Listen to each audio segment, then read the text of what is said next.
Across the black, endless oceans, there are moments history forgot on purpose.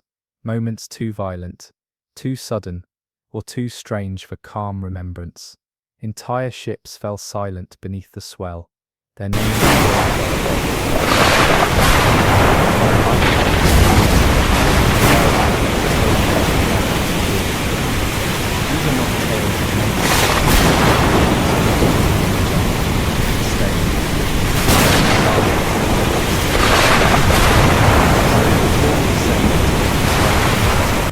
Answer softly.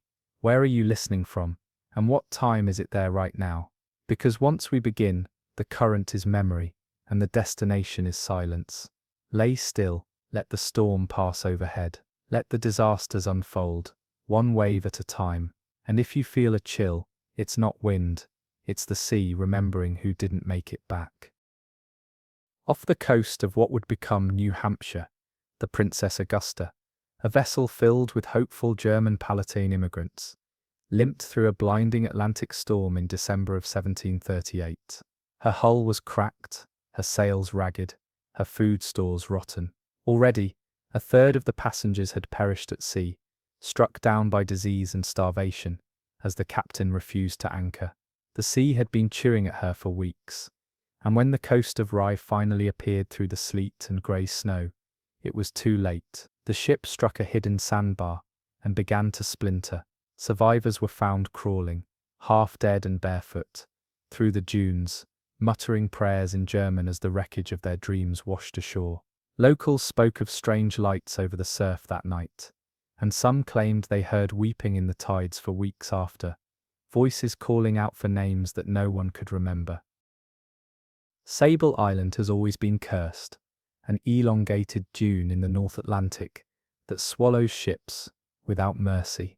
In 1735, a two-masted brig was seen drifting close to the island's southern coast. It bore no name, no flags, and no sound came from aboard. Wreckers believed it a gift, cargo waiting to be scavenged. But when they reached the shore, they found no bodies, no sails, only the rotting bones of horses and crates filled with sand. A storm rose the next morning, and by the time it passed, the brig had vanished entirely, dragged below, without so much as a plank floating back. For months, sailors reported seeing it in the mist, a ghost ship that moved against the wind, sometimes close enough to hear hooves pounding on wood. Sable Island gained another wreck, but this one never left behind anything to bury, only a legend no storm could wash clean. 11 ships heavy with gold, emeralds, and porcelain set sail from Havana in the summer of 1715, bound for Spain. But the sky turned to brass. Somewhere near what is now Vero Beach, a hurricane rose without warning.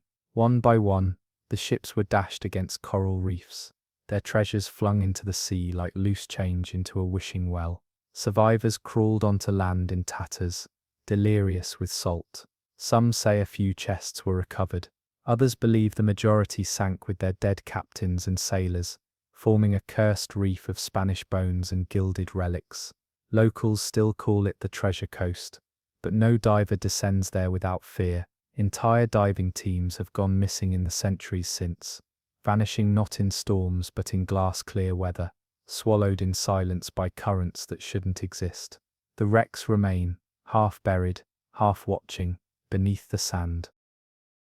Before Nelson, there was another HMS Victory, a mighty warship, pride of the Royal Navy. She vanished in 1744, somewhere in the English Channel, taking with her 1,100 souls and dozens of bronze cannons. No distress signal, no flares, no survivors. Just a name struck from the fleet logs. For over 250 years, the ocean kept her secret. When she was finally located in the early 2000s, nearly 300 feet underwater, the remains showed no sign of battle, no obvious trauma. She had simply dropped off the edge of the known world. Some claim she was overloaded, others suggest sabotage. But among sailors, a darker whisper persisted, that she struck something in the fog, not land, but a black wall of water that rose from nowhere, and pulled her down. The ocean did not return her in pieces. It kept her whole, as if she still served beneath the surface. A convoy of 5 merchant ships left Lisbon, hugging the coast of the Iberian Peninsula in calm weather, bound for French ports. But by the time they crossed into the Bay of Biscay, the air changed.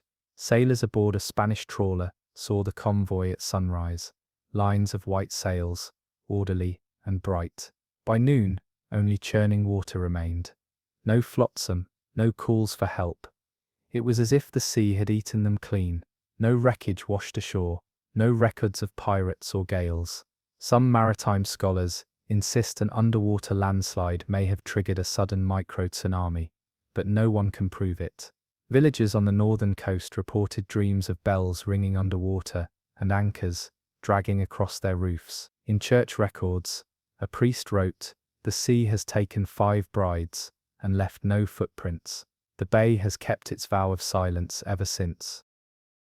The French ship Le Cerf was designed for speed and reconnaissance, a sleek vessel meant to dart along enemy lines. On a mission near Nova Scotia during the American Revolutionary War, she sailed into fog with 36 crew and a handful of secret documents. She was never seen again. British patrols found no debris, no oil slicks, and no traces of fire or combat. For decades, rumors circled of a ship seen gliding silently beneath the water's surface, masts just breaking through, sails torn but never flapping, as though dragged rather than driven. In 1812, a fishing boat reported nearly colliding with a shadow vessel that made no sound but displaced water as it passed. When they turned to follow, it was gone.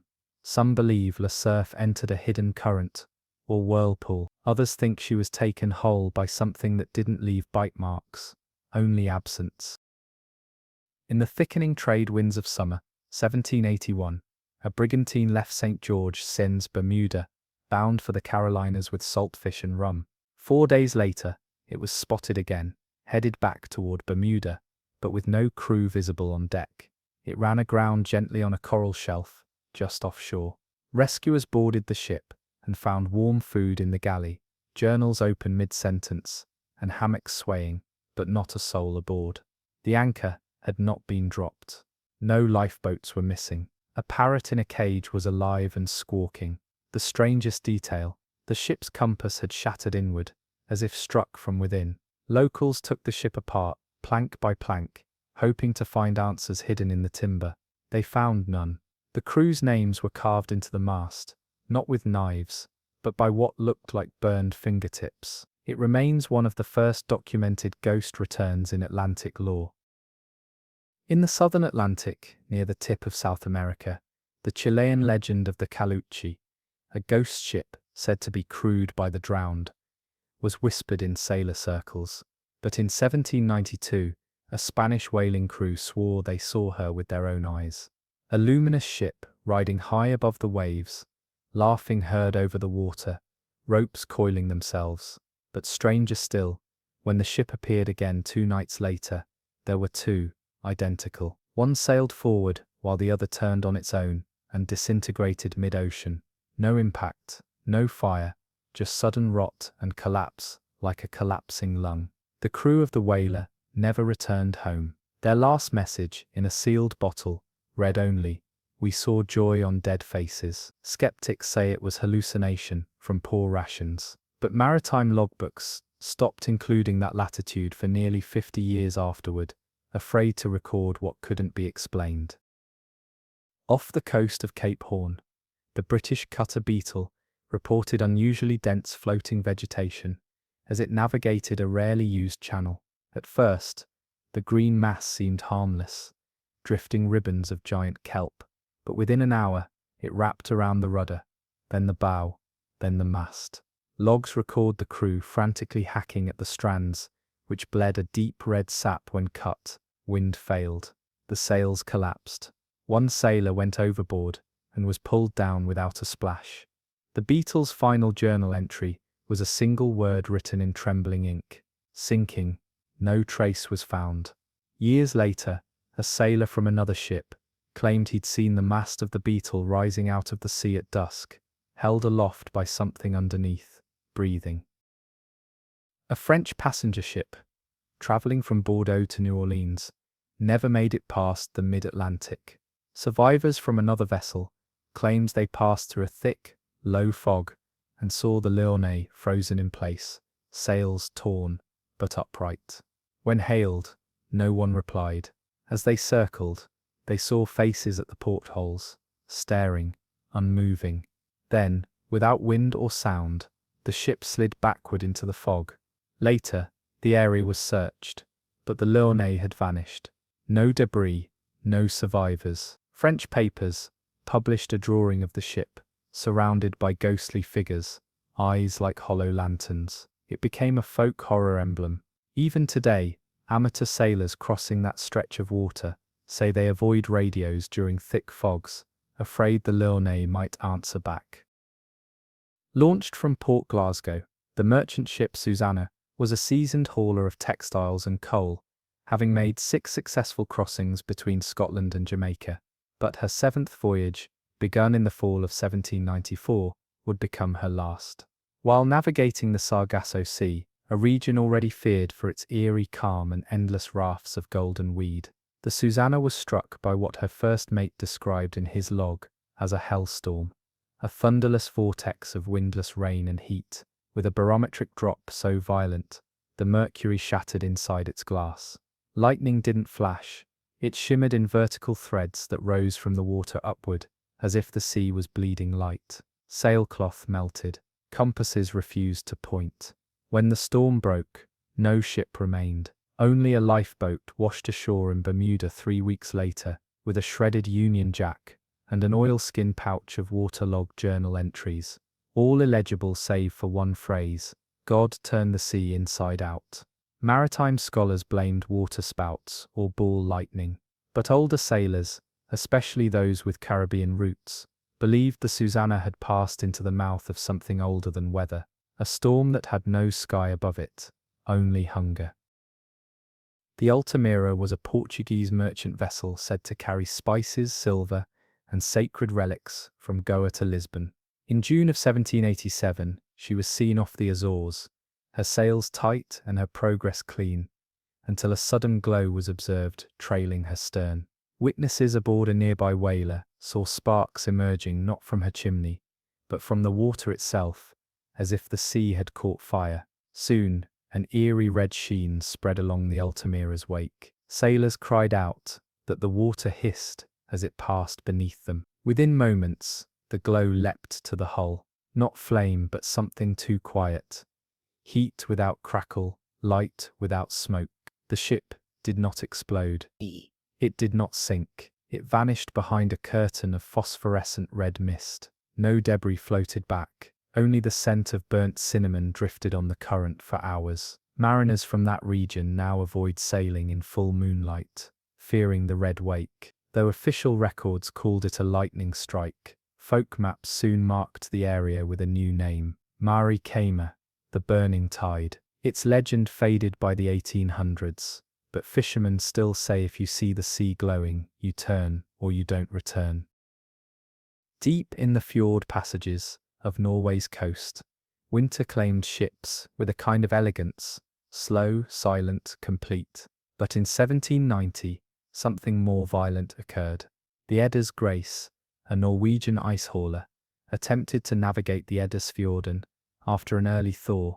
Locals warned of white veins in the sea, thin fissures of ice that sing before they break. But the crew, eager to beat rival merchants, pressed on. What they encountered was not thaw, but something else. The sound of ice screaming, not cracking, screaming. Every sailor who witnessed it described an unnatural sound, a sustained, high-pitched human wail that rose from the water itself as the ice began to twist and pulse. The Edda's Grace was crushed mid-passage. No bodies were recovered. Divers who later reached the wreck described the metal hull bent outward, as if pushed by pressure not from outside, but within. Ice divers today refuse to go near Eddasfjorden's narrowest bends. Every few years, the scream returns, heard by villagers miles inland, where they pause mid-supper, listening. Someone's drowning, they whisper, though there's no one out there, not anymore. The Fortuna Maris, an English brig bound for Barbados, entered the equatorial doldrums in the late summer of 1770. Calm seas, no wind, and cloudless sky should have meant safety, an eerie, baking stasis. But something about the stillness turned. After 3 days of motionless drift, the crew reported mirages forming in the water itself, perfect reflections of themselves, but staring up instead of down. By the 5th day, the ship's log noted birds circling overhead that didn't flap their wings and cast no shadows. Sailors began to whisper that the sea beneath them wasn't water but glass, so clear they could see bones beneath the surface, hundreds of feet below. One man dove in to escape the heat and never surfaced. Another tried to cut a hole in the hull to let the ship fall through. The final log entry read, "It's not wind we lack, it's permission." Months later, the Fortuna Maris was found adrift with no crew, the sails slack but pristine. On the deck were perfectly coiled ropes and 17 hats arranged in a circle. No other items were missing, only the people. The ocean had not stormed, it had simply waited. Near the island of Réunion in the Indian Ocean, the French cargo ship Aimée du Nord was preparing to dock at Port des Galettes, when fishermen spotted an inky black stain spreading across the bay. At first believed to be spilled oil or volcanic runoff, the tide soon showed traits no substance should.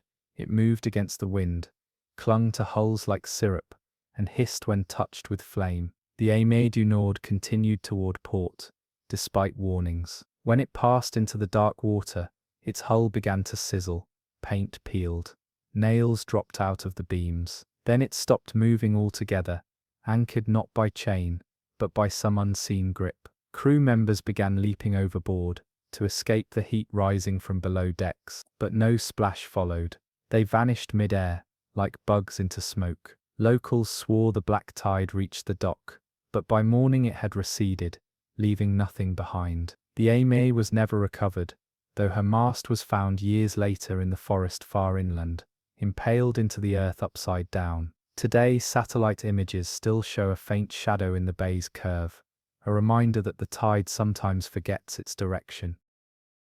The USS Epervier had just served valiantly in the War of 1812, ferrying peace dispatches from England back to the United States. In April 1815, she departed Port Mahon, Spain, carrying 22 crew members and crucial documents. Calm seas followed her into the Atlantic, and all was expected to go smoothly. But the Epervier never arrived in Washington. No debris, no bodies, no storm reports, just a neat excision from maritime reality. For years, conspiracy theories swirled: piracy, espionage, structural failure. But what stood out in sailors' accounts from nearby vessels was a strange low-hanging fog bank, seen that week in the same region.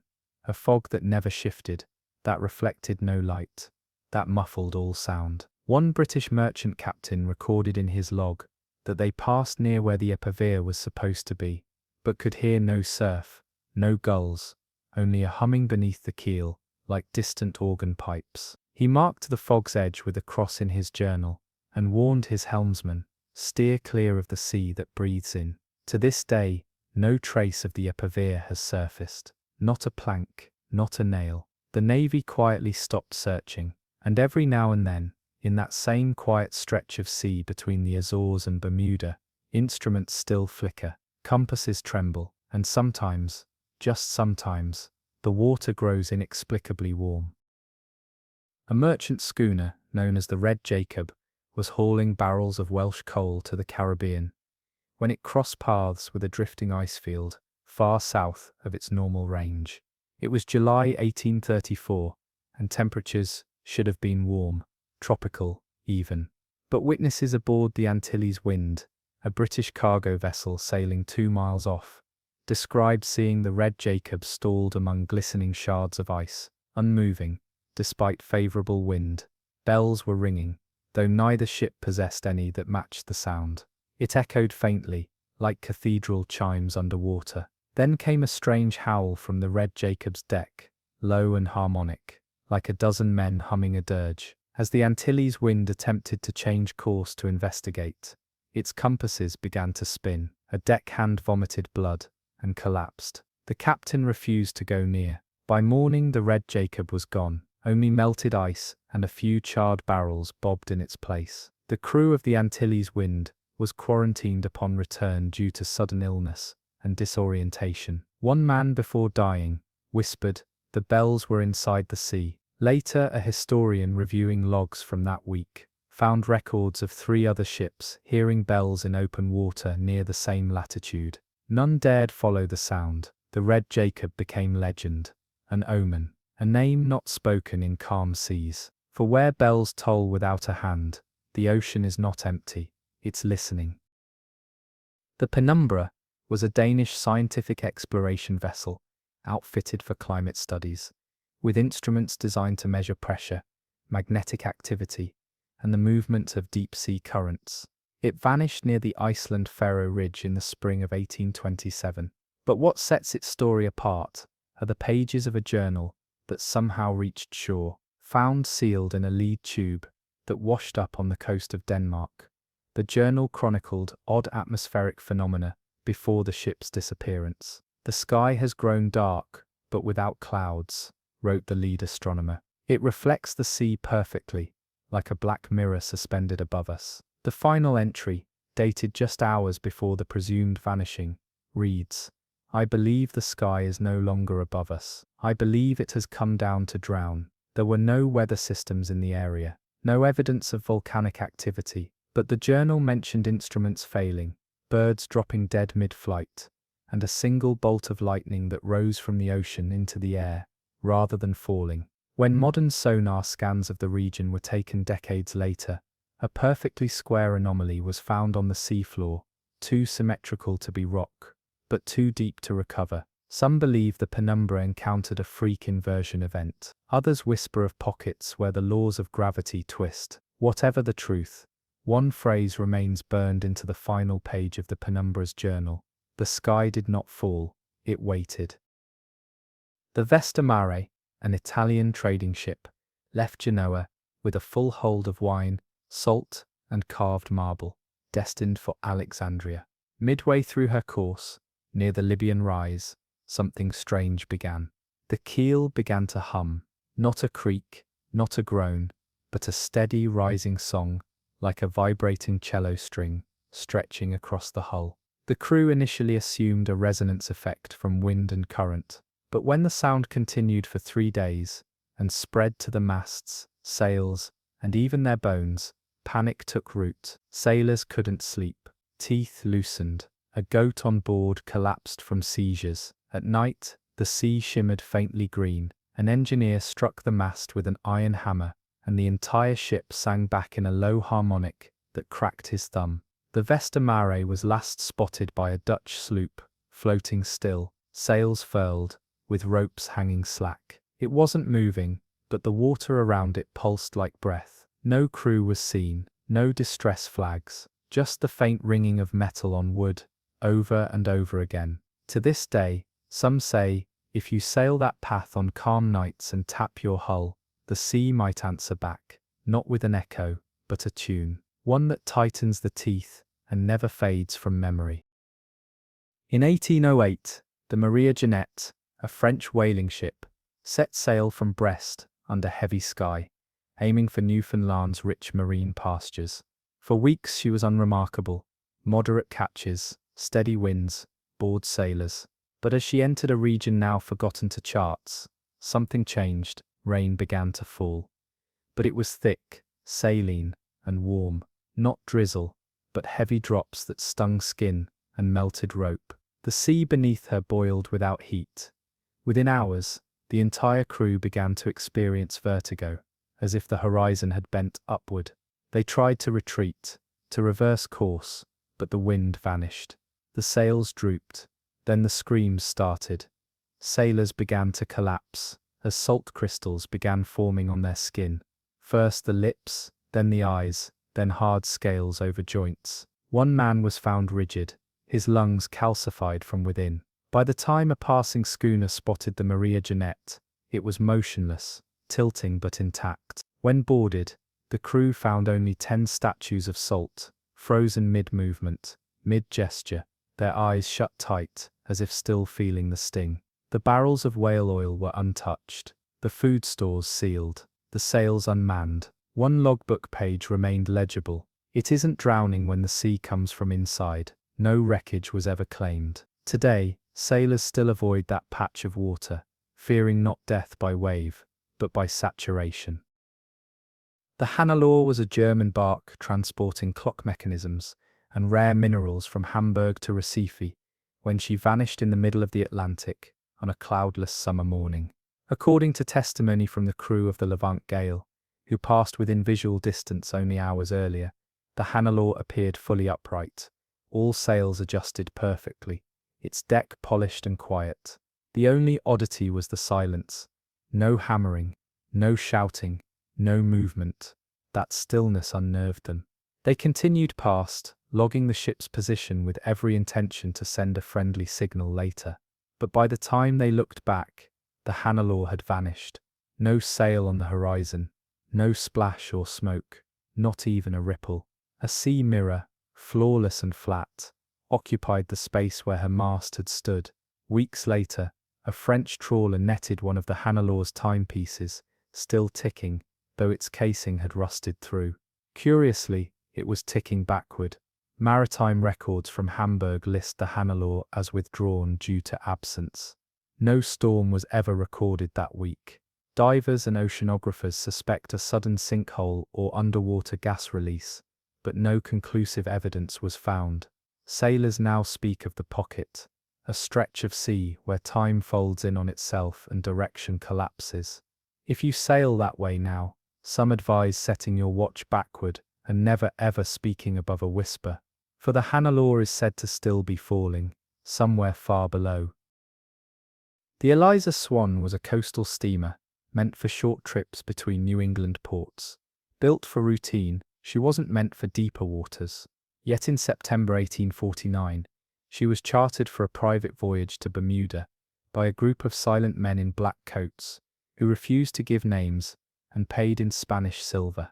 The ship departed from Boston under clear skies. 3 days later, passing fishermen near the Georges Bank reported seeing her far off course, sailing in slow circles. Most disturbing were the sounds: organ music drifting over the waves, a slow funeral dirge rising and falling with the tide. As the sun set, the music intensified, joined by a chorus of voices, male, deep, and chanting in a language unknown. When approached at dawn, the ship had vanished, but a dense fog remained. In it floated a single coffin, made of dark wood, bound in kelp. It was empty. The Coast Guard later recovered the ship's log, found buried in a lobster trap months later. The last entry read only, "They are not passengers, they are mourners, and I am next." Since then, mariners in that area report hearing pipe organ notes during foggy nights, even where no vessel sails. The sea around Georges Bank earned a new title, the funeral drift. No one anchors there by choice. The Russian whaler Iligiena was navigating north of Novaya Zemlya when her crew encountered an iceberg, unlike any they'd seen before. Massive, not in height, but depth. Sonar didn't yet exist, but the dark water beneath the surface suggested something ancient, something submerged. The captain steered around it, but 2 days later, the Iligiena found herself surrounded by identical ice forms, each almost geometric, rectangular, as if carved rather than carved. Crew members began to report headaches, nosebleeds, and hallucinations, visions of frozen faces staring up from the ocean floor. The water was too calm. Then the fog came, thick, solid, and heavy. Visibility dropped to inches. When the fog lifted 12 hours later, no trace of the ship remained. Only a wedge of blue ice drifted south, with an iron anchor embedded inside, still warm to the touch. Later expeditions failed to find wreckage, but geologists studying satellite records found the shelf of glacial ice in the same region disappeared that year, not by melting, but collapse. Some believe the Iligiena entered a buried rift, an ancient structure now sealed again by the ocean. Whalers since have referred to that place as the Pit, a name not found on maps, but in whispered warnings. To fall in is not to drown, they say, but to freeze in a place even the cold refuses to remember. While its name suggests inland safety, the Caspian Drift was a Dutch-built packet ship operating along the outer Baltic route, ferrying post and passengers. In late November 1802, during a routine leg between Tallinn and Stockholm, the vessel sent a final message via lantern code to a nearby schooner: "Winds calm, all is well." Minutes later, the schooner's lookout saw the drift list suddenly to starboard. Then came the sound, not timber snapping, not cannon fire, but a long, deep howl from beneath the waves, a sound that vibrated through the other ship's rigging, like a moan dragged through the sea's lungs. The drift tilted further, then plunged stern first in less than 30 seconds. A maelstrom formed around it, but no storm clouds stirred above. Rescuers arrived to find only a single barrel of salted cod and a child's woolen mitten floating in silence. The howl was heard again that night, 6 hours later, by fishermen 70 miles away. Some described it as a voice, others, a warning. Whatever it was, it moved. Today, old captains keep a brass bell on deck in Baltic waters. If it rings by itself, they turn back, for they say the Caspian Drift's path was not a mistake. It was a corridor, and it may still open when the sea is quiet enough to listen. In the Gulf of Bothnia, where the northern waters gleam like mercury under moonlight, the Swedish trawler Fjällvind was engaged in winter fishing when it entered a zone of water that ceased to behave like liquid. The captain wrote in his diary, "It reflects like glass, breaks like stone, nets refused to descend, ice didn't form, yet the temperature dropped below freezing." The crew tried rowing, but the oars bounced off the surface, producing ringing tones like struck crystal. Then, slowly, the ship stopped moving, not because of wind, but because the ocean had hardened beneath them in a perfect sheet of colorless, soundless mass. When they struck it with an axe, the surface shimmered and sang, then cracked. Below the new glass, they saw lights, dancing, blue and green, not from algae or stars, but moving in intelligent patterns. One deckhand swore he saw cities beneath, domes and towers, but then the cracking accelerated. The Fjällvind capsized without warning, sliding sideways into a black mirror that swallowed her whole. Only one survivor remained, found clinging to an overturned dinghy 3 days later, eyes blistered and blind. He whispered one sentence before succumbing to exposure: "The sky is under us now." Icebreakers today still avoid the region, not because of ice, but because it's too perfect, too still, like something polished it.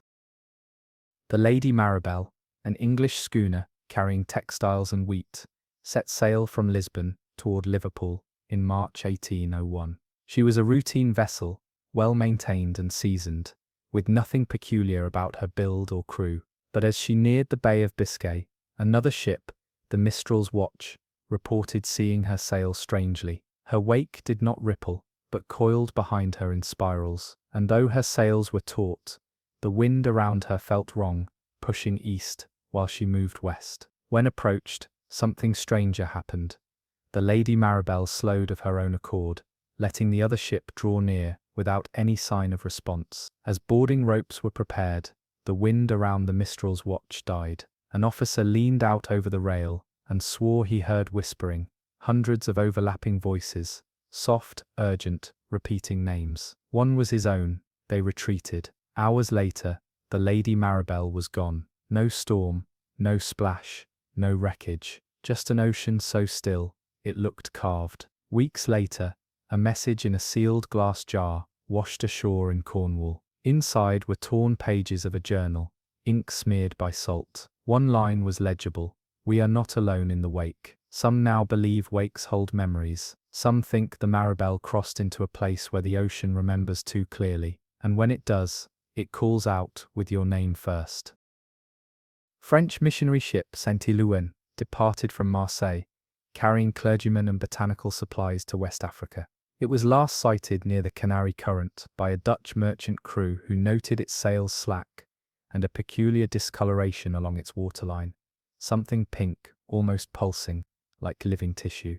Weather was mild. All seemed normal, save for what looked like seaweed stretching itself up the rudder like fingers. Days later, the same merchant vessel passed again. The Saint-Éluan had not moved, but now its masts were bent slightly inward, and the pink film had spread upward, reaching halfway up the hull. Through a spyglass, they noted small holes along the side, hundreds of them, rimmed with white polyps that opened and closed in sequence. No crew appeared on deck. The Dutch captain ordered they steer clear, fearing contagion. Weeks later, only a lifeboat washed ashore in Senegal, coated in the same pinkish film, which hardened to the touch. Scientists who analyzed it claimed it shared properties with deep-sea coral, but with human DNA strands embedded. Some theorize the ship became host to a parasitic reef never before documented. Others believe the coral was no parasite, but the result of something older,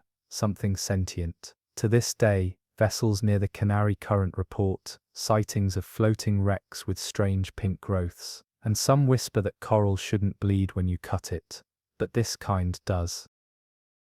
The Nereid, a Greek passenger ship carrying musicians and performers from Athens to Sicily, became the center of one of the strangest acoustic events in maritime history.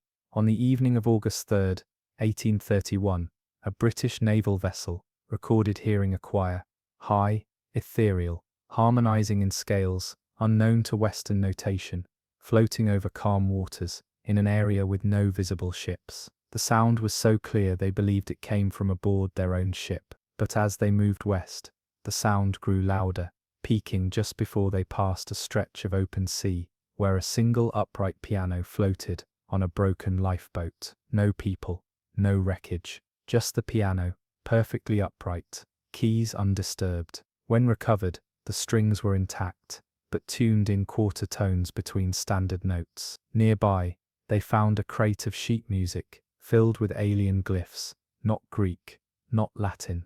The Nereid was never found, but for the next several months, multiple ships reported hearing music across the Mediterranean in calm weather, always distant, always just out of sight. Eventually, the reports stopped. Some say the Nereid became an instrument itself, a choir drowned not by water, but by the harmony it could no longer hold. The sea remembers melody, they say, and sometimes it sings back.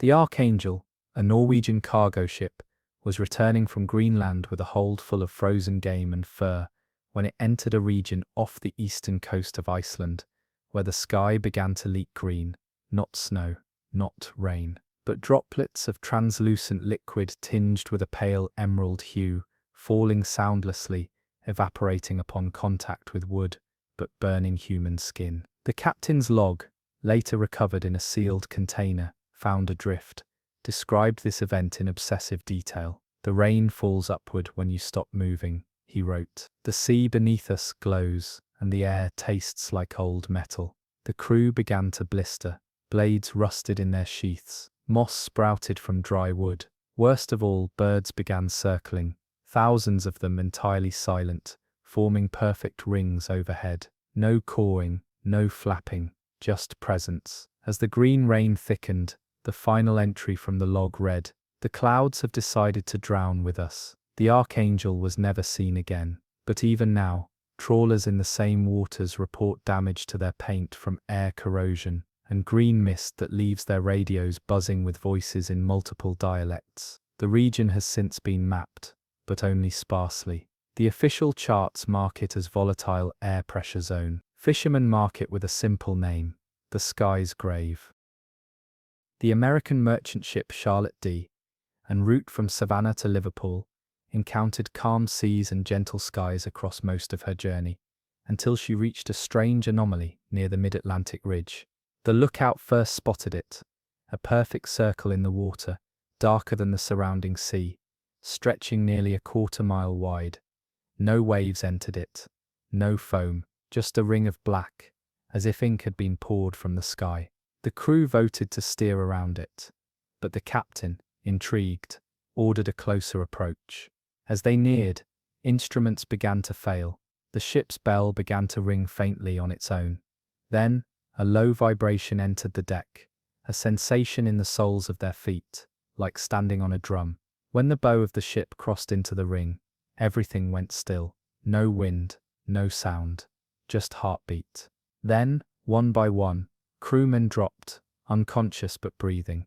Those who stayed awake reported visions, memories not their own, voices in languages they had never heard, but somehow understood. Within minutes, the Charlotte D reversed course. The moment her hull exited the ring, the wind returned, the vibrations ceased, and the men awoke.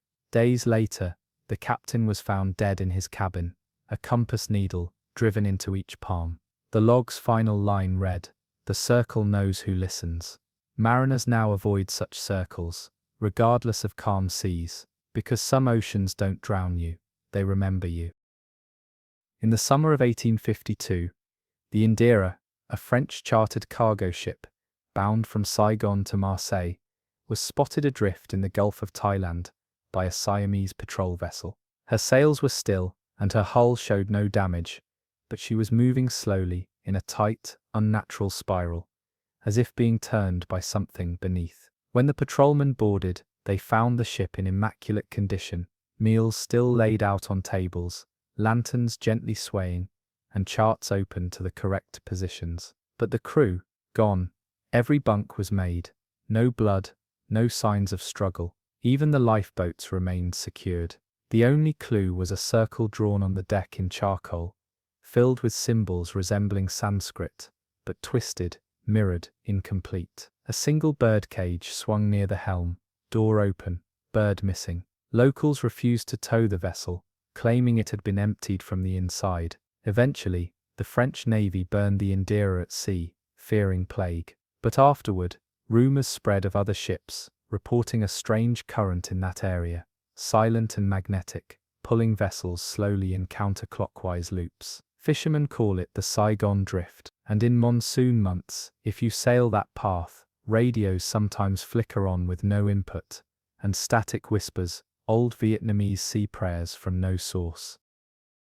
The Golden Fang, an American whaling ship operating out of Nantucket, was considered lucky, 5 seasons without a death, and a record-breaking haul of whale oil. But in 1855, she pursued a pod farther into the Labrador Sea than any vessel had before.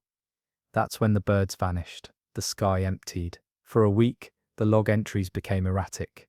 Sea breathing cold, saw movement in fog below surface, eyes not ours. Then came the entry, found wreck. They had stumbled upon a shipwreck, resting on a shallow rise, completely bleached of paint, wood warped into impossible curves. When divers descended, they reported no sea life, no barnacles, no fish, just bones, not whale bones, human, rows of them, still seated on benches, backs upright, faces turned toward the surface. The next entry was a single line.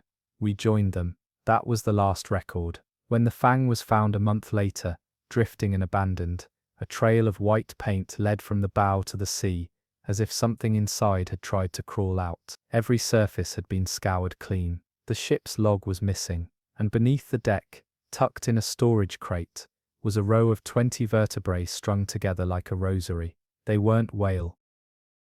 The Calypso Wind, a British passenger vessel, travelling from Cape Town to Rio de Janeiro, passed near Tristan da Cunha in late 1858, when it encountered weather never recorded in any maritime archive. A fine ash began falling from the sky, not volcanic, not hot, just dry and grey. It coated the deck in minutes. The crew assumed it drifted from land, but the island was far off, and no eruption had occurred. The ash, when touched, clung to skin like smoke-stained parchment, and induced vivid hallucinations. Passengers reported seeing birds flying backward, stars that blinked like eyes, and sea foam that pulsed in rhythm with their own heartbeats. The rain continued for 3 days. When it stopped, only half the passengers remained. The rest had walked off the deck into the ocean without struggle, murmuring names no one recognized. The survivors were found weeks later adrift, half mad and white-eyed. They remembered nothing, except one phrase that kept repeating among them. We were sung to. Samples of the ash, recovered from a bottle in a survivor's coat, revealed no known mineral composition. Since then, sailors crossing that path avoid night travel. Some say the clouds there still whisper, Others claim the rain falls only on those who listen too closely. The Adelaide's Folly, a Dutch schooner retrofitted for polar research, was last seen crossing into the Southern Ocean toward the Weddell Sea. Her logs describe normal conditions, frigid winds, towering bergs, until a sudden calm overtook her. The final journal entry before disappearance simply reads, "The sea is above us." What followed has become maritime folklore. A later expedition, searching for the missing vessel, recorded a strange phenomenon just east of the Antarctic convergence, a reflection of stars on the water so perfect that the sky and sea became indistinguishable. Icebergs mirrored flawlessly. Ships appeared to sail not across the water, but through it. Two vessels atop one another. Then they saw something else. The Adelaide's Folly, upside down, suspended beneath them, as if in a mirrored void, perfectly intact, sails fluttering below the waves. One diver descended to investigate. He returned seconds later, convulsing, unable to speak. His hands were frostbitten, despite dry gloves. The reflection was gone. Later, in his fevered state, he wrote only this: "There's another ocean underneath, and it wants to trade places." The Weddell Sea has long been feared for its uncanny silences, but no one speaks of its mirror, except those who've seen stars where the keel should be. Le Revenant, the returning one, was a French warship converted into a diplomatic courier vessel during peacetime.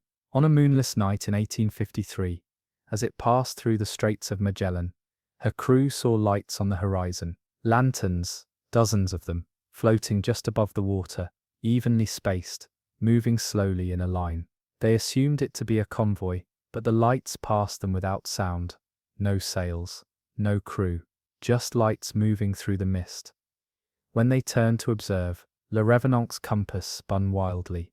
Then came the scent, sea brine and roses. The logbook records that all who smelled it fell silent for an hour. One man wept, another dropped dead from an apparent seizure. When morning came, the lanterns were gone, but above the waterline, on Le Revenant's hull, were dozens of handprints burned into the wood, as if pressed by salt-drenched palms. A week later, the captain awoke to find a lantern burning outside his window, hanging from air. The ship was scuttled upon return to Marseille. Survivors never spoke publicly, but sailors now say, if you see a row of floating lights at sea, you blow out your lanterns and turn away, for those are not ships, they are memories still trying to return. Built in Genoa, and fitted with reinforced oak, the Regina Morgana was a merchant vessel carrying dyes, ink, and manuscripts to the Ottoman Empire. In July 1851, she was last seen entering a sudden squall west of Crete. But this was no ordinary storm. The crew of a Greek fishing boat claimed the rain fell upward, and that the sea around the Regina Morgana began to foam, not white, but black. The foam spread fast, climbing her hull like smoke in reverse, coating every inch. Moments later, a strange thing happened. The ship turned silent, not quiet. Silent, no creaking, no crash of wave. Even the wind died. Then a high-pitched tone, like boiling ink, rose from the center of the storm. The fishermen fled, and when they returned days later, no trace of the vessel remained. But they did find one thing: hundreds of pages, soaked in seawater, floating on the tide. Each bore indecipherable writing, black ink that refused to smudge, letters that twisted when looked at directly. Monks from Mount Athos, who examined the texts, claimed the language was ancient, possibly not meant for human eyes. They burned the pages. Since then, sailors near Crete speak of ink-black foam that crawls the waterline at night, and a ship that reappears only in lightning, her sails frozen in time. The Durham Child, an English passenger vessel, made monthly runs between Bristol and Boston. In March 1844, she left Liverpool with 127 passengers. Among them, 3 children listed under no ticket, no name. The log only records them as the White-Eyed. Weather was fair, but near Newfoundland, the ship sailed into a fog bank, denser than any charted in the region. When the fog lifted, she was gone. What followed was stranger. A week later, residents of a Nova Scotia harbour awoke to find a full-size key floating offshore ropes still tied, crates stacked, but no ship.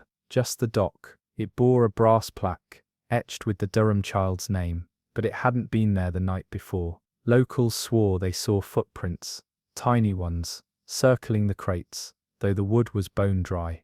The key was towed in, but the next morning, it had vanished again. Later, one child from the town began to hum a song she claimed came from the fog. When asked where she heard it, she simply pointed to the sea. To this day, old fishermen in the region say never name your child after a ship, for the sea listens, and sometimes it wants the child back, but leaves the ship behind. Designed for Arctic navigation, the HMS Nereus carried scientists and cartographers on a Royal Geographic Society expedition to chart polar currents. Her last recorded location placed her north of Baffin Bay, heading into newly thawed territory. According to recovered journal fragments, later found in a message tube trapped in ice, time began to distort. Watches stopped, shadows vanished, the sun hovered at the same height for 49 hours. One note reads, "We live in 1 hour stretched too thin. Every sound arrives late. My voice echoes before I speak." Then came the frost, not white, but bluish and dry, forming intricate geometric shapes across their instruments and skin. One sailor was found mid-step, frozen in motion, eyes still blinking. The ship vanished soon after. Years later, an Inuit hunter found a section of the Nereus's railing embedded in a glacier hundreds of miles south. It was warm to the touch. Scientists theorized rapid glacial drift or magnetic anomalies, but those who handle the railing report headaches, nausea, and dreams of clocks melting into sky-colored snow. No further expeditions have been sent to replicate the Nereus's course, because even in science, some hours should remain unmeasured and never repeated. The Pale Duchess, a Russian steamship bound for Odessa, was said to carry priceless artifacts from Eastern monasteries, but near the Bosporus, she strayed from her course, drawn off path by a low sound, distant bells, echoing from beneath the surface. The crew thought it was an underwater church bell, possibly ruins or submerged ruins, tolling in tidal resonance. They followed the sound. For 2 days, the bells grew louder. Then the mist came, thick and orange-hued, clinging to their lungs. A final message in the ship's log reads, "We hear the procession now. The bells move. They do not swing, they walk." The ship vanished. Months later, divers in the same region found pieces of the hull in a trench, far deeper than the Pale Duchess could have sunk unaided. There, in a silence broken only by sonar pulses, they heard it, a single perfect chime. Some said it was geological, others swore it came from a steeple visible only in sonar, rising from a drowned foundation. Religious scholars later found matching bell tones in ancient Byzantine hymnals, ones that had not been sung in over 1,000 years. It was not just a ship that sank, it was a choir, and the sea still remembers the hymn. The Luna Alhaina, a Moroccan pearl diving support vessel, left Tangier with 30 men and an old sea map gifted from a dying monk. It marked a location off the coast of Madeira, simply as Silencio. They reached the site after days of gentle wind and cloudless skies, but what followed was beyond reason. The moment the ship entered the marked zone, every flame aboard extinguished. Breath became labored, not from altitude or heat, but from pressure, like drowning in invisible water. A diver who attempted descent resurfaced immediately, blood running from his ears and eyes. No sound, he rasped. Even the sea was holding its breath. That night, the stars overhead flickered out one by one. The crew tried to flee, but the sails would not catch wind. They rowed in silence, the oars making no splash. When the ship returned to port weeks later, untouched, unbroken, no one was aboard. Only 30 pairs of shoes were arranged in a spiral on the deck, with one pearl in the center. The map was gone. Fishermen since have avoided that stretch of sea, not because of what you hear, but because of what you don't. It's not silence, it's suffocation, and somewhere beneath it, something is still holding its lungs. The Iris Nocturne, a Dutch telegraph-laying vessel, was mid-deployment in the North Sea, when something abnormal began to affect their onboard wiring. Sparks danced at the edge of untouched cables. Hair stood on end across the entire crew. When they attempted to insulate the lines, they discovered that static shocks now leapt from the sea itself, arsing up in slow-motion sparks, even without contact. Then came the sound, not thunder, but a dry crackle in the air, like someone dragging nails over wool. The captain recorded, "It is not a storm, it is a sentence being spoken by the ocean." For 12 hours, every metal object on board hummed. Crew members spoke in disjointed thoughts, completing each other's sentences with words they never meant to say. One man collapsed after shouting a full Morse sequence with his eyes rolled back. Then, suddenly, silence. Every compass needle broke. The Iris Nocturne limped back to port, but half her crew was declared medically unfit for duty, mentally vacant, their speech reduced to half-formed code. Linguists later translated some of the Morse from the incident, and found a message repeating through the sequence, "Below still listens." The route was stricken from telegraph maps, and every new cable now avoids that region, not because it's dangerous, but because it talks back. The Velasco Star, a Spanish passenger steamer en route from Buenos Aires to Barcelona, carried nearly 200 souls when she began her fatal descent. Days into her voyage, a trench was spotted on new maps, deeper than any charted before. Curious, the captain steered the ship just over its edge. For 20 minutes, all was calm. Then passengers began clutching their ears, not from noise, but pressure. Children screamed without understanding why. Eardrums burst, the ship itself began to creak in rhythms, like groaning lungs. Seawater splashed black along the hull, not with oil or ink, but something thicker. Witnesses say the ocean beneath them didn't just fall, it opened. The sound came not from above or within, but from far below, like a deep, rising scream made of steel and breath. Survivors were rescued days later, huddled in lifeboats, hands over their ears, long after silence had returned. One man carved the same word into his raft, over and over, mouth.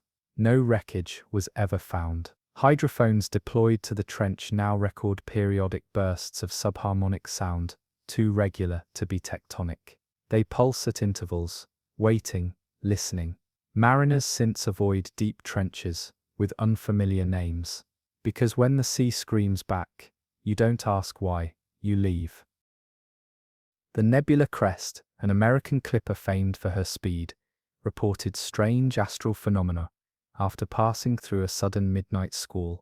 The sky above her changed, not darker, but stained with red and violet bands, like a wound opening in the firmament. Sailors swore the stars began to pulse, not twinkle, but throb. Worse, the reflections in the water mirrored them too precisely. One helmsman vomited after seeing the Big Dipper slowly rearrange itself in the water's surface before returning to normal overhead. Then came the unnatural warmth, not in the air, but in the hull itself. Wood grew soft, ropes slackened as if drenched in breath. The ship veered off course. Instruments failed. A lookout jumped overboard, convinced the stars were beneath him now, not above. The Nebula Crest never reached her destination. A whaling vessel found her weeks later, drifting and fully intact. Except for one thing, every mirror aboard, cabin, compass, sextant lens, had been shattered. One message was scrawled onto the navigation desk in ash. They weren't stars, they were eyes. Astronomers recorded no anomalies that night, but sailors still say that if the stars seem too close, too still, you don't watch. You look away, because some constellations aren't written in light, they're waiting in reflection. The St. Clement, a Portuguese hospital ship converted from an old whaler, was carrying injured sailors from colonial skirmishes in Angola to Lisbon. Somewhere near the Cape Verde Islands, her pace slowed.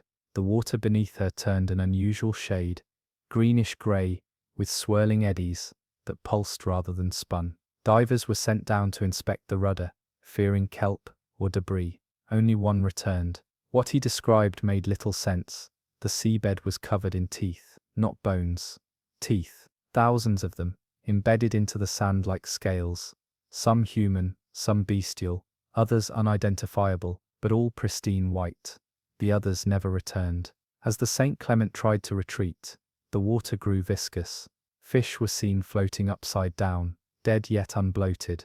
The keel began to scrape as though dragged across coral, yet no reef lay beneath.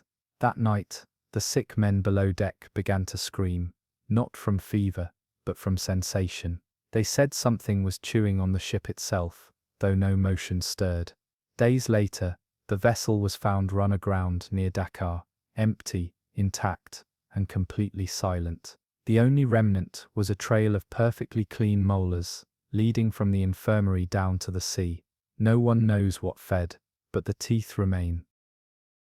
The Belle Ombre, a French luxury liner reserved for aristocrats and scientists, entered the Sargasso Sea with great fanfare, determined to chart its myths.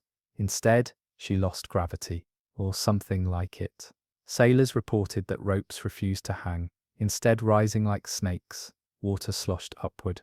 At first they assumed hallucination, but then plates began to hover, footsteps left no sound, and ballast floated mid-air inside the hull. The sea itself grew calm, not flat, but concave, as if something massive pressed upward from below. They floated without moving. Time slowed, no birds circled. For 2 days, the crew attempted to document everything, but the film they captured dissolved upon return. Ink blurred into patterns resembling constellations no astronomer could name. When the Belle Ombre was found weeks later, she bore no crew, only their clothes, neatly arranged in a spiral around the mast. Each garment still warm. One message had been burned into the helm, with sunlight focused through broken lenses. We fell upward. Physicists laugh at the tale. Sailors don't. For in the Sargasso, some things don't sink. They leave, slowly. And if you follow them, you may forget which direction the sky is. In March of 1861, as the Civil War brewed along American shores, the Atlantic remained deceptively calm, its vast reaches bearing none of the political tension cracking through the mainland. It was during this unnatural lull that the Silver Shoal convoy, a fleet of 5 British merchant ships, vanished without trace, somewhere between the Azores and Charleston. The fleet, carrying copper, textiles, and diplomatic cargo, departed Lisbon under pristine skies and sailed west across a stretch of sea considered uneventful, predictable, and safe. On the second day of the voyage, a passing Norwegian fishing vessel spotted the convoy maintaining perfect formation. Logbooks from that sighting noted the unusual clarity of the water beneath them. It was too still, they wrote, too polished. The sea, they said, looked less like a body of water and more like a sheet of blackened glass, stretched over a void. One sailor reported seeing strange ripples that seemed to form concentric circles around the ships, but never touched the hull. Another described the uncanny quiet, claiming they could hear their own footsteps echo on deck, even though there were no cliffs, no fog, no shore for miles. 3 days later, an American whaler, passing through the same corridor, saw no sign of the convoy. No sails on the horizon, no flotsam in the water, only a scattering of white doves circling high above the sea, flying in irregular jagged loops. The crew chalked it up to poor navigation, until one of the doves descended and perched on the ship's rail. Clutched in its talon was a silver coin, uncirculated, unstamped, identical to those reported in the convoy's cargo manifest. When the sailors attempted to retrieve it, the coin disintegrated into flakes of pale ash that blew into the sea and dissolved instantly. The story was not officially recorded until 2 weeks later, when a single lifeboat from one of the convoy ships washed ashore on a beach near Hatteras. Inside it was a sailor, naked, burned and blind, holding in his lap a silver bar with a single word etched into it, below. He died within hours, never speaking.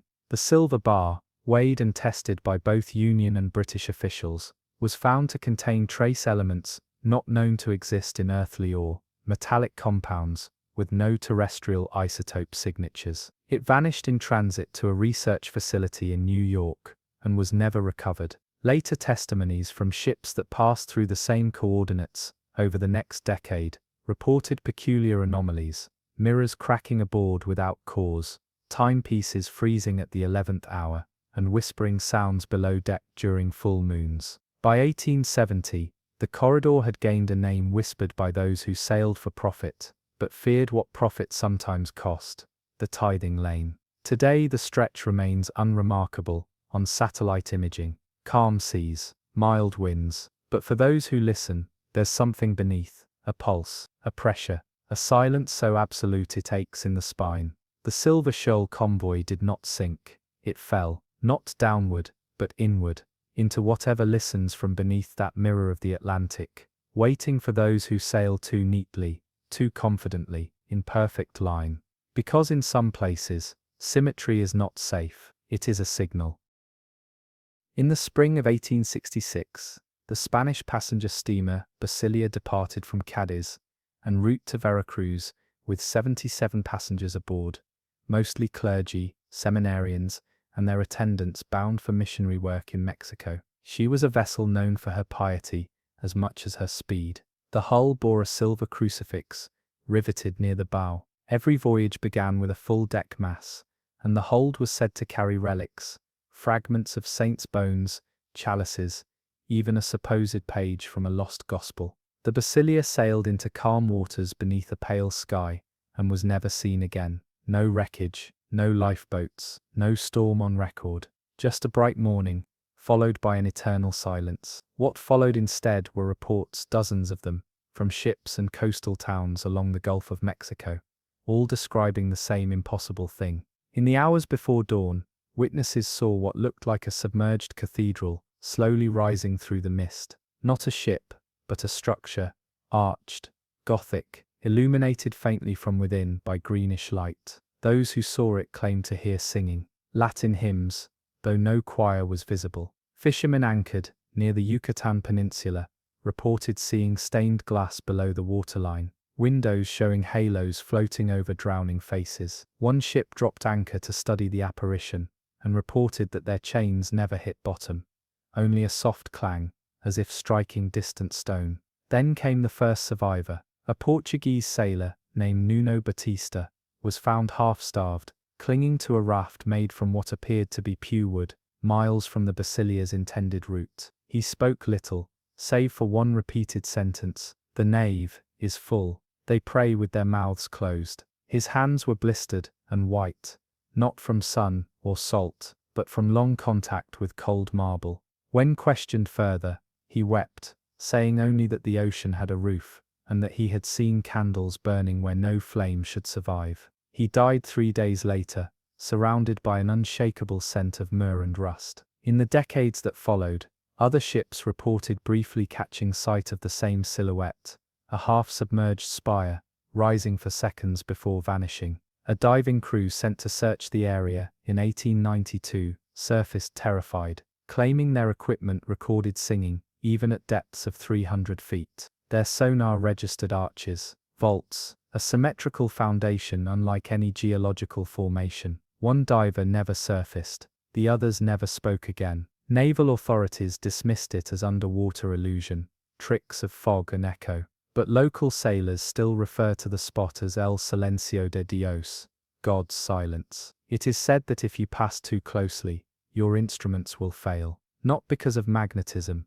but because something beneath you is still listening for hymns, still waiting for its final mass to begin again. A church not sunken, but chosen, and the Basilia. Perhaps she did not vanish at sea. Perhaps she docked where no tide turns and no wind blows, a basilica beneath the skin of the ocean, lit from within by faith that has forgotten to die.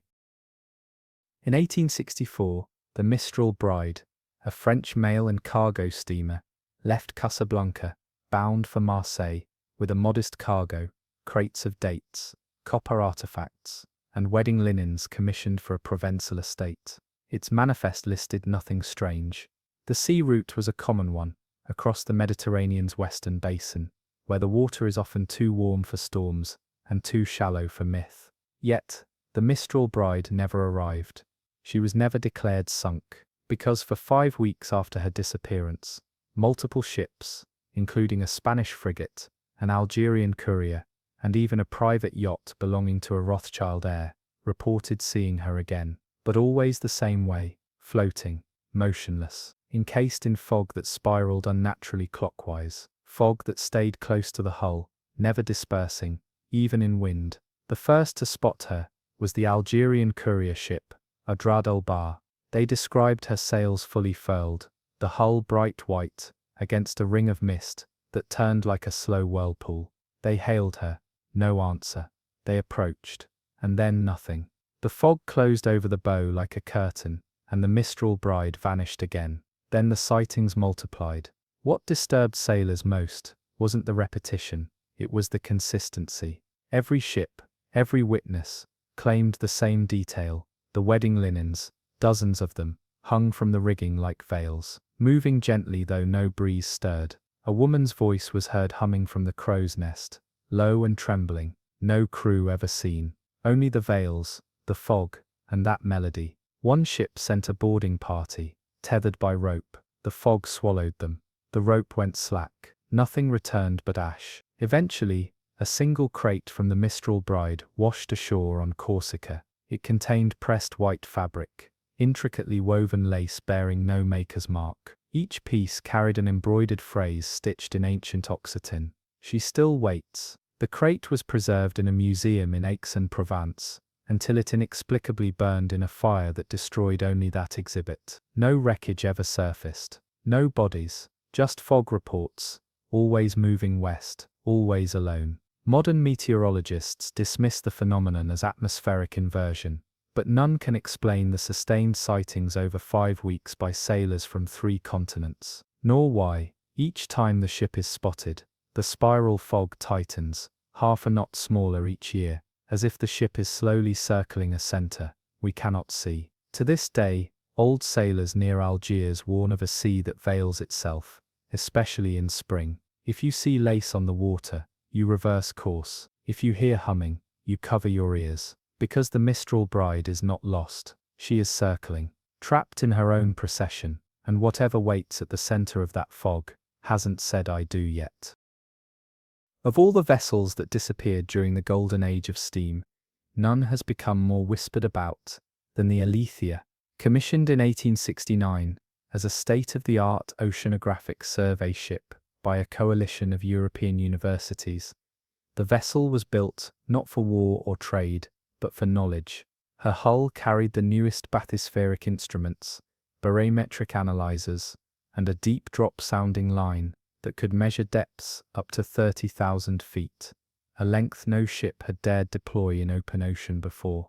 Her mission was simple: chart the unexplored chasm near the Puerto Rico Trench, a void then believed to hold the deepest point of the Atlantic. She departed from San Juan with fanfare, escorted out of harbor by brass bands and scholars waving white gloves. She would never return. Her last confirmed transmission, a short series of Morse pulses, simply read, "Depth exceeds line. Sea is dry. Light does not reach." Then silence. What followed came only from fragments. A French steamer 200 miles northwest claimed to have intercepted a strange series of signals, tonal pulses, repeated 3 times, spaced like breath. They recorded them in writing, but could not replicate the sound. A week later, a storm with no clouds swept through the area, waves rising in perfect crescents, rhythmic, as if stirred from below, rather than above. No rain fell, but every surface aboard nearby ships grew slick with condensation that smelled faintly of iron and lemon. Sailors later reported skin irritation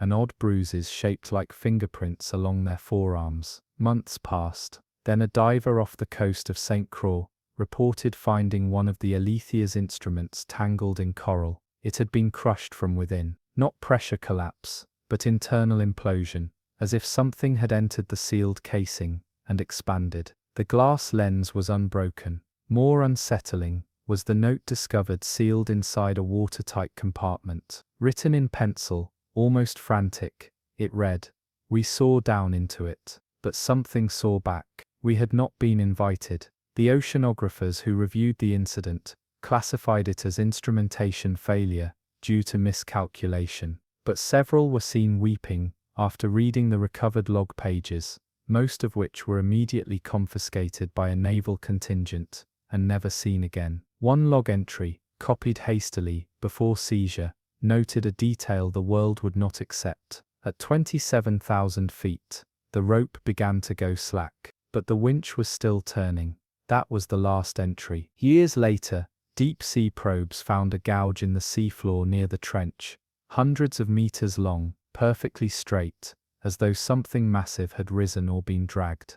There was no rock debris, no displacement, just absence, a corridor, a scar. To this day, no official monument honors the Alethea. Only in scientific folklore does her name remain, whispered among oceanographers and mariners alike. They say the ocean is vast, yes, mysterious, yes, but it is also aware. There are depths that do not want to be charted, not because they are hiding, but because they have already measured us. And the Alethea was not lost, it was answered. In the summer of 1870, a Norwegian whaling vessel, called the Harald's Wish, departed from Tromsø, with a full crew and a captain, whose journals suggested a man more intrigued by myth than meat. Captain Åsmund Lervik had been studying indigenous stories from Greenlandic and Sami communities, legends of a creature called the Balgachalbmi, a whale so old its breath turned the sea to smoke, and whose death would tear a hole in the ocean that could never heal. Most dismissed the tales as superstition, but the Harald's Wish did not. 2 weeks into the voyage, while approaching waters northwest of Jan Mayen Island, the crew reported hearing a low sound, like a slow exhale from beneath the ice, warm, steady, rhythmically timed like a breath taken by something large. The water was calm, too calm. The horizon, usually alive with gulls and drift ice, became a blank mirror. Then the nets dropped. They weren't deployed by the crew. They fell from above, from the masthead, from the rigging, from nowhere. Coarse ropes woven with material no one could identify, studded not with lead weights but bones, long bones. Some human, some animal, some fused together, like branches grown from marrow. The nets coiled around the deck, and began to constrict, not animate, not fast, but with intention, like the slow closing of a fist. The crew cut and burned the nets in panic. 3 men went overboard, and never resurfaced. Another stood still, as the ropes looped around him. He muttered something in Sami before they pulled him free. It remembers the spears. They left the area at full speed, but something followed. For 5 days the ship was surrounded by silence. No birds, no stars, just an endless curtain of mist that always remained 30 meters away, never closer, never farther. And each night, without fail, the nets reappeared, no matter how many times they were thrown into the sea. When the Harald's Wish finally returned to Tromsø, the captain was missing. His cabin was sealed from within, windows brined shut. Inside they found only a map with a single line drawn through the Greenland Sea. At its end, a tiny whale symbol, with a red X over it, written beside it. The ocean grieves what it devours. The ship was dismantled and burned. The wood would not catch fire. Eventually it was scuttled and sunk beneath the fjords. But for decades after, coastal Sami fishers reported strange catches in their nets, bits of rope made from cartilage, bones with no known species, and symbols etched in salt that burned the hands of anyone who tried to clean them. Today scientists label the incident a maritime hallucination, the result of cold stress and sailor folklore. But in the north, where the wind cuts through silence like glass through cloth, the old ones say this: if you hear the whale breathe, you throw your nets overboard, not into the water, but into the wind, and leave with nothing. Because some hungers do not want flesh, they want amends. The Ophelia Grange was a cargo steamer built in Glasgow, and christened with wine instead of champagne, an old sailor's superstition meant to ward off the bad luck of naming a ship after a drowned woman. She was assigned a routine trade route between Plymouth and Port Said, her steel hull thick, her boilers modern, her cargo forgettable, textiles, barrels of pickled fish, and 2 cases of antique maps, bound for a collector in Cairo. Yet something about her first voyage was wrong before she left dock. Her anchor was tangled, the tide pulled against her stern as if something below held on. The ropes snapped twice during final loading. Her captain, George Lockridge, reportedly remarked to a dock worker. The water doesn't want her. That's never good. On her 7th day at sea, the Ophelia Grange crossed into an area of the Mediterranean, off the coast of Crete, that had no recorded name, just coordinates marked unreliable depth. That evening, the sea changed. Calm winds, gentle rocking, and then a sudden jolt beneath the bow. Not an impact, but a tug. The helmsman reported a sensation like the ship fell forward without moving. The lights dimmed. The engines groaned. Then the crew saw it, a ribbon, black, as wide as the ship, stretching beneath the surface. It wasn't seaweed. It wasn't rock. It moved. It pulsed. It flowed beneath the hull like a single, endless stroke of ink, so dark it distorted the reflection of the moon. They watched it pass for nearly 5 minutes. No beginning, no end, just motion. One sailor fell to his knees and began praying in Spanish, though he'd never spoken it before. Another began drawing symbols on the deck in lamp oil, none of them legible. Captain Lockridge ordered the engines reversed, but it was too late. The ship didn't sink. She tilted, nose down, like something below had caught the keel and was pulling. Screws and bolts popped from the hull like seeds from fruit. The sound wasn't metal tearing, it was cloth ripping underwater. And then, silence. Days later, wreckage floated ashore near Malta. Not debris, whole planks, intact, polished clean. Not a drop of barnacle, not a trace of algae. Just smooth wood, lighter than water. So light, in fact, that some pieces were found above the tide line, as if they'd been tossed ashore by something placing them. Of the crew, only a single uniform was recovered, folded, without blood, still bearing the stitched name, Lockridge. Later, a Mediterranean research vessel scanning the same area with sonar detected something unusual, a 300-mile-long anomaly, running straight along the seafloor, perfectly even, perfectly dark. No marine life would cross it. Cameras sent to observe came back blank, their feeds erased. The crew never dove again. Oceanographers say it's a mineral vein. Sailors call it the black ribbon. They say if you see it, you're already too late. It won't pull you under. It won't capsize your hull. It'll take your direction. It'll erase your compass. And eventually, it'll erase your name. Because the sea doesn't just drown ships. Sometimes it unwrites them. In the Strait of Belle Isle, where the cold Atlantic squeezes between the cliffs of Labrador and Newfoundland, a short-lived structure called Beacon D12 was erected in early 1873. It wasn't a full lighthouse, just a temporary signal tower meant to assist with wartime troop and supply routing. 4 stories tall, built in a rush by British engineers atop a shallow reef, it bore a powerful oil lamp beacon housed in a brass reflector, designed to throw a visible beam 20 nautical miles. It was meant to last 1 winter. It didn't. Within 2 weeks of activation, nearby fishing boats began reporting strange distortions in the light. The beam didn't reflect.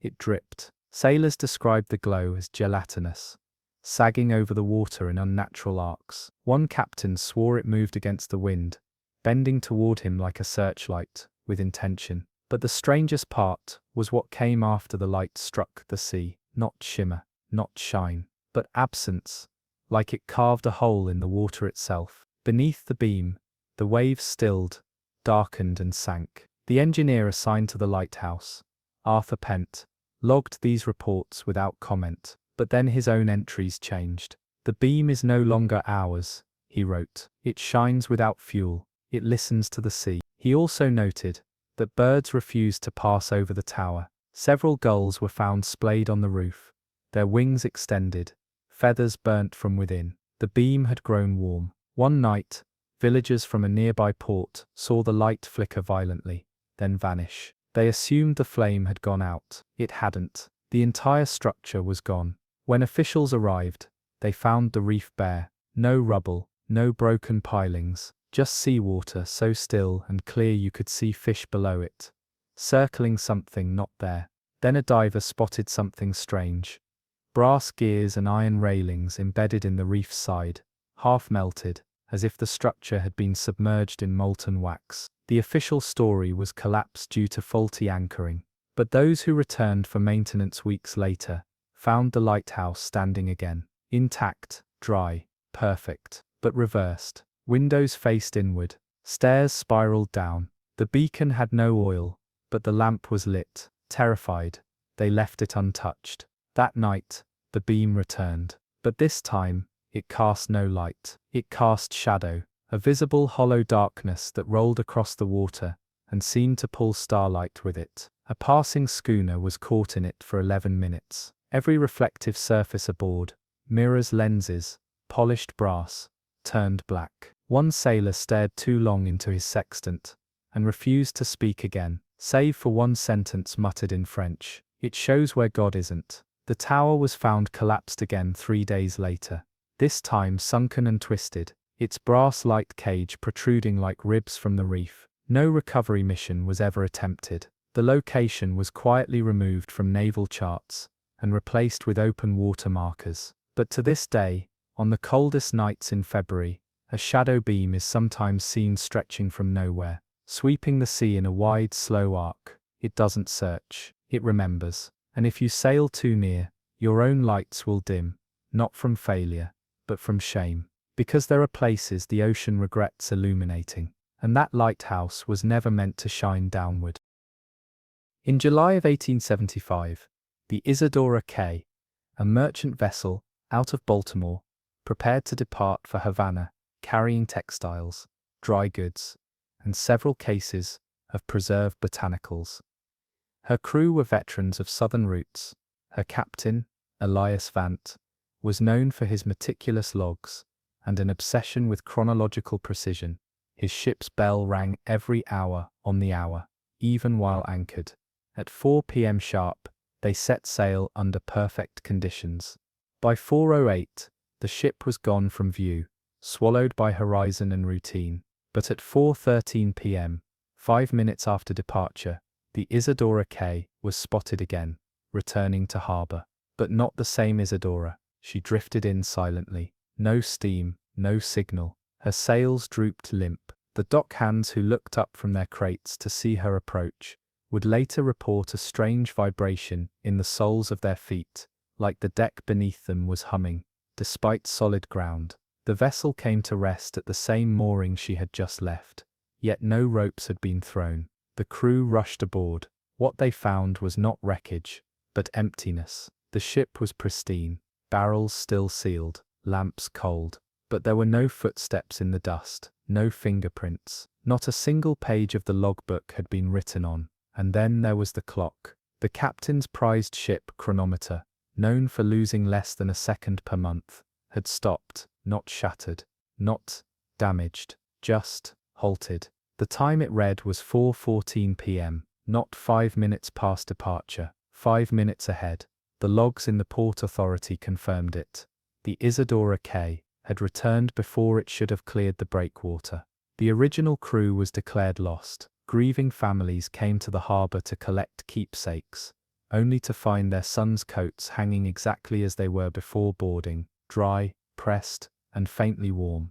For the next year, the ship remained untouched. No buyer would claim it. Sailors refused to board. Children would toss pebbles at the hull, only to watch them vanish through the planks, as if absorbed. When the port finally ordered it dismantled for parts, the first axe blow bounced off the hull and shattered the blade. Carpenters reported knots in the wood that moved. One man claimed to hear whispering from the ballast. He quit 2 days later, speaking only in backward phrases for the remainder of his life. Eventually, the Isadora K was scuttled offshore, or so they thought, because in 1891, 16 years later, she was reported adrift near the Yucatan, fully intact, sails half raised, casting no shadow in the afternoon sun.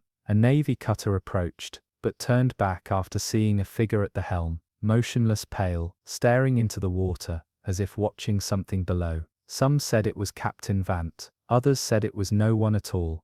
The ship vanished again, by morning. To this day, mariners tell of a vessel that returns before it leaves, a ship caught not in time, but in expectation. If you glimpse her near departure lanes, you're advised not to track her with instruments, not to log the sighting, not to name her aloud. Because once noticed, The Isadora K notices you, and she always returns the favor before you're ready to leave. The Red Marlin, a steel-hulled cargo ship based out of Boston, was tasked with a straightforward mission: deliver iron tools and coal to Havana, then return with sugar and tobacco. Her captain, Abram Josiah Pike, was a cautious man, known for taking longer routes to avoid unpredictable Caribbean squalls. But on the 18th of March, 1877, the Red Marlin changed course. According to her surviving manifest, she veered southeast of the Bahama Banks, closer to the deeper, colder abyss of the Puerto Rico Trench. No storms were forecast, no urgency noted, and yet she turned. What came next unraveled what little sense remained in her logbooks. The first sign was the temperature. At noon on the 20th, the sea turned cold, unnaturally so. The surface, warmed by equatorial sunlight, plummeted from 28 degrees Celsius to 5 degrees Celsius in less than 2 hours. The crew lit fires below deck. Pipes froze, skin cracked. No fog, no wind. Only sudden winter in a sea that should never know it. Then came the current. It was not a tide, nor a flow. It was circular. The water around the ship moved in slow spirals, not horizontally, but vertically, as if the ocean itself was turning in on its own depth. Planks creaked. The ship's bow dipped, then rose, then dipped again, not from waves, but from something beneath rotating. When the crew lowered a lid line to measure depth, it never struck bottom. Instead, it began to spin in place, then rise, then stop, pulled tight from below. No one touched the winch. They cut the line. On the 21st, the cook went mad. He claimed the galley stove was whispering coordinates. When confronted, he stabbed a map of the trench with a fork and screamed, "That's the pupil. It's looking back." He was restrained. Later, he bit through his own tongue and died choking on blood. The Red Marlin's final message, sent by flag to a passing mail steamer, read, "We are circling. Bearings fail. Water climbs." Then silence. Weeks later, an empty lifeboat washed ashore in Turks and Caicos. In it were 4 perfectly preserved nautical charts, but the oceans were drawn upside down. Islands had shifted, currents curled inward, and in the center of each map was a black spiral inked so heavily it had torn through the page. The maps were dismissed as forgeries, but deep-sea sonar expeditions in the mid-20th century recorded anomalies in the very region the Red Marlin had entered.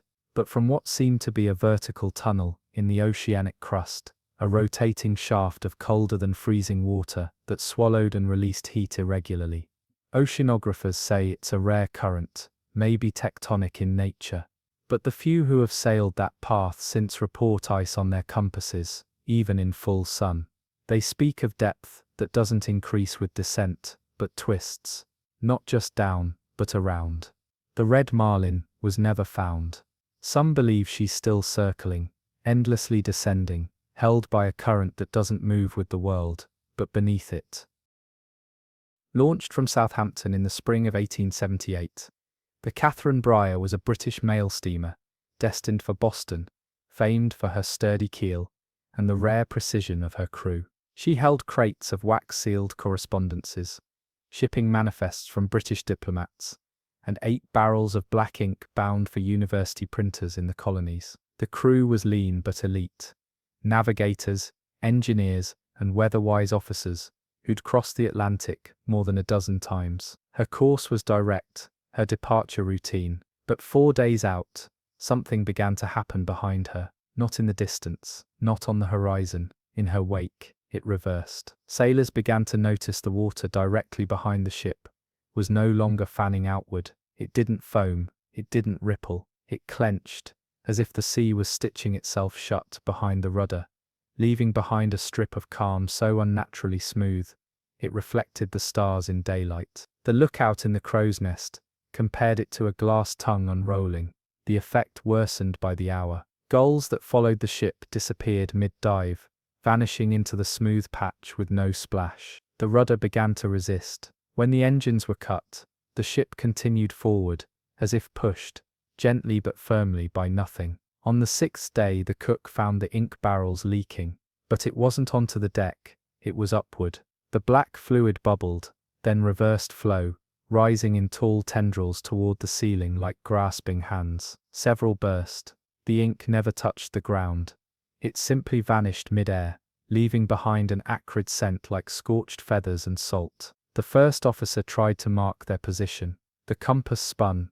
The stars above did not match the maps. Familiar constellations were subtly wrong, stars too close together, one missing from Orion's belt. The North Star had vanished. Still, the Catherine Breyer surged forward. No wind, no fuel, no control. It was then that the crew realized the wake had ceased entirely.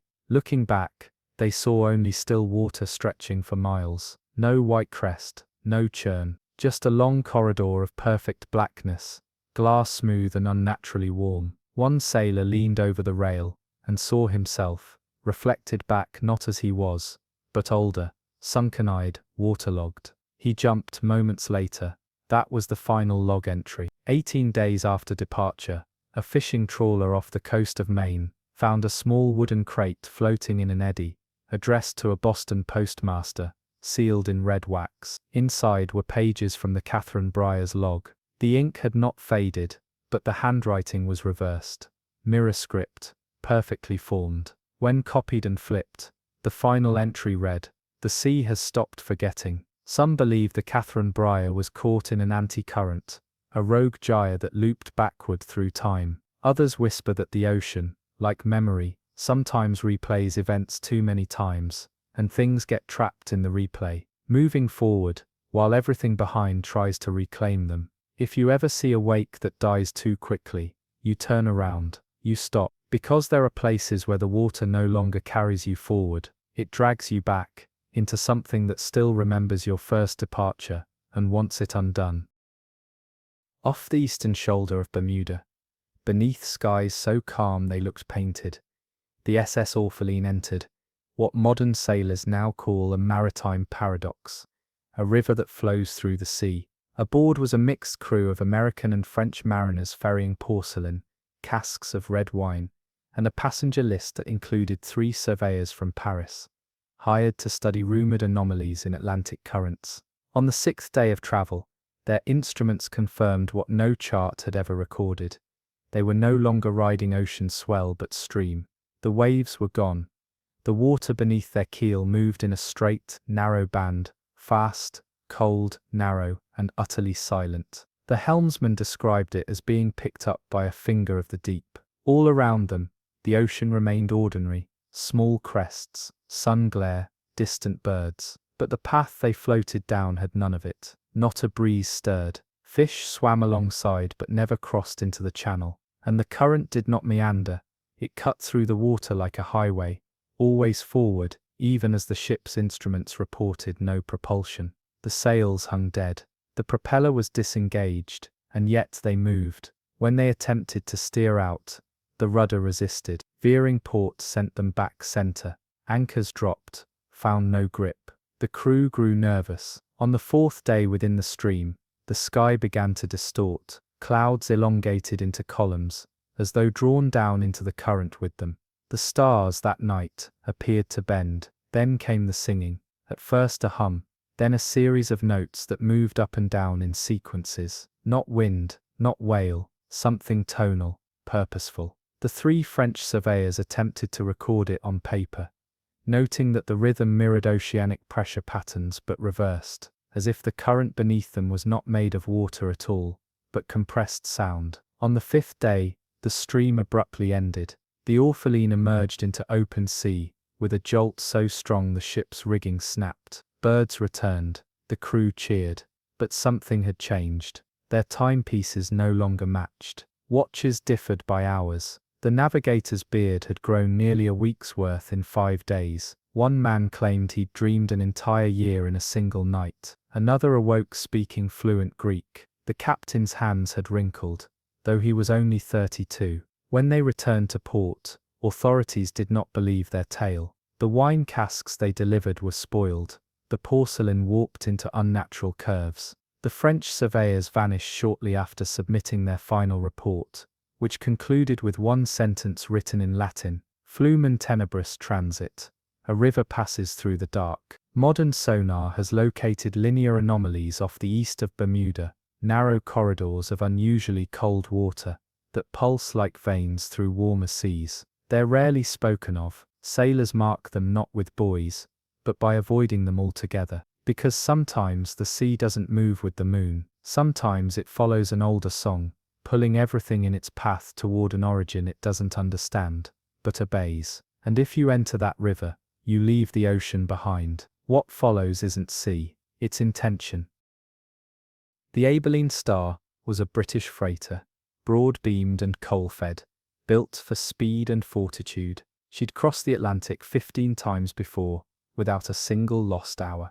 In August of 1880, she set sail from Halifax to Liverpool, carrying iron bars, canned rations, and 67 crew. By the second night, she was gone, but not in the way most ships vanish. Aboard the Delilah Finch, an American passenger steamer, trailing the same path by 2 days, sailors spotted something unusual, an upwelling. Not a geyser, not a vent, but an immense circular disturbance in the sea that stretched more than 300 yards across. They approached cautiously, watching as the center churned not upward, but down, dragging even seabirds toward it, as if by invisible ropes. Then they saw debris, not scattered, rising. Planks and crates rose from beneath the surface slowly, rotating in a tight upward helix, before being pulled back under. The Delilah Finch turned away. When investigators followed the coordinates, they found something stranger: a full ship's bell, polished, uncorroded, floating just beneath the surface, as if suspended on invisible glass. It bore the name Abilene Star, but the date engraved beneath it was 1881. A full year in the future. They didn't retrieve it. When they tried, the diver's tether grew hot to the touch. He surfaced screaming that something had opened its eye beneath him. Later, a Royal Navy survey crew sent to triangulate the location found it impossible to stabilize their position. Compasses spun.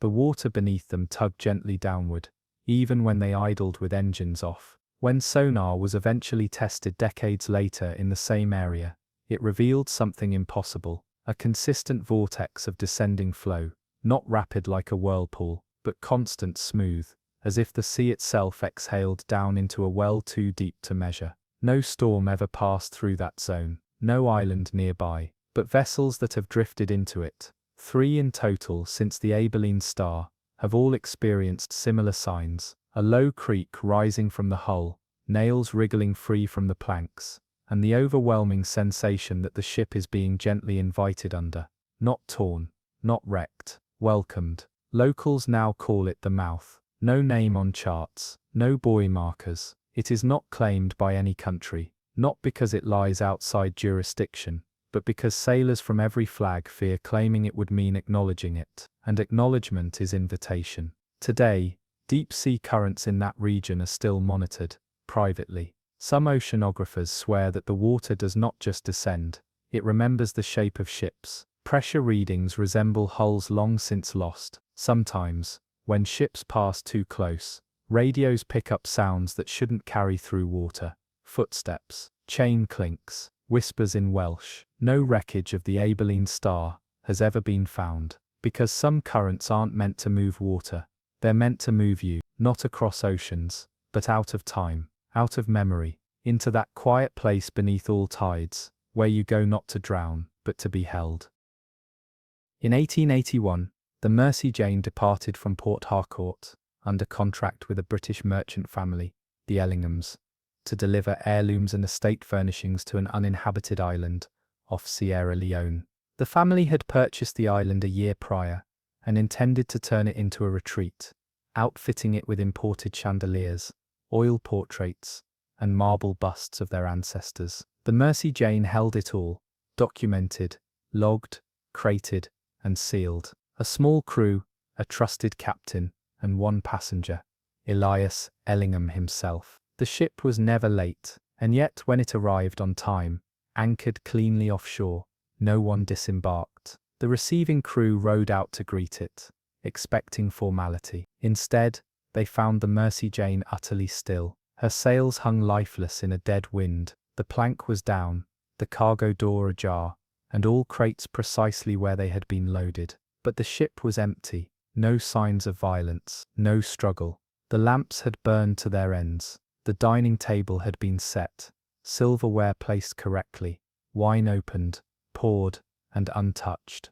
Portraits were already hanging in the cabins, the linens were pressed. A record book lay open in the captain's quarters, its last line written in a hand too refined to be his. We have accepted the invitation. No bodies, no damage, no lifeboats taken. But the real horror was in the crates. They were all there, numbered and accounted for, except one, crate 44, originally registered as containing portrait, oil on canvas, unnamed woman in mourning veil. The manifest listed its dimensions and contents in exacting detail. It was documented during loading. Eyewitnesses confirmed it aboard, but it was gone, not opened, not misplaced. Gone. In its place was a damp patch on the floor, perfectly rectangular, with streaks along the plank as though something had been dragged upward, not outward, into the air. When the shipping company attempted to tow the ship back for investigation, the tow line rotted within hours. The hull grew soft, wood fibers disintegrated, as if aged centuries. Within days, the Mercy Jane began to sink, not violently, but gradually, quietly, until only the masts protruded. No crew ever reappeared. No one tried to salvage her again. Years later, the Ellingham family line collapsed. Elias was never found. The island was abandoned. But then, from ports as far apart as Lisbon and Zanzibar, reports surfaced of sailors seeing a ship matching the Mercy Jane's description, adrift, always silent, always alone. A single oil painting could sometimes be seen hanging from the railing, always the same one. A woman in a black veil, her face obscured, her hands resting on an empty frame. Maritime folklore now calls her the ghost of Cargo 44. And some claim that if you inherit something you can't trace, an old desk, an unknown portrait, a sealed trunk with no family name, it might have come from the Mercy Jane. That ship carried the belongings of the dead, and one of them unpacked herself. Because sometimes, inheritance doesn't come through blood or law, it arrives across the sea, on time, unopened, waiting for you to claim it. The Amalthea's Child was a modest schooner built in New Bedford, Massachusetts. Its original purpose to ferry lumber and dry goods up and down the eastern seaboard. But in 1883, it was purchased by a reclusive philanthropist named Cornelius Keene, who had recently inherited property in the Azores from a distant cousin. A cousin who had reportedly died without heirs, and whose name had not appeared in any church or census record. Cornelius, desperate to settle the estate, loaded the vessel with his family's archives, baptismal documents, letters, lockets, mourning ribbons, even his great-grandmother's coffin, which he intended to bury on the island beside kin he had never met. It was meant to be a final gesture of closure. It became something else. The Amalthea's Child departed with 9 men and 1 passenger, Cornelius himself. Weather reports were clean, tides behaved, but 3 weeks later, the schooner returned to its home port without signal, without crew, without sails raised. The harbour master noted she glided in, as if tugged by a line no one could see, then gently docked herself, bow first, against the wharf. No crew was found. The decks were scrubbed, doors latched, but in the central hold, where the family records had been packed, something unnatural waited. The coffin had been opened, empty. Around it were dozens of envelopes, each addressed in different handwriting, sealed with wax, and written in languages no dock worker recognized. Some used characters known only to antiquarians, others used none at all, just intricate patterns, like roots or nerves, pressed into parchment. Worst of all were the logbooks. Cornelius Keene's handwriting filled the final pages, but the entries were dated 6 months into the future. The last read, "She does not belong to earth anymore. We delivered her to the water's breath, and she unwrapped herself. She spoke our names backwards, and turned the tide beneath us. We never reached land. The island reached us. For years the ship was quarantined. No one claimed it, no one dared burn it. One curious archivist pried open one of the strange letters and went blind within the hour. He described a sound like a voice trapped inside his own teeth. He died that winter, having said only one coherent sentence: "She is not buried, she is burial itself." Eventually the ship was towed out and left to rot near Cape Cod, but she never decayed. The wood remained dry in rain, moss would not grow. Locals began to report seeing a woman in a widow's gown, standing on the deck at night, facing inland, always dry, always still, never moving. Today few remember the name Amalthea's child, but her route remains unofficially cursed. Sailors who pass near her last coordinates report headaches, nosebleeds, and memories they do not recognize, names they've never heard, but mourn nonetheless. Because not all voyages are outbound, some ships return before you realize they left, and some inheritances don't wait for heirs. They come for the living, with papers already signed, and coffins already open. The Saint Daria was a Baltic cargo vessel of unremarkable build, manned by a crew of 17 and bound for Copenhagen, carrying textiles and timber. She departed from Riga on a cold morning in February 1885. But it wasn't the weather, the manifest, or the route that would burn her name into maritime lore. It was her crew. Or rather, what happened to them in the days after she passed into open sea. On her 4th day at sea, the Saint Daria was hailed by a Swedish ferry off the coast of Gotland. The captain, Gunnar Frisk, later testified that he saw 3 of her sailors standing at attention on the bow, staring straight ahead, not responding to flares or shouted greetings. The men did not move, they did not blink. It was as if they were waiting for something beyond the horizon that no one else could see. 2 days later, she was found drifting, again upright, again fully intact. But the entire crew had vanished. The galley fires were still warm. Half-filled mugs of tea sat beside folded clothes. Lifeboats were all present. The wheel had been tied in place. Nothing was missing, except the people. Then investigators opened the captain's log. At first the entries were standard: weather, headings, meal inventories. But by day 3, they grew strange, not in language, but in tone. The captain began referring to his crew not by name, but by number. Crew 4 did not eat. Crew 9 stares at sea again. Crew 12 speaks with someone unseen in the storage hold. On day 5, the final entry, he wrote, "They are not sailors. They are the inheritance. I am only the envelope." They found something else. Photographs in a sealed tin, wrapped in oilcloth, taken by one of the officers, using a rudimentary camera. Each showed the same thing: the entire crew standing on deck, facing the camera, completely motionless, mouths slightly parted. But in each photo, their faces were blurred, not from motion, but as if the emulsion had rejected their features. Only the horizon behind them was clear. And in that horizon, in the last frame, was a ship barely visible, a black dot with no sails, no mast, and no reflection. When analyzed, it was determined the ship in the background did not exist on any manifest, and was not seen by the Swedish ferry. It was simply there, on film, not in memory. The Saint Daria was salvaged, but never recommissioned. Every attempt to reuse her timber led to structural collapse. Doors refused to hold hinges, floors warped, nails wouldn't take. The wood, one carpenter wrote, was not made for houses, it was made for loss. Years later, an orphanage in Riga received a strange donation: a bundle of 17 uniforms, neatly pressed, with tags numbered 1 through 17. No names, no records, no return address. The children who wore them developed night terrors, all reporting the same recurring dream: standing on a deck with mouths open, waiting for their ship to speak. Today sailors speak of the Saint Daria, not as a ship, but as a container. For people, yes, but not for the living. For roles waiting to be filled. She's been spotted since, adrift, with new figures on deck, always 17, always staring. Because sometimes the sea doesn't kill, it hires replacements, and those who vanish leave vacancies behind, waiting to be worn. In 1888, the Calderon, a Spanish merchant bark, embarked on a simple journey from Valencia to Montevideo, carrying wool, wine, and a ledger book, bound in black leather, water-sealed and hand-inked, that listed the names and final payments of every sailor to have died aboard her since her christening.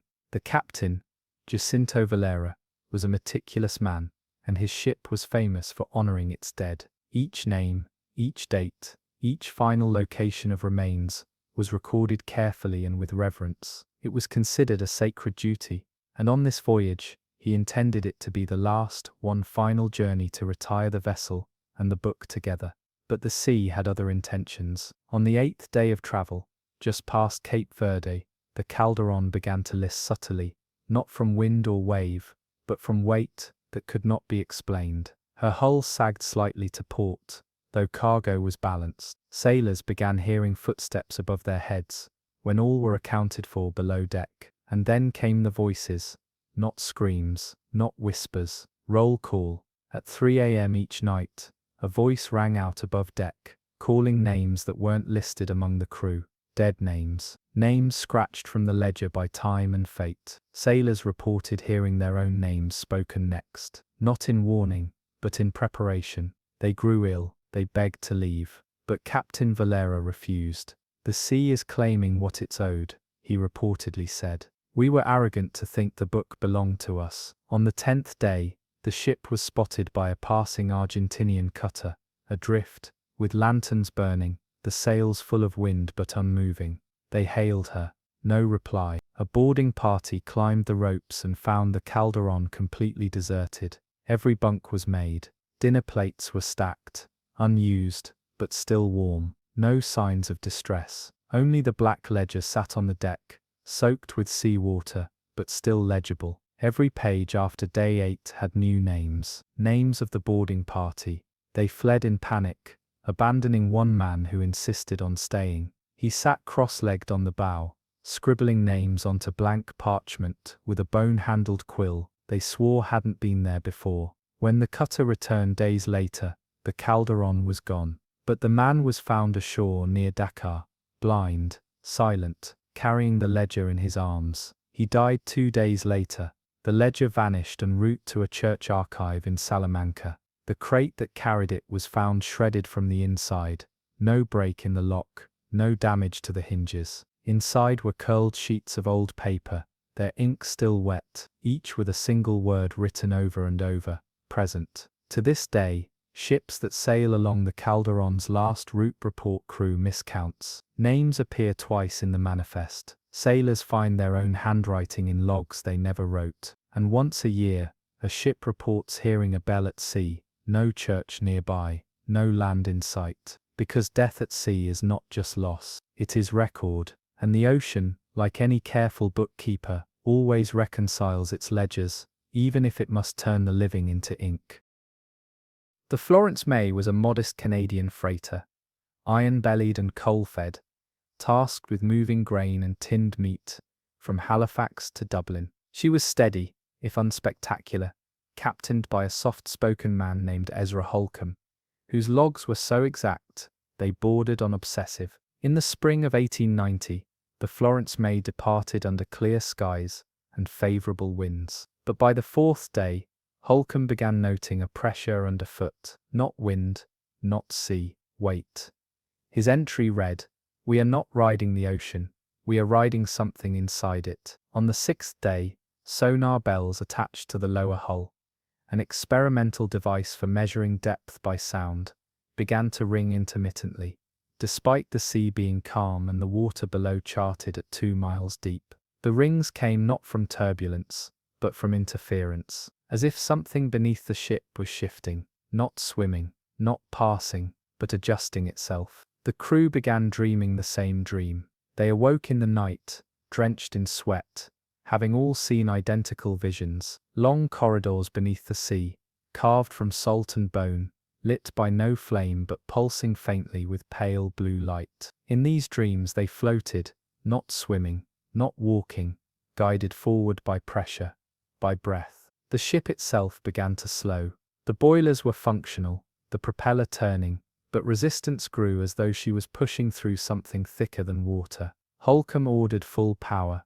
The Florence May groaned. Her hull began to vibrate at irregular intervals, every 47 minutes. Tools slid across the deck in slow spirals. Lamps flickered, even in full daylight, and the sea grew warmer.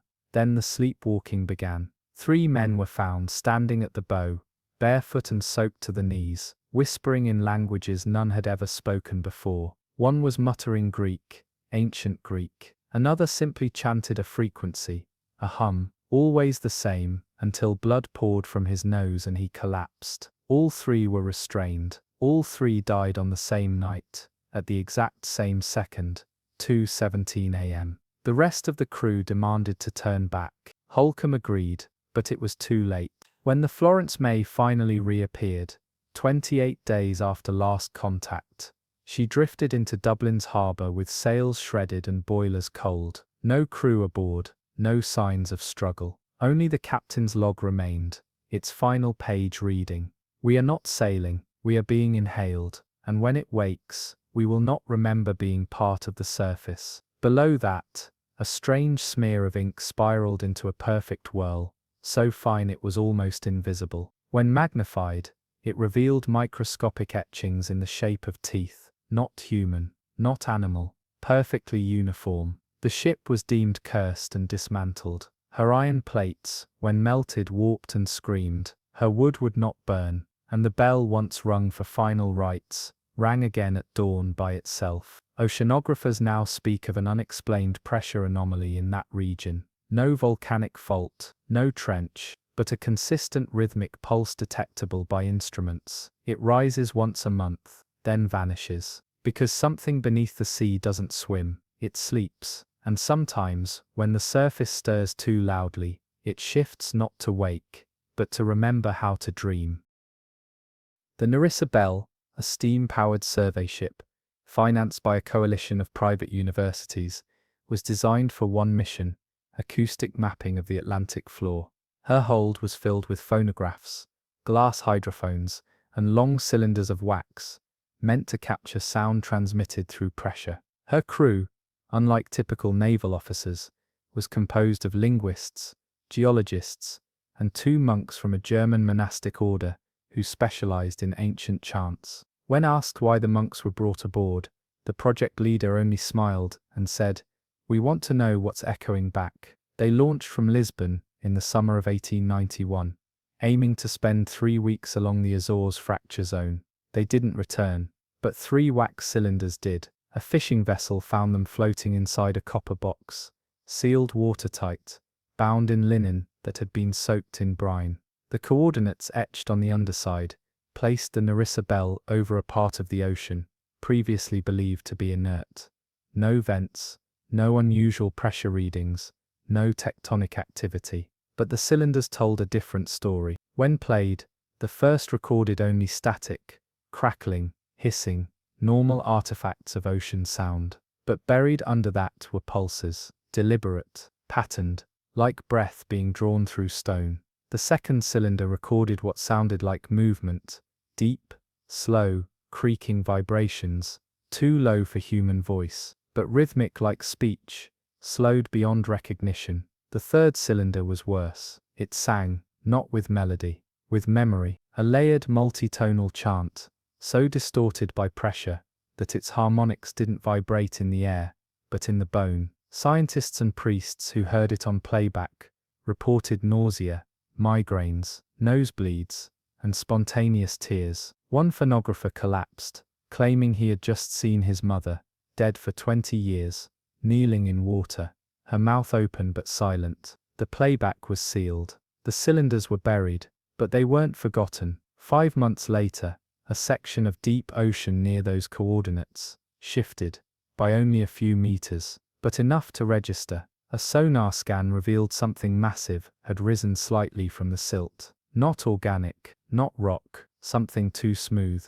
too symmetrical. And when hydrophones were lowered into the water, they didn't hear sound, they heard breathing. The Nerissa Bell herself was never found, but fragments of her appeared sporadically over the next 30 years.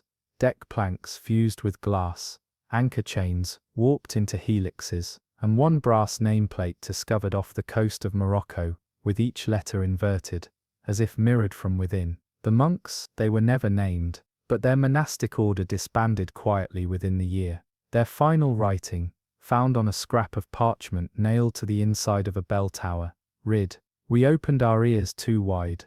The sea remembered a name we did not mean to speak." Since then, that region has gained a nickname among oceanic cartographers, the Vault, not because it hides treasure, but because something inside it echoes, not just sound, but intention, a resonance that can slip into wax, into minds, into dreams. Because sometimes, the ocean doesn't roar, it whispers, and the problem is not hearing it, but understanding that it speaks at all. The Celeste Rain was a French steam yacht, a luxury vessel commissioned by a wealthy baroness, known for her obsession with reflective surfaces. Mirrors adorned the interior of her stateroom, the galley walls, even the ceiling of the bridge. The ship itself was rumoured to be cursed before it ever touched water. Her keel cracked during christening. Her first captain died of a sudden seizure before maiden departure. Still, the voyage proceeded in spring of 1892, with the Baroness and 12 guests bound for a private celebration near Madeira, far from land and law. What happened next is preserved only in fragments, most notably, a broken silver vanity recovered from the wreck, and the final journal entries of the ship's steward, written in a trembling, spiraled hand.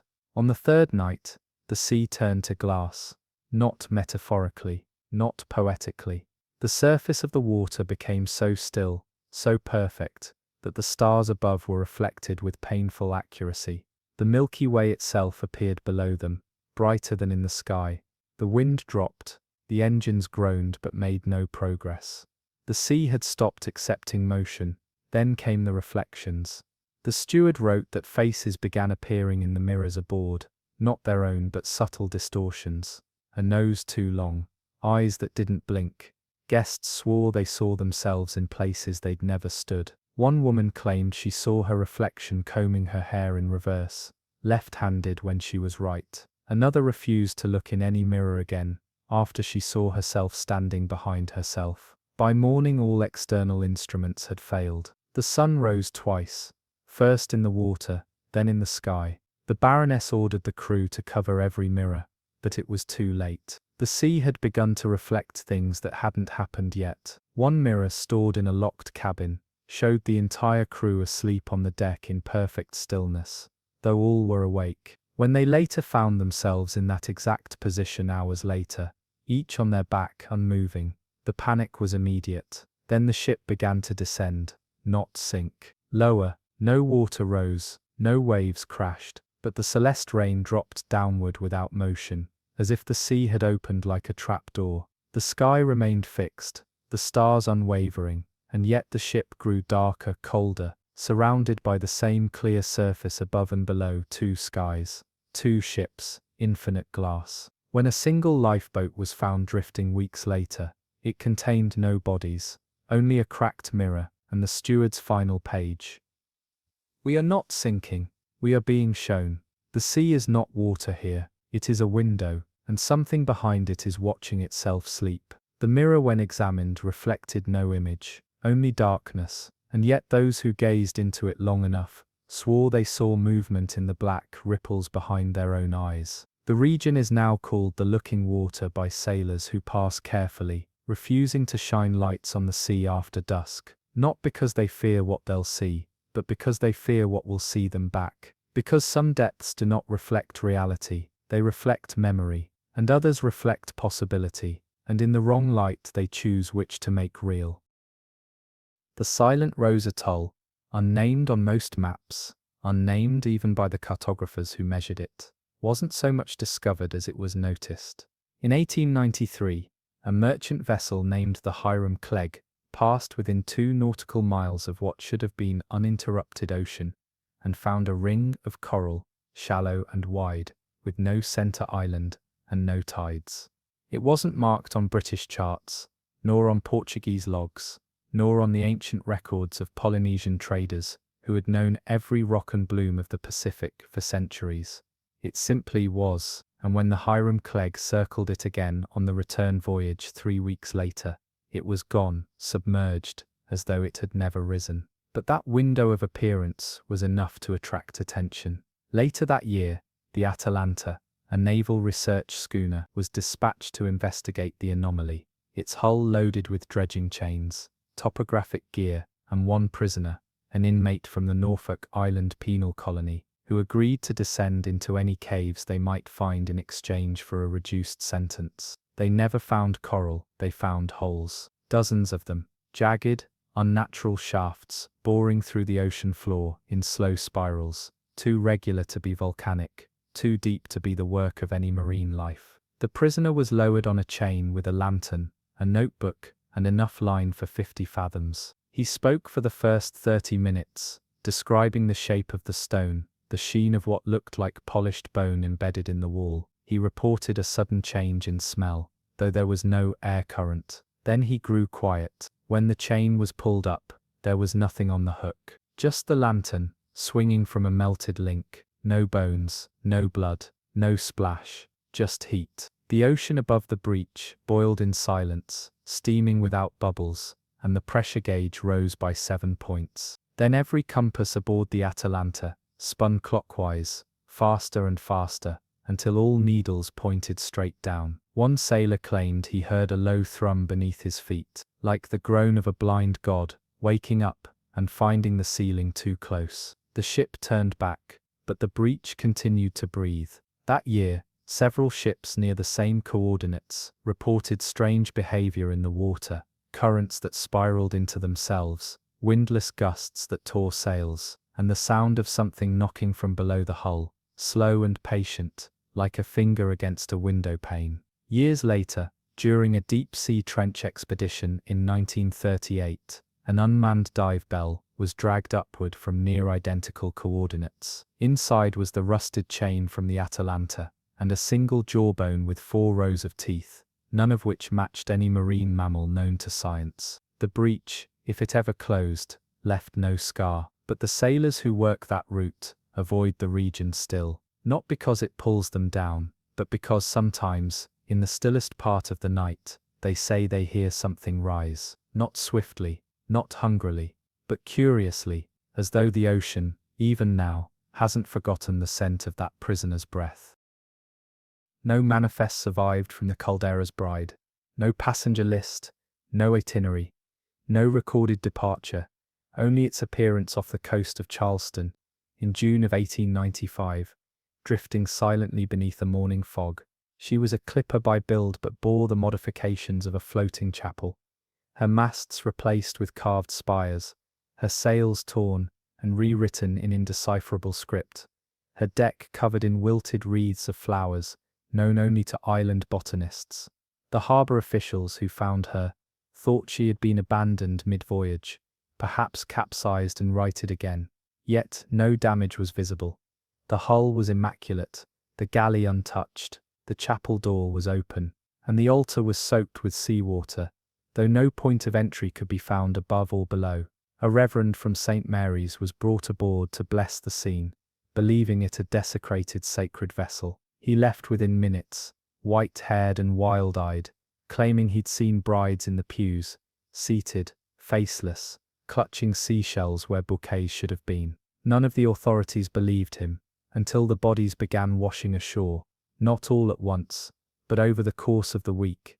6 women in ceremonial white, skin bloated, lips sealed with wax, their fingernails stained with rust, as if they'd been clutching iron rails for days beneath the tide. Each was found with something embedded beneath their tongue, a fragment of coral shaped like a key. None of the local shipwrights or merchants recognized the Caldera's Bride.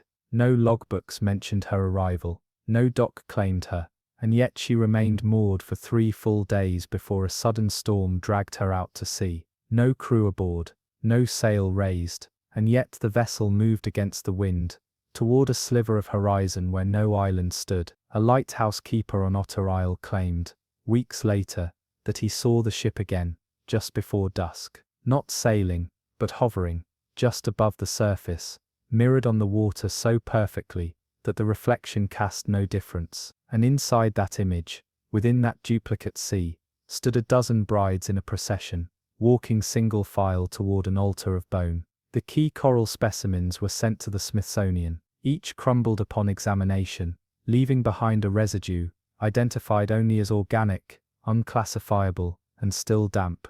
To this day, when fog descends on the Carolina coast, and the tide is high enough to hush footsteps on sand, locals say you can hear the faint ringing of a ship's bell with no ship attached. Not loud, just enough to remind you, vows once made at sea are never truly broken, only delayed, only drowned, only waiting, somewhere, to be spoken again. And when the waves begin to slow, and the wind forgets its name, you might just see them, veils where sails should be, and a procession that never ends. Kirkwell Sound, off the jagged northern coast of Maine, has always been a difficult place to chart, not because of tides or fog, but because the depth gauges return readings that fluctuate by the hour. What should be 70 feet deep can become 30 in a single afternoon, then fall away again to 200 by night. It was in this mercurial body of water that a series of strange reports began in the summer of 1896, centered around sightings of submerged structures, stone arches, window frames, staircases that led nowhere. Fishermen swore they saw a steeple in the shallows at low tide, a thin spire of white glinting beneath the waterline like frozen lightning, but every dive that followed found nothing, not sand, not rock, just water that felt too heavy. A survey schooner named the Granite Veil was dispatched in September to investigate. She carried sonar plates, glass-bottom viewports, and 2 divers, former naval men, accustomed to night dives and murky recoveries. They entered the water at dawn, tethered by dual rope and signal line. The sea was calm, the sky still, and yet only one surfaced again. The diver who returned was bruised around the eyes, as though he had been exposed to extreme pressure, but he reported that he had barely descended 20 feet before the current slowed him to a standstill. And then, he said, it released. Suddenly the ocean let go of him, not downward, but outward, like he'd been pushed sideways into a dome of warmer, clearer water. Inside, he saw pews, dozens of them, stacked in rows on the silt, angled slightly downward as though the seabed itself had curved. Between them stood what he called figures, not corpses, not statues, but hollow things clothed in threads of seaweed and tethered by ropes of congealed salt. Their arms were lifted in benediction, heads bowed, and each had a hole in the chest where a heart should be. He spoke to no one else after that day. Later, when divers from Boston were sent to follow his path, they found no pews, no figures, but they did find something, a bell. It rested on a granite pedestal, too pristine to have corroded, inscribed in Latin, aqua vocabita non revertitur. The water will call, and it will not return. The bell was brought aboard the Granite Veil, where it remained until midnight. When every lantern aboard blew out in unison, a sound emerged from the lower deck, not the ring of a bell, but the whisper of prayer. Several crew members refused to go below again. The bell was thrown overboard the following morning, but its chime continued beneath the hull for 2 more days. By the year's end, Kirkwell Sound was declared acoustically unstable. Mariners were warned not to anchor there, not because of storms, but because of the echo that rises from its floor, an echo that does not reflect your voice, but responds to it. One captain claimed that when he called out for God's protection during a gale, the voice that answered from below said, "He is not here." And since then no one has tried to ring a bell in Kirkwell, because some sounds once heard underwater never rise again, but instead wait, in pews made of silence, for the next to listen. Elliston Moor was never mapped, because it was never land. It was a name, whispered between seafarers off the coast of Nova Scotia, a place not marked by rocks or reefs, but by an unnatural stillness. There the sea flattened beyond nature's rhythm, waves ceased, wind forgot to blow, even gulls, those eternal scavengers, avoided it. Ships that drifted near Elliston Moor found their lanterns dimmer, their clocks slower, and their throats dry, not from thirst, but as if something had absorbed their voices before they could reach their lips. The Bastion's wake, a barkentine carrying salted herring and wool to Boston, entered the area by accident in 1897. A navigational miscalculation, according to the log, though some claim the helmsman had begun steering without orders days before, as if drawn. The ship entered the region in morning light, but by noon the sky had dulled to slate, and the crew reported a strange effect. No sound, not muffled, not distorted, just gone. Footsteps, hammer blows, even shouting, each gesture fell into the air and vanished like smoke in a bottle. The ocean didn't ripple, the sails didn't flap, the wind didn't exist. Not dead calm, but the absence of breath altogether. They dropped anchor, but the chain made no splash. The cook struck iron against the stove to light a flame, and though the spark flashed, it made no sound. One sailor slammed a barrel to the deck again and again, screaming, but nothing came. Then they saw them, reflections on the water, not their own. A second ship beneath them, hull to hull, as if mirrored, but the reflected ship was not the Bastion's wake. Its masts were twisted, its rigging torn, its sails embroidered with black thread, like mourning veils soaked in salt, and upon that mirrored deck, 12 men stood, not moving, not breathing, and not alive. The captain ordered immediate retreat, but the rudder refused to turn. The ocean beneath them felt thicker. One sailor described it as rowing through blood that doesn't want to separate. Then came the knocking, soft at first, like fingertips along the hull, then harder, then from inside, not one, but multiple, as though the reflected ship was not a reflection at all, but a pressure, a double, pressing upward, through the water, trying to surface in their place. In desperation, the crew tossed the cargo overboard. As the last barrel hit the water, a sound finally returned, a breath, a single vast inhalation from below. Not the sea's usual sigh, but something deeper, older, satisfied. The silence lifted, the ship shuddered, and the reflection was gone. The Bastion's wake limped back to port, with half its crew catatonic. The others swore off the ocean forever. Charts were redrawn to route ships around Elliston Moor, though no one ever drew the moor itself. Only a margin of empty sea labelled Quiet Passage, no bells, because whatever sleeps beneath that part of the Atlantic does not want prayers, does not answer names, and does not need to rise. It simply waits, listening in the depth where noise cannot exist, for another ship, another echo, another silence to claim. Along the windswept edge of Newfoundland's southern shelf, fishermen once whispered about Gallows Shoal, a reef that had no coral, no sandbanks, no rocks. Its name came not from maritime charts, but from tales passed down over oil lamps and rum, that at certain nights in late autumn, lanterns appeared beneath the water, steady swinging lights far too deep to be caught in tide or reflection. They weren't fire ships, nor bioluminescence, and they didn't drift. They waited, always in a line, as if tethered to invisible masts by hands unseen. It wasn't the lights that scared them though, it was the silence that followed.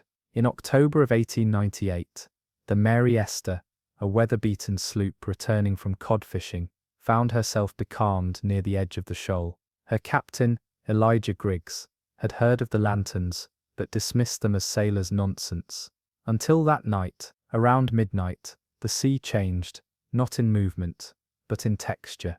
The air grew dense, the stars dulled behind a veil, and from the port side of the Esther, 5 lights rose beneath the surface in perfect unison. They hovered 10 feet below the keel, pulsing faintly yellow, their glow not reflecting upward, but seeming to draw the ship's shadow down toward them.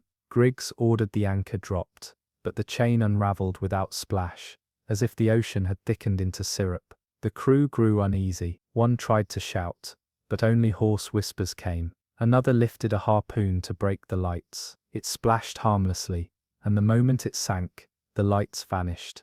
But then they heard the ropes, tightening, slowly. Rigging lines began to creak, though there was no wind. A soft tapping came from inside the hull. From below the waterline, Griggs opened the hold, and found the bilge bone dry, but lined with silt that hadn't been there before. Carved in that silt, in looping spirals, were the names of ships long believed lost in storms: the Winter Grief, the Northwake Widow, the Esterline. Ships that had vanished in calm seas, with no storm, no wreckage, only absence. Before dawn, the Mary Esther cut her anchor and turned to port. As they left, the lights reappeared, more now, 7, 8, then 11. A full row, no movement, just a stillness that pressed into the mind like a hymn sung in reverse. A fog rose behind them, but never touched their stern. The lanterns faded into it, but one remained, brighter than the others, and blinked once, off then on again, like the eye of something that hadn't blinked in centuries. Griggs never returned to sea. Years later, a hydrographic team attempted to locate Gallo Shoal, but found only open water, no reefs, no shallows, just a dip in sonar, as though sound bent strangely at that spot. But some still say that if you sail that route in late October and extinguish all lamps aboard, the water beneath you will begin to glow, and if it does, don't drop anchor, don't speak, don't even breathe loudly, because the lanterns aren't waiting for help, they're remembering who they belong to. In the spring of 1899, the Leona Ray departed from Charleston under skies so clear the captain remarked he'd never seen the horizon look so honest. She was a modest merchant schooner, hauling timber and salt pork, bound for the West Indies. Her log entries were neat, her course unremarkable, and her crew seasoned but unafraid. No storms were forecasted, and the Atlantic lay glassy and welcoming. For the first 5 days, she was seen by passing vessels, her sails full and her lanterns lit. Then she was never seen again. What followed would become one of the strangest search efforts in maritime history, because 3 weeks after the Leona Ray failed to arrive, her lifeboat was found adrift off the coast of Bermuda, with no crew aboard, but with the sound of knocking echoing faintly from the empty hold. Not splashing, not creaking, knocking. The British brig Kensley Shaw recovered the boat. No signs of violence, no water damage, but wedged between the seats was the ship's logbook, dry and pristine, with the last entry written in Captain Ephraim Miles's hand. "We heard them again last night. The knocks came from below, and the wood answered back." The sea has learned how to knock. In the days that followed, reports emerged of similar knocks heard along the coast. Fishermen swore that something tapped their hulls thrice in a pattern, one slow, two fast. Superstitious whalers began hanging crucifixes in their rudders, and lighthouse keepers logged unusual vibrations during calm tides. Then came the discovery of a journal sealed inside a waxed barrel that washed ashore on Tybee Island. It belonged to First Mate Harold Finch of the Leona Ray, and it told of strange occurrences aboard their final voyage. Sounds in the wood grain at night, like breathing between the planks. Dreams shared between crewmates of drowning while standing on dry deck. Shadows that passed behind sails where no light should have cast them. Most disturbing of all, Finch described something that rose alongside their vessel in the moonlight, a shape barely discernible under the surface, matching their speed for nearly 2 hours, never surfacing. "Not a whale," he wrote, "not a thing born of this world. It moved like it remembered being worshipped." And then silence, no final entry, no confirmation of the ship's fate. But months later, at the Charleston docks, a barrel identical to those the Leona Ray had carried was delivered with no invoice. Inside was nothing but brackish water and a single soaked scrap of sailcloth, stitched with symbols no sailor recognized. It smelled of rotted kelp, and when exposed to moonlight, the fabric shimmered briefly, not with color, but with shadow, as if something was watching from within. No crewman from the Leona Ray was ever found. The sea gave back nothing but warnings, knocks on the hulls of strangers, and the occasional echo of a name spoken into fog, a name not shouted, but whispered, Leona Ray. Even now, mariners say, if your ship sails too far without turning, without speaking, without prayer, you might hear it too. The knock, the answer, the acknowledgement. Because the ocean has learned how to call the lost by name, and sometimes it knocks to see who knocks back. When the SS Harwich departed Liverpool in the summer of 1901, its voyage was meant to be mundane: iron ore, canned goods, passengers bound for Halifax. No part of her construction was exceptional, no whisper of omen, accompanied her departure. And yet, by the time her final hour was recorded, she would become the subject of fearful maritime folklore for decades. Because the Harwich didn't simply sink, she was summoned. The tale begins not at sea, but with a bell, a salvaged brass fixture, retrieved from the wreck of a whaling vessel years prior. It had hung once aboard the Brine Widow, a bark whose entire crew vanished in 1866, leaving behind only a hold of untouched cargo, and this single bell swaying from the mast, tolling without wind. When the Harwich took on the bell, it was fitted above the engine room as a novelty, but its sound was no longer clean. It tolled crooked, off-key, and never in sync with the movement of the ship. Several days out of port, the bell began to ring at irregular hours, twice just before sunrise, once during dead calm in the afternoon, and once during a storm in which all other bells aboard had been fastened to prevent movement. No hand had rung it. It moved on its own. Some dismissed it as vibration from the engine, but one engineer, William Rake, wrote in his private notebook, "It only rings when no one is below. The sound is duller when we listen for it, but clearer when we forget it's there." Soon the crew began to speak of dreams, recurring ones, cold corridors filled with salt fog, voices mumbling in reverse, ropes tightening on their own. One passenger reported sleepwalking into the lower cargo hold and waking beside the bell, shivering, unable to explain how she had unlocked 3 hatches in her sleep. Others complained of pressure headaches and nausea whenever they neared the lower deck. The captain grew increasingly agitated, demanding the bell be removed. But each time the order was given, some calamity occurred. A loose winch crushed a worker's foot.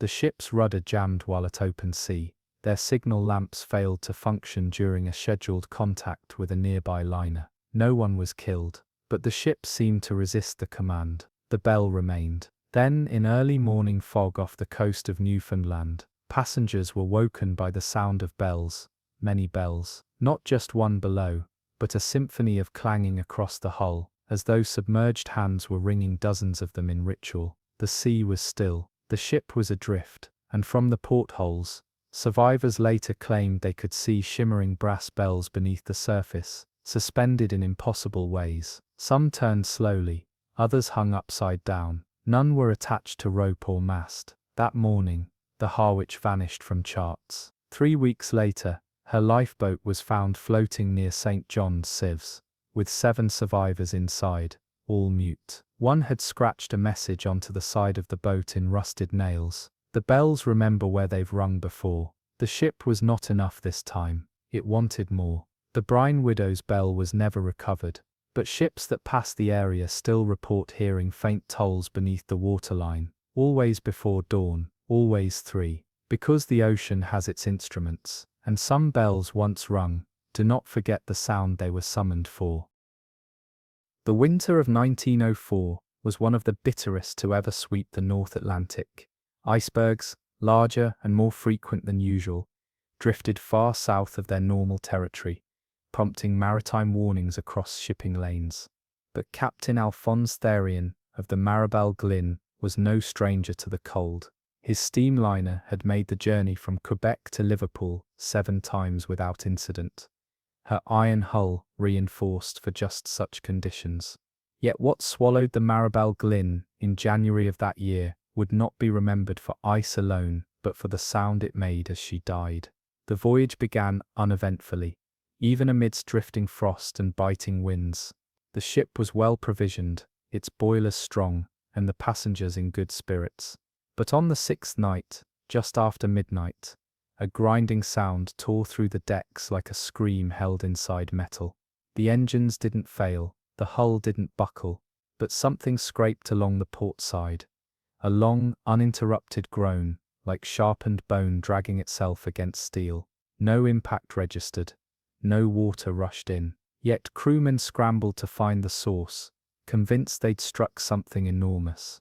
The sea around them was clear, no ice, no shadow, just frost mist curling in strange spirals along the surface. The next night, the sound returned, this time accompanied by tremors.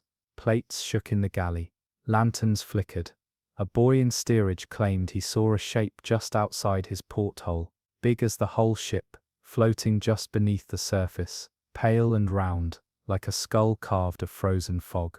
The crew laughed it off as fright, but no one laughed when the third night brought with it a scream, not human, not animal, but heard by every single person aboard. It rose from the water like steam, loud enough to shake ice loose from the rigging, loud enough to turn skin cold, not from temperature, but from instinct.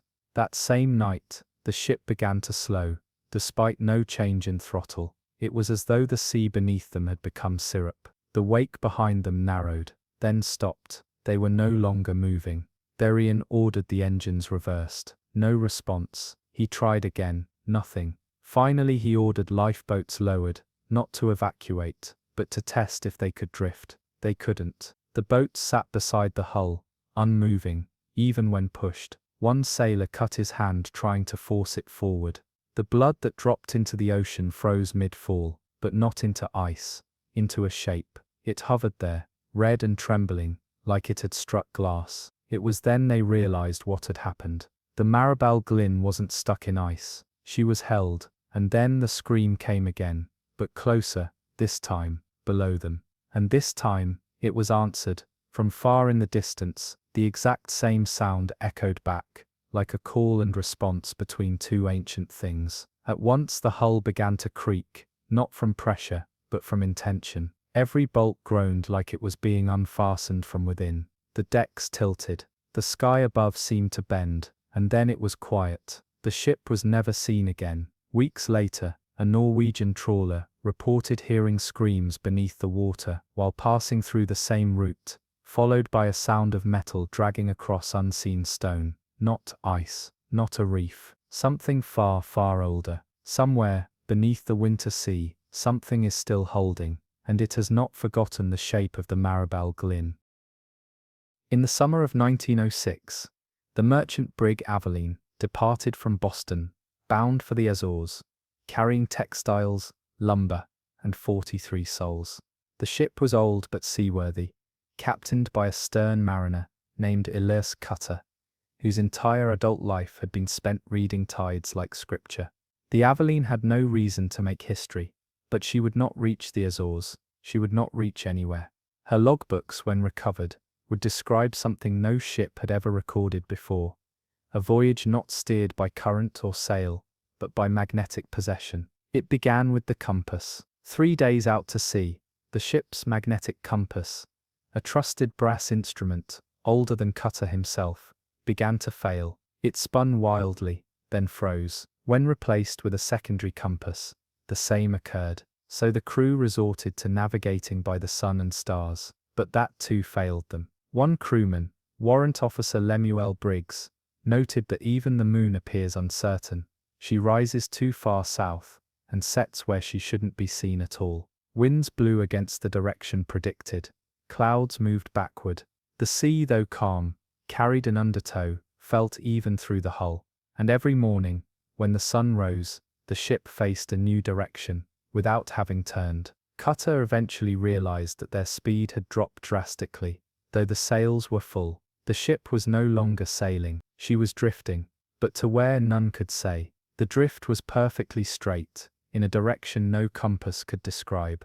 They passed no ships, no birds, not even sargassum. The stars above, when visible, grew strange as if altered. Some shone green, some pulsed faintly, others didn't appear at all. On the 7th night, the crew awoke to a deep hum beneath the ship, as though the ocean was vibrating at a pitch only the body could feel. Nails in the beams quivered, cups moved along tables without being touched. Then the compass began spinning again. But this time, it spun only when no one was looking. Whenever a man tried to watch it directly, it froze. But the moment he turned away, the needle resumed its wild rotations, accompanied by a soft ticking from beneath the deck, like a clock without hands. Cutter ordered the crew to turn the ship around. Sails were adjusted, rudder shifted, every manual control engaged. The ship did not change course, and then as quickly as the drift had begun, it stopped. The Aveline came to a full halt in the middle of the sea, in windless calm. Water glassed around them, Sound vanished. The sky turned grey, despite no clouds. The sea was neither shallow nor deep, it was blank. And then from the sky, it began to rain. Not water, but tiny black flecks, like ash from a fire that hadn't burned. Every man aboard suffered headaches, nosebleeds, hallucinations. One cried that he saw the shoreline, then jumped, only to be lost beneath the still water. Another claimed he saw the stars beneath the surface, not above. Cutter wrote a final entry in the log. The compass has settled, not to north, not to home, but to something beneath, something it always wanted to point to. 6 months later, a Portuguese fishing vessel discovered the Aveline adrift near the Canaries. Sails torn, no crew aboard. All instruments aboard were intact, except the compass. Its brass housing was split clean in half, as if something inside had forced its way out. The ship's logs were recovered, but no bodies were ever found. And today mariners in that region report that no compass behaves normally for long, that after a few hours, they all begin to spin in rhythm, matching an old unknown pulse. Some say if you close your eyes and listen closely, you'll hear the ticking, not from the ship, not from the compass, from the sea itself, still counting down. The Orpheline Dawn was a compact steam-powered freighter, designed for speed over cargo. She left Marseille in early autumn of 1908, scheduled to make a fast delivery to British Guiana, medicine, seed stock, copper piping. Her hull was sturdy, her engines modern. She had made the crossing 3 times before, without incident. But on her 4th journey, she vanished into a stretch of ocean, barely 1,000 miles from her point of origin, where the waters are deep and flat. And no storms were reported. The Orpheline Dawn never arrived. But what remains in the records, her final transmitted logs, suggests the ship encountered something so impossible, so looped in time and terror, that it broke the minds of the men aboard before it claimed their vessel. The first signal came 2 days into the voyage. Routine, calm seas. The only strange note was this: the ship had reported seeing the same set of seabirds following them since dawn. Not unusual for a few hours, but by nightfall, the birds were still circling, silent, never landing, never leaving. The second day, the ship's engineer radioed a report of engine humming, at slightly irregular pitch, too low for the human ear to perceive normally, but causing teeth to hurt and skull to hum. The captain dismissed it. They sailed on. Day 3 brought the first wave. According to the radio operator's journal, a single wave, unusually tall, rose on the horizon, approached, and passed the ship without impact. It didn't crash, it didn't break, it simply glided beneath them, silent. And then, 2 hours later, it returned, identical in size, identical in color, a massive green-black rise in the water, with a strange shimmer, as though lit from below. It passed beneath them again. Then came the third appearance. By now the crew was shaken. They were not hallucinating. Instruments detected pressure changes. The horizon rose visibly, but no wind accompanied it. The sea remained otherwise calm, and every time it passed a faint scent rose into the air. Salt, yes, but also smoke, and something else, something like camphor and decay. On the 4th pass the navigator noticed something horrifying.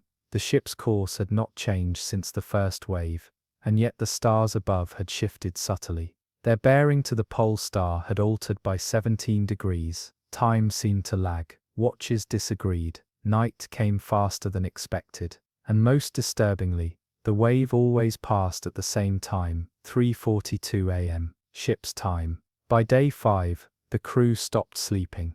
At 3:42, the wave came again. On day 6, no message was transmitted. But on day 7, a final broadcast arrived at 3:43 a.m. The voice was hoarse, ragged, whispering in broken English and French. It has learned to knock differently. It rises to look now, not to pass. We are not alone, we are beside ourselves. The wave repeats, but not us, not anymore. Then silence. The Orpheline Dawn was never recovered. No wreckage, no life vests, nothing. But every few years, naval operators monitoring long-range channels report a strange frequency spike, always at 3:42 a.m., followed by a dull low hum. And off the coast of Mauritania, a few coastal fishermen swear that sometimes, just before dawn, a single wave passes under their boat, without wind, without foam, with only one sensation in its wake, as though time has blinked.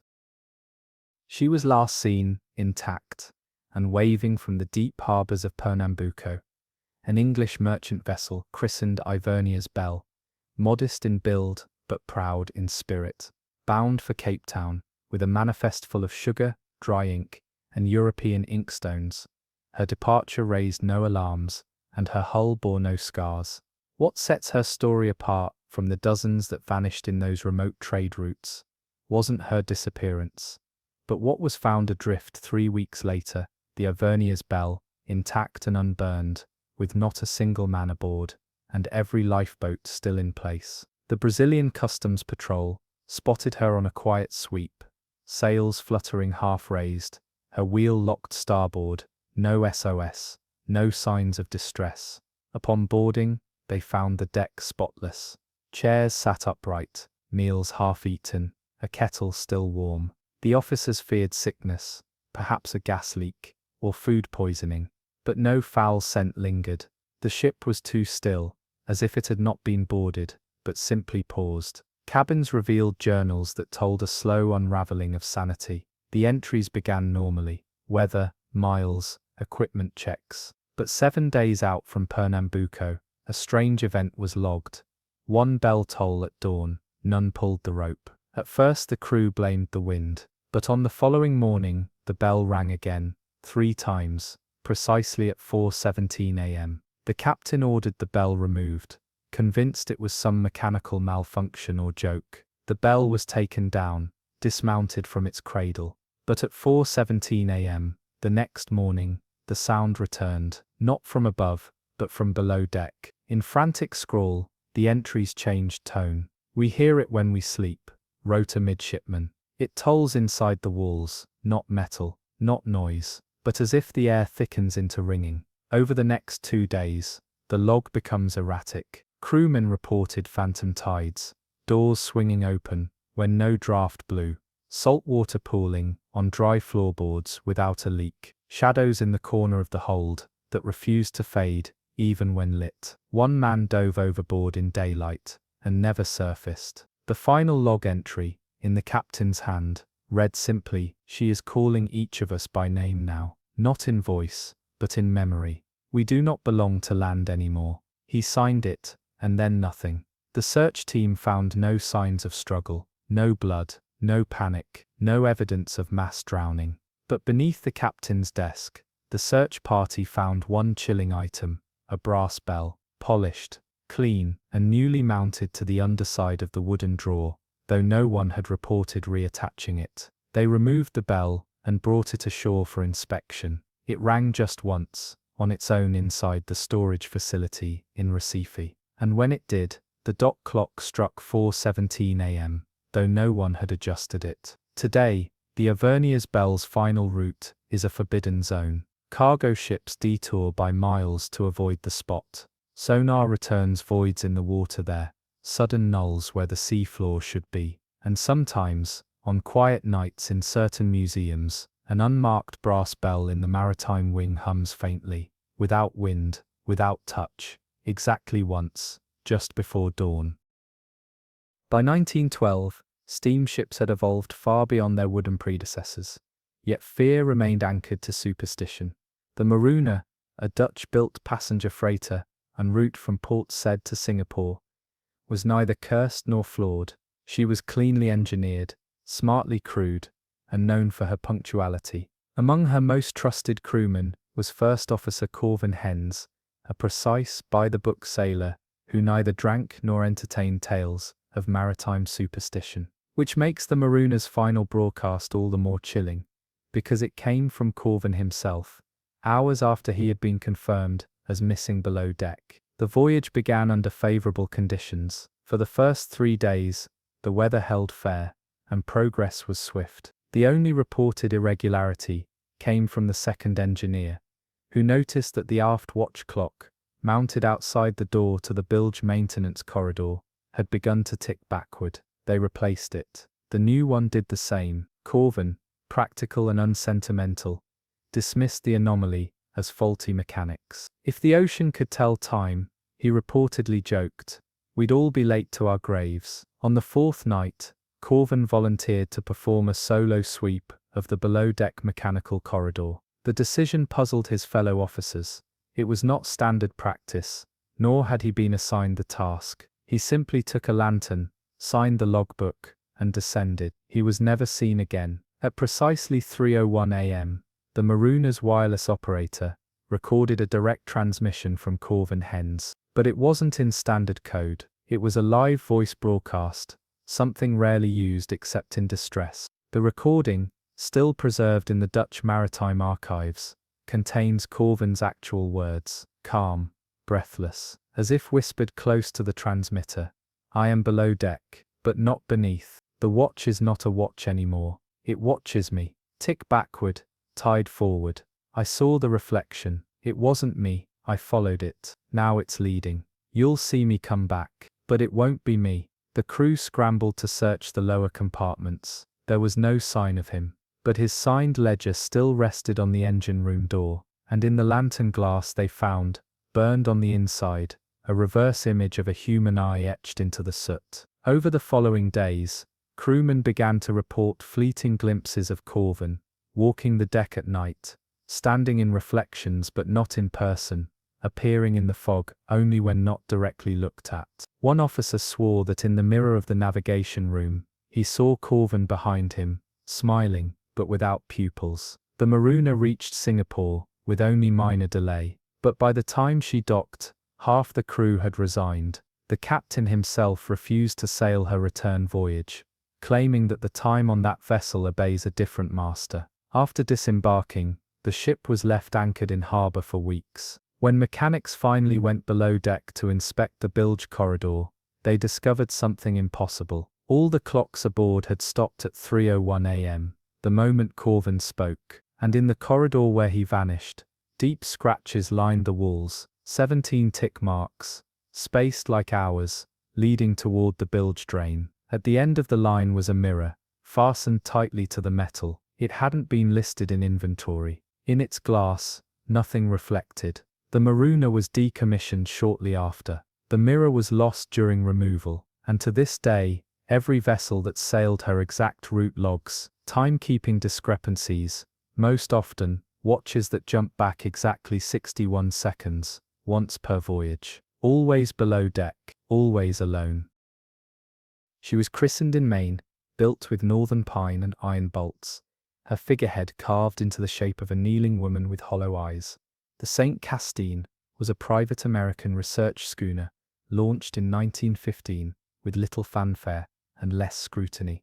Her purpose, according to university contracts, was to investigate marine magnetism along the Laurentian Channel. Her equipment included early magnetic readers, sound frequency gauges, and a glass and silver device, referred to in records only as the Deep Whisper Box, a prototype capable of amplifying low-frequency oceanic resonance into audible tone. This was frontier science, a time when the sea still promised hidden orders. But what the St. Castine found, or rather what found them, was never meant to be heard. Her crew was small, 9 researchers, 2 sailors, 1 cook. All names are documented, and all were presumed dead.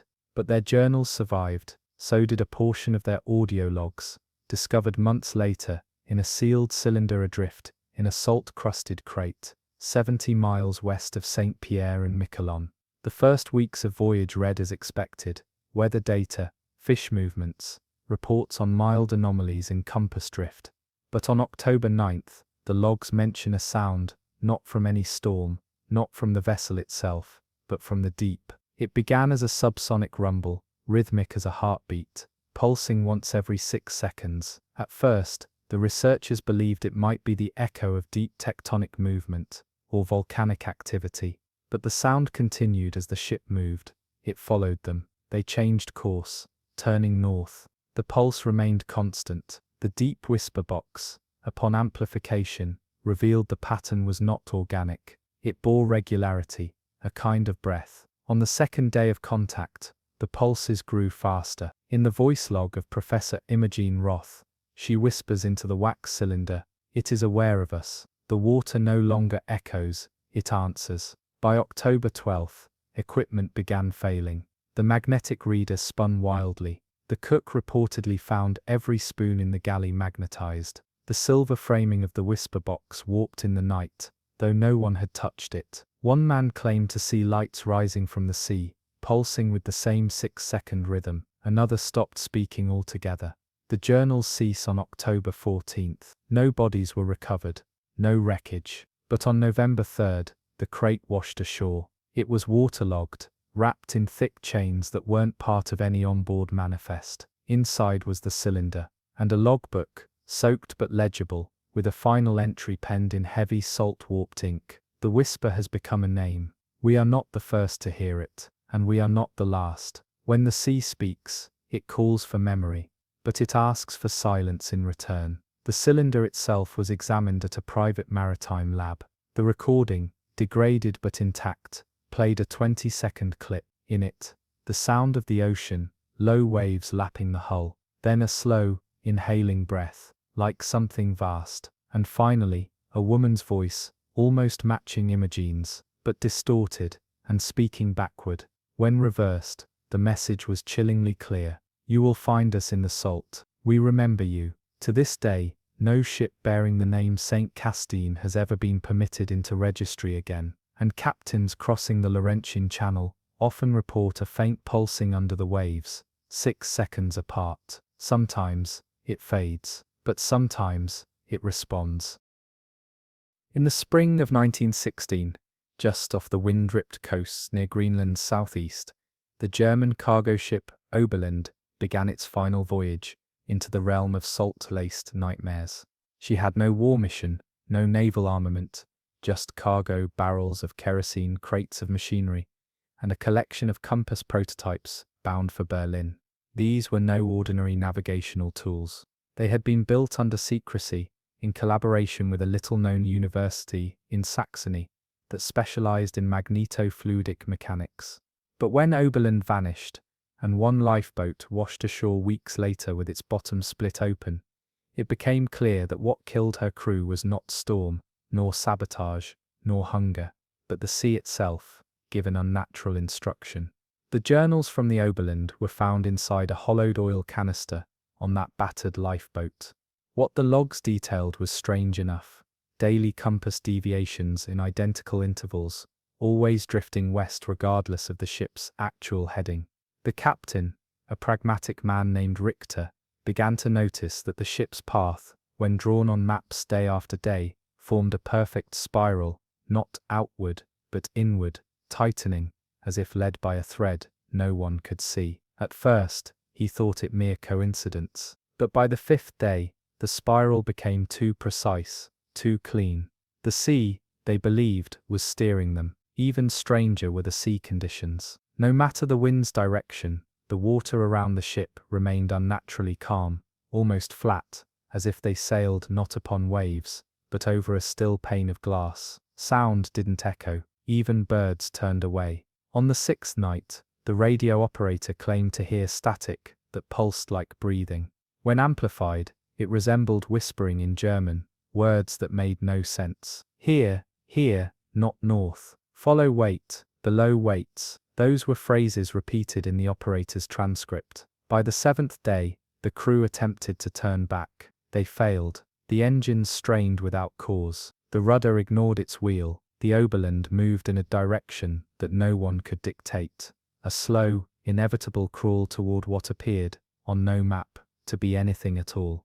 The men grew restless. Some demanded they jettison the prototype compasses, believing them cursed. But when they opened the container, they discovered that every compass needle had bent, not spun, bent, permanently, in unnatural arcs. Metal that should not warp, had curved toward the floorboards, as if pulled by something beneath. The log's final pages were torn, then rewritten in what appeared to be a different hand. The penmanship was jagged, smeared, as if written with trembling fingers. One entry simply read, "Not water, a mouth that drags without sound. She tastes us through the hull, she is below.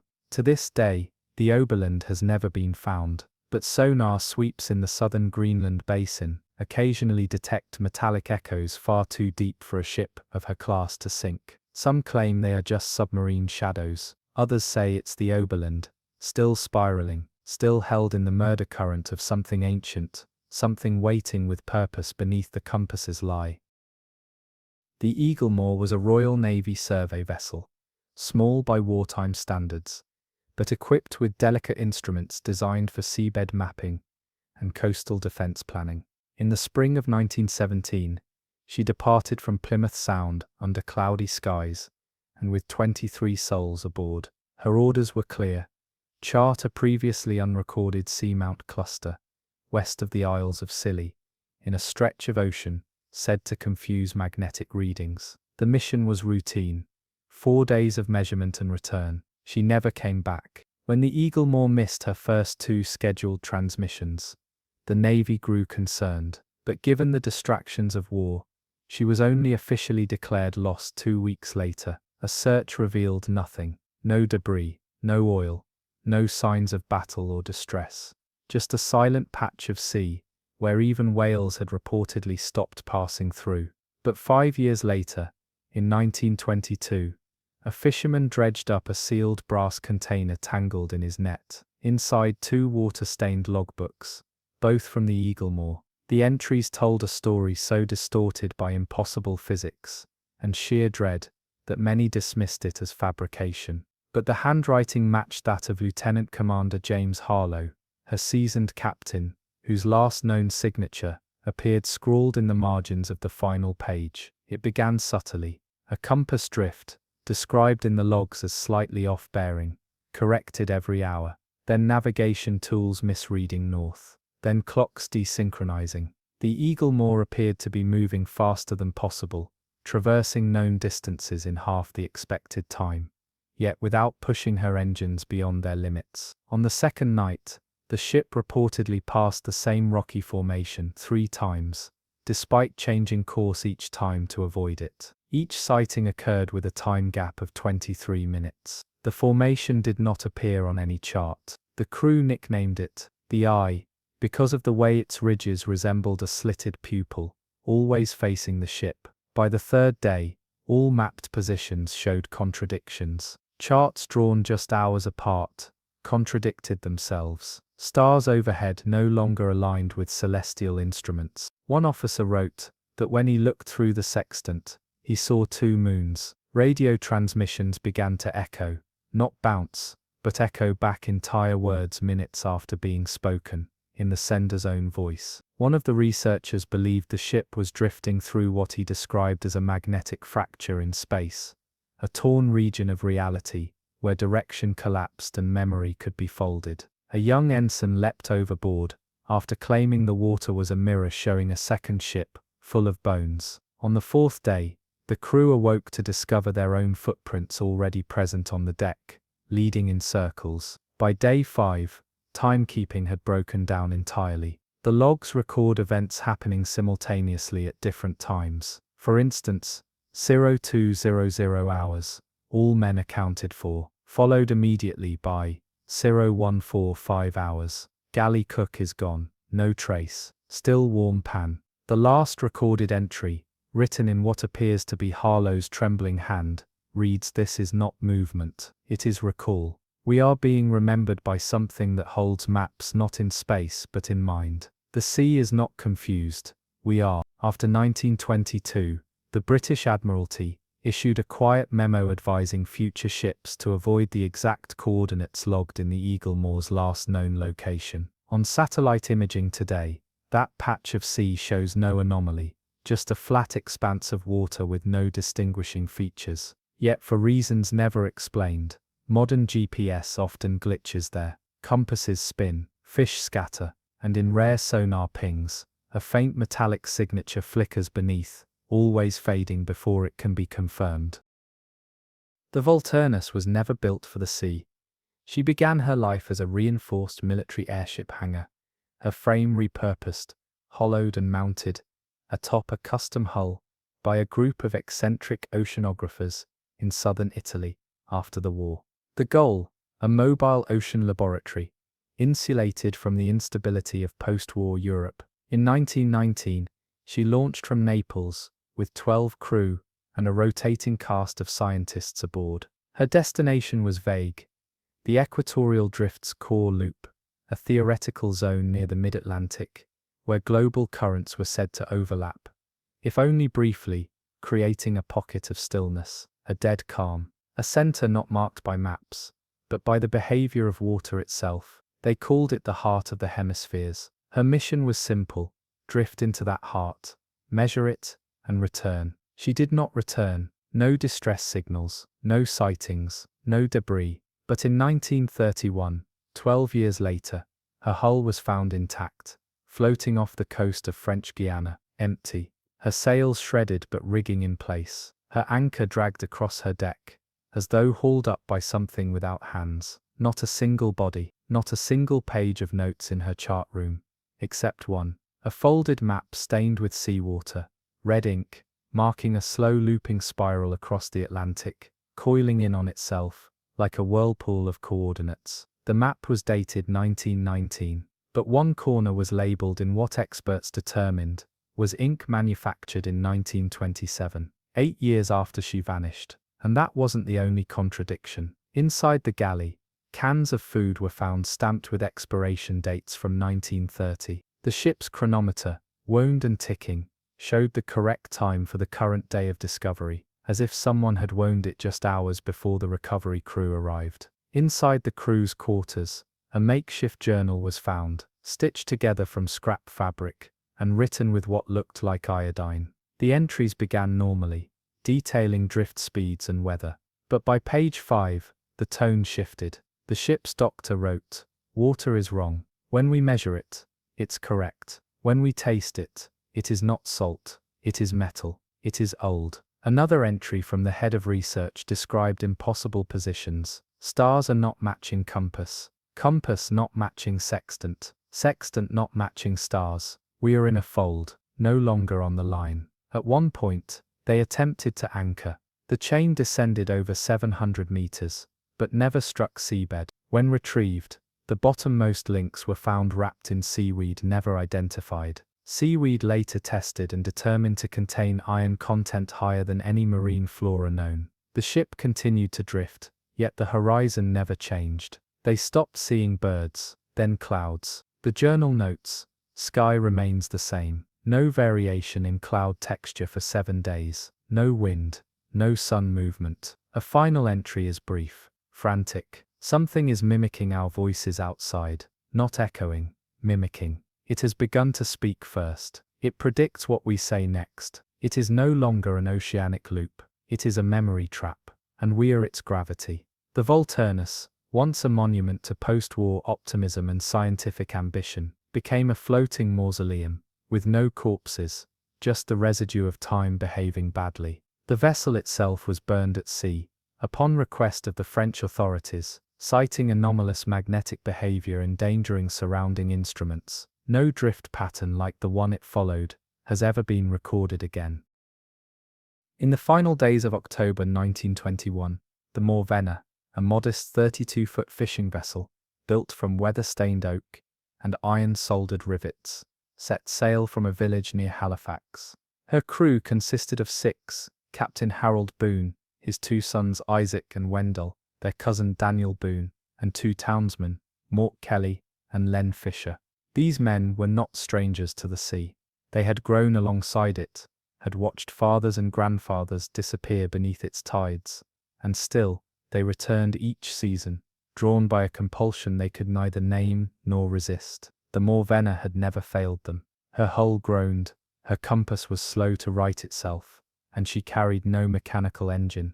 But she was reliable, she knew her way home, or so they believed. Their plan was to remain close, just past the Sable Island banks, where the waters, though temperamental, had always yielded cod in generous clusters. They had enough food for 4 days. Yet when those 4 days passed, and no Morvenna returned, no flares were seen, and no messages came by wire, no one panicked. Weather delays were common, and the Boone family was known for stretching their luck. But on the 6th day, When fog hugged the shoreline and radio silence continued, unease crept into the village. It was on the 13th day, almost 2 weeks from departure, that another fishing crew reported seeing the Morvenna, not lost at sea, but inexplicably floating within a tidal lagoon far to the south, nestled between the cliffs near Wellfleet, Massachusetts, a place no seafaring vessel could access without assistance, entirely cut off from the Atlantic at low tide.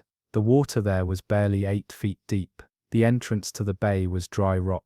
No storms had passed, no floods recorded. Yet, there she sat, silent, intact, utterly misplaced. A local salvage crew was dispatched. As they rowed out to the anomaly, they found no resistance. The Morvenna drifted lazily, her hull unscathed, her anchor drawn. There were no signs of distress, no ripped sails, no broken gear. Boots sat side by side in the stern. The kettle in the galley still held water. A single knife lay beside a bucket on deck, blade damp, though the steel should have rusted by then, and her compass, still mounted, was spinning, not violently, just turning, slowly, consistently, though the boat itself did not move. Inside the cabin, they found a notebook, sparse factual logs dated each day, wind speeds, fish caught, nothing odd, until day 4. That page began. There are 2 suns, one that burns above and one that reflects wrong below.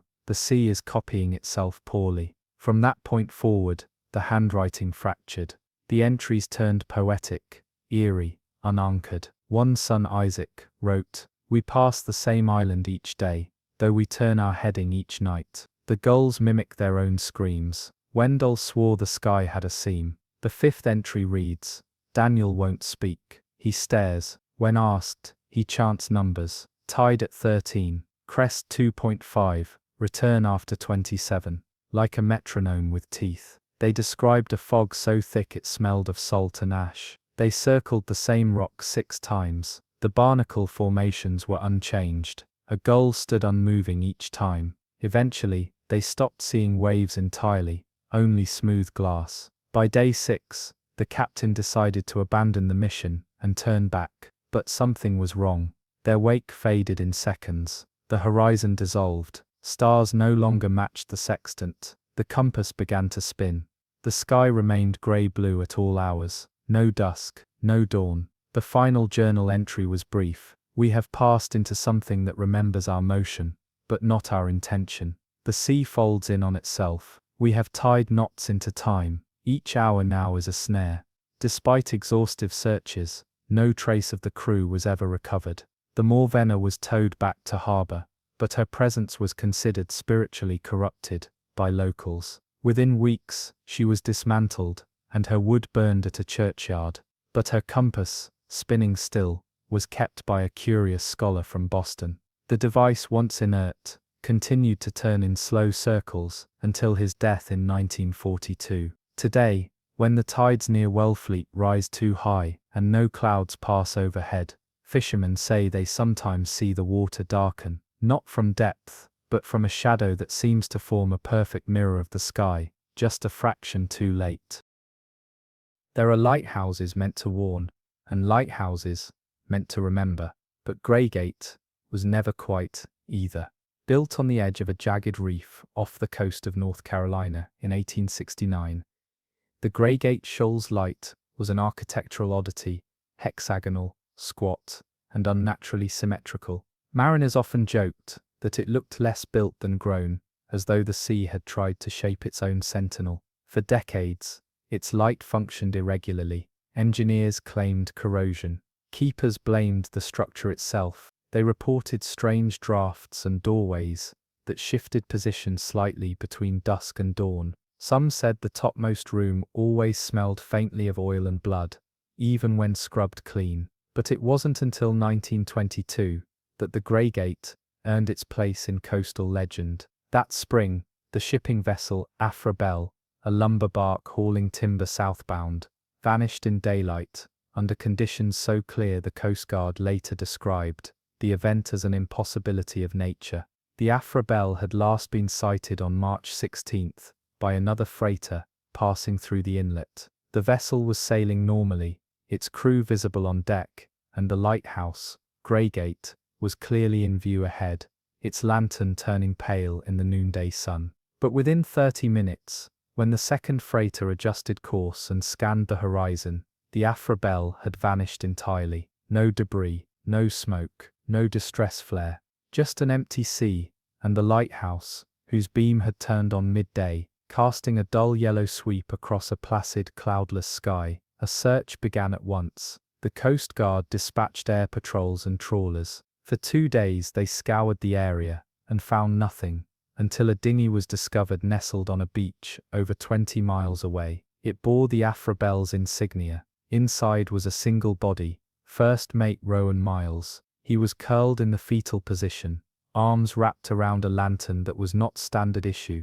The flame inside it still flickered, though its fuel chamber was empty. His body showed no wounds, but his eyes had ruptured, internally scorched by light exposure, doctors concluded. His lips were cracked, and his final notes, scribbled into a damp ledger, would become the subject of dozens of investigations and radio broadcasts for years. I saw the lighthouse, Rowan had written, but it was not where it was meant to be. It stood upon the water, not the rock, its base submerged, its top not. The beam turned slowly, but when it passed over us, sound died. He continued. We passed beneath its light once, then again. But we were not circling. It was the same path, repeating. We had no forward motion. The wake behind us curled back inward. One man, David, leapt overboard, thinking we had become trapped in a whirlpool. He was gone the moment he touched water. Another entry read, the captain dropped anchor, but the chain vanished as if into ink. When he tried to raise it, nothing returned, not even rope. We watched the moon rise, then reverse. It set upward. The last legible line read, the light knows, it shines not to guide, but to feed. Every time it passes, a thought is taken. I can no longer remember my sister's name. I can no longer remember if I ever had one. The light knows. When the Coast Guard returned to Greygate to question the keeper, they found the tower completely empty, food still warm, books open, but no trace of its caretaker, Martin Elridge. In his logbook, his final entry read only, the light is not on, it is awake. Greygate Shoal's light was decommissioned later that year, and officially marked as non-functional. It still stands today, abandoned, rusting, unreachable at high tide. But fishermen still say, on certain calm nights, you can see a single beam sweep slowly across the horizon, faint, golden, and far too steady to be from a derelict lens. When it passes overhead, even the gulls stop calling. On the west coast of Ireland, where the Atlantic carves the shoreline into weather-beaten stone and ancient peat bog, there lies a natural harbour known as Green's Bell. It's a place of strange geometry, an almost perfect semicircular cove ringed by cliffs, where the tide rolls in with a gentle hum, never turbulent, never loud. Sailors gave it its name for the echo. When fog rolls in thick and low, the crashing waves strike the outer reefs, and the cliffs sing, a reverberation deep and hollow, like a struck bell. Locals say it's not an echo, but a warning from the earth itself. In early spring of 1904, the Marythorn, a cargo sloop transporting ceramics and barley, entered Green's Bell to avoid an approaching storm. She was seen lowering anchor just past dusk by locals along the cliff walk. Her lanterns flickered warmly in the fog, bobbing like stars against the dark water. She signaled her safe mooring by horn, and then, nothing. The storm never arrived. The sea remained docile. The sky cleared by morning, but the Marythorn was no longer there. No debris, no sign of dragging anchor, and no evidence of damage to the rocks or the shallow seabed. Just ripples in a perfect circle, expanding and expanding as if something enormous had surfaced and then dissolved. Divers were dispatched days later, and found something baffling beneath Green's Bell. Beneath the sandy floor of the harbour, at 20 feet down, was a spiral carved into the stone itself, nearly 60 feet across. It was not natural. Every curve was smooth, symmetrical, etched as if by machine. At its centre, a single brass cleat from a ship's deck was lodged deep into the rock, as though dropped with unimaginable force from above. No wreckage, no hull, just the cleat, bolted into nothing.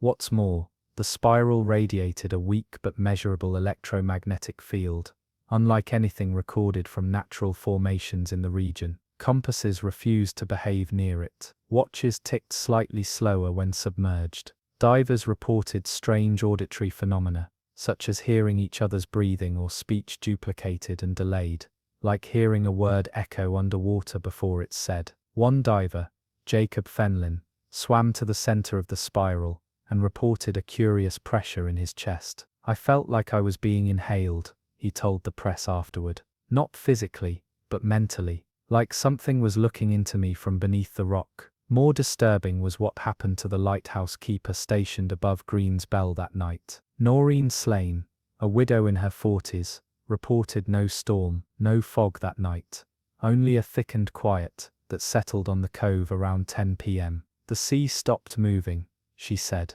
"completely still, not even tide, like a paused heartbeat." Slane later reported hearing the ship's horn again around midnight, despite the vessel having last signaled hours before. But this time, it sounded as if it were directly beneath the lighthouse, echoing upward through the rock. She claimed it rang 12 times in a perfect rhythm, followed by a faint but impossible sound. The clinking of dishes, the scraping of chairs, and the laughter of men below her not across the cove. When investigators returned a week later, the spiral was gone. No sign of it. Divers found only smooth sand and mossy stone. The cleat was no longer there. And yet, for years afterward, every vessel that tried to moor at Green's Bell reported compass failure, whispering echoes inside their hulls, and the sense that their anchor was not attached to the sea, but to something breathing slowly in the earth below. To this day, Green's Bell remains unnavigable by modern ships. GPS flickers, echo sounders give false readings,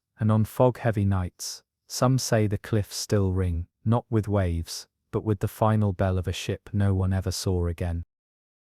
Along the rugged northern shore of Nova Scotia, there is a stretch of coast so often misted in fog. It is locally known as the Curtin. Within this obscured terrain lies Yelverton Cove, an inlet small enough to be missed on most maps, and jagged enough to resist even the bravest anchorage. The cove itself is hemmed in by granite cliffs that seem unnaturally smooth, almost as if sanded by a giant hand, and in the center of its narrow mouth is a lone sea stack, a vertical stone monolith that breaks the tide like a silent sentinel. The fishermen of the 1800s warned not to enter the cove, not because of currents or reefs, but because they believed the sea there could remember the shape of what passed through it. In October of 1877, the Clara Mora, a clipper ship with a mixed cargo of salt, coal and whale oil, found itself battling a sudden fog bank while rounding the headland east of the cove. The fog was so thick that the crew lit both bow and mast lanterns at midday, an odd but necessary precaution. Reports from the lighthouse to the north, Holstorn Light, described the Clara Mora as drifting off course, angling toward the cove, despite every visible effort to avoid it. Her sails were full, her rudder strained to port, but still, she was pulled in, slowly, as if by unseen tide or suction beneath the surface. The lighthouse keeper recorded her entry at 2:14 p.m., then nothing. When rescue ships arrived 3 hours later, there was no trace of the vessel, not aboard, not a single floating crate, except for one thing: a large Fresnel lens, the kind typically used in lighthouses, and far too massive to be carried on a cargo ship, was found drifting in the mouth of the cove. It rotated slowly on its own, unanchored, the prisms gleaming faintly in the grey daylight. No one could explain how it remained upright. Beneath it, the water was motionless and black, as though the sea itself had been hollowed out beneath the object. The lens was eventually hoisted aboard the rescue cutter Northwick, and immediately, strange phenomena began to occur. The ship's clocks froze at 3:09 p.m. The compass needle twitched in erratic pulses. Crewmen reported hearing whispering near the lens when no one stood near it. Worse still, one of the midshipmen collapsed on deck clutching his ears, murmuring the same fragmented phrase: "Too much light, too much light, too much light." That night, the Northwick returned to harbour without incident, but by dawn, the lens had vanished. Gone from its crate, the wood beneath it unburned, unmarked, but strangely warm. In the following weeks, rumors began to circulate that strange flickers of light had begun to appear above Yelverton Cove in the dead of night. Not ships, not flares, but lens-like illuminations, perfect rings of refracted light sweeping slowly across the fog, as if projected from nowhere. Locals claimed to see fish leap from the water as the lights passed overhead, seemingly trying to escape something unseen below. Years later, a new lighthouse was built closer to the cove. Its first keeper, Elias Dorrell, left behind a cryptic journal that remains archived in the Halifax Naval Archive. One entry, dated April 3, 1892, reads, "There is another light here. It mimics mine. But it is not made of oil or fire. It is watching my beam, and each time I move it, it moves the same, but in reverse." He continued, "I watched my own lighthouse signal before I pulled the lever. The sea has begun to anticipate me. There are lights here older than man, older than fire. They do not shine to warn, but to remember." Dorrell disappeared in the winter of that year. No sign of forced entry. His coat still hung on the hook. The final page of his journal was blank, except for a single drawn spiral etched into the center, and beneath it, the number 309. To this day, no ship is permitted to enter Yelverton Cove, not for rescue, not for salvage, not even for research. The sea there remains too still, too perfect, too mirrored, and sometimes mariners say, you can see your own ship's lanterns flicker before you've even lit them. In the bitter winter of 1851, the merchant bark Eleanora set course from Oslo to the colonial wharves of Boston, her cargo hold heavy with timber, dried fish, and resin. She was built for the cold, ribbed with iron reinforcements, her bow sharpened for minor ice-breaking, her crew hardened men from the fjords. They had made the trip before, 10 times, without incident. But this voyage would take them through Hollow Strait, a narrow and largely uncharted corridor between Greenland's icy cliffs and a drifting archipelago known for appearing and vanishing in maps of the era. Hollow Strait was never meant to be crossed at night, but on the 14th of February, as a snowstorm fell behind them and moonlight glinted off pressure ridges, the Eleanora slipped into the channel just after dusk. The men had seen a light, a steady blue flame burning low over the water ahead, and took it for another ship, perhaps a whaler waiting in calm seas. Yet as they drew closer,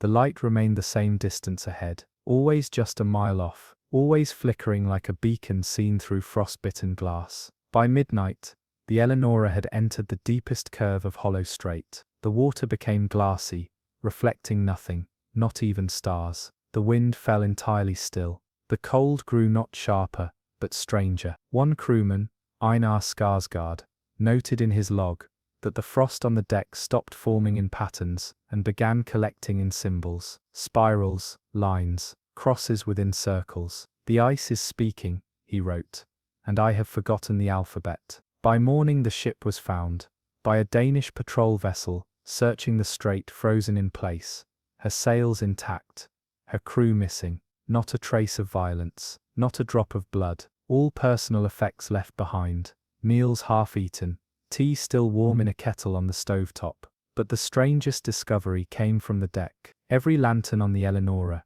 including those unlit, had turned a shade of opaque blue, as if the flame inside had frozen mid-flicker. Even stranger, when the crew of the Danish vessel attempted to remove the lanterns, they found them fused to the ship's wood by some unseen bond, not ice, not rust, but a material that didn't respond to blade or fire.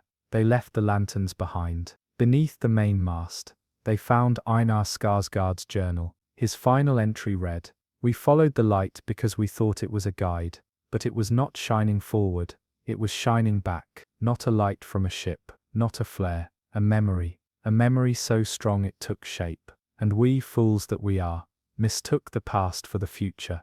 The patrol ship attempted to tow the Eleanora free, but her hull had become immobile, not stuck, but unwilling. Chains snapped, wood groaned. Eventually they abandoned the effort. A year later, another vessel passed through Hollow Strait, and found nothing there. No ship, no wreck, no lanterns. And yet, the light still appears. Every few winters, The same pale blue glow is seen hovering above the water, always ahead, always unreachable. When pursued it retreats, but only slightly, and then it vanishes entirely. The ships that see it do not go missing, but some report strange anomalies upon return, clocks reversing for seconds at a time, frost forming inward on glass, and compasses that spin not wildly, but rhythmically, as if ticking off unseen time. Some mariners believe the Eleanora was taken. Others believe it never truly entered the strait at all, that the blue light was not a warning, nor a beacon, but the ship's own memory trying to return. And Hollow Strait, it remains uncharted, unspoken, and unlabeled, on most modern maps. A gap of ocean, known only to those who dream of frozen fire, and wake with frost patterns on their ceilings. The Essex Vale was a cargo brig that vanished in 1783. While en route from Portsmouth to Trinidad, it was not her disappearance that turned her into maritime legend. It was where she was last seen hovering on the waters above, a place sailors whispered of, but never sailed. The Calder Deep, nestled between Bermuda and the southeastern tip of the Carolinas. This part of the sea was known to older mapmakers only by suggestion, a patch of abyss, with no landfall, no fish, no tides. It did not roar, it hummed, and it was wide enough to turn ships back with bad luck alone. On June 17th, the Essex Vale was spotted by a whaler, her sails half unfurled, listing slightly to port. The whaler's captain, Fergus Dunn, recorded in his log that the ship appeared to be not sailing, but sinking slowly while remaining above the waterline. When they drew near, they hailed her. No reply, only the sound of wind over canvas, and something else. Something like low breathing, not wind, not wave, but deep and regular.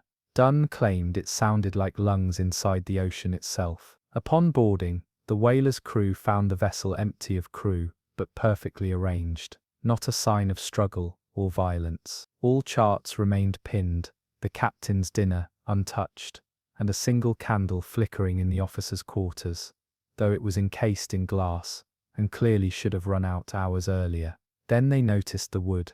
Every board beneath their feet felt warmer the farther down they went. The hold had no signs of water intrusion. But one crewman, Garrett Lew, knocked against a beam and said it sounded hollow, even though the beam was visibly solid. When he pressed his ear to the floor, he recoiled. "It's whispering," he said, like someone far beneath, reciting words without breath, and the cargo, gone. The log showed the brig had left Portsmouth, with barrels of tar, crates of flax, and iron spools. But the entire storage bay was bare, save for one item not listed on the manifest. A large stone sphere, smooth and dark, roughly 4 feet in diameter, embedded into the deck, as though grown from it. When they touched it, the temperature dropped so fast, one man's fingers blistered. A decision was made to tow the ship, but as soon as ropes were secured, a vibration passed through the whaler, so subtle it barely shook the rigging, yet strong enough to make all 4 compasses spin. Then came the sound. From below, the sea began to issue a low gurgling moan, like suction, but not from tide, not from motion. Like something waking up. One by one the men fled the Essex Vale, cutting the tow lines before returning to their own ship. The log of Captain Dunn ends with a final line written in haste. "We could not have held her, for she was not ours to rescue."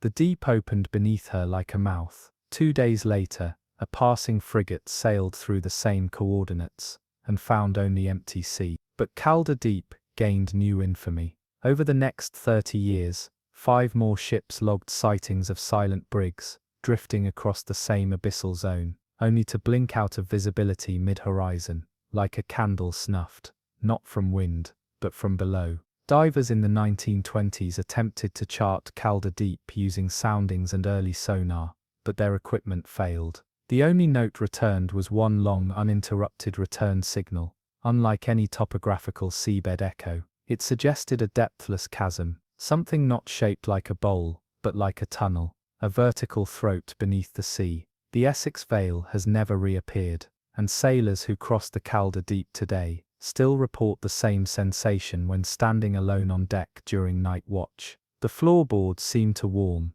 and somewhere, not in their ears, but in their bones, they swear they hear it, the breathing of something waiting. It was a sky as clear as glass when the Cornelia Rose departed St. Kitts in April of 1812.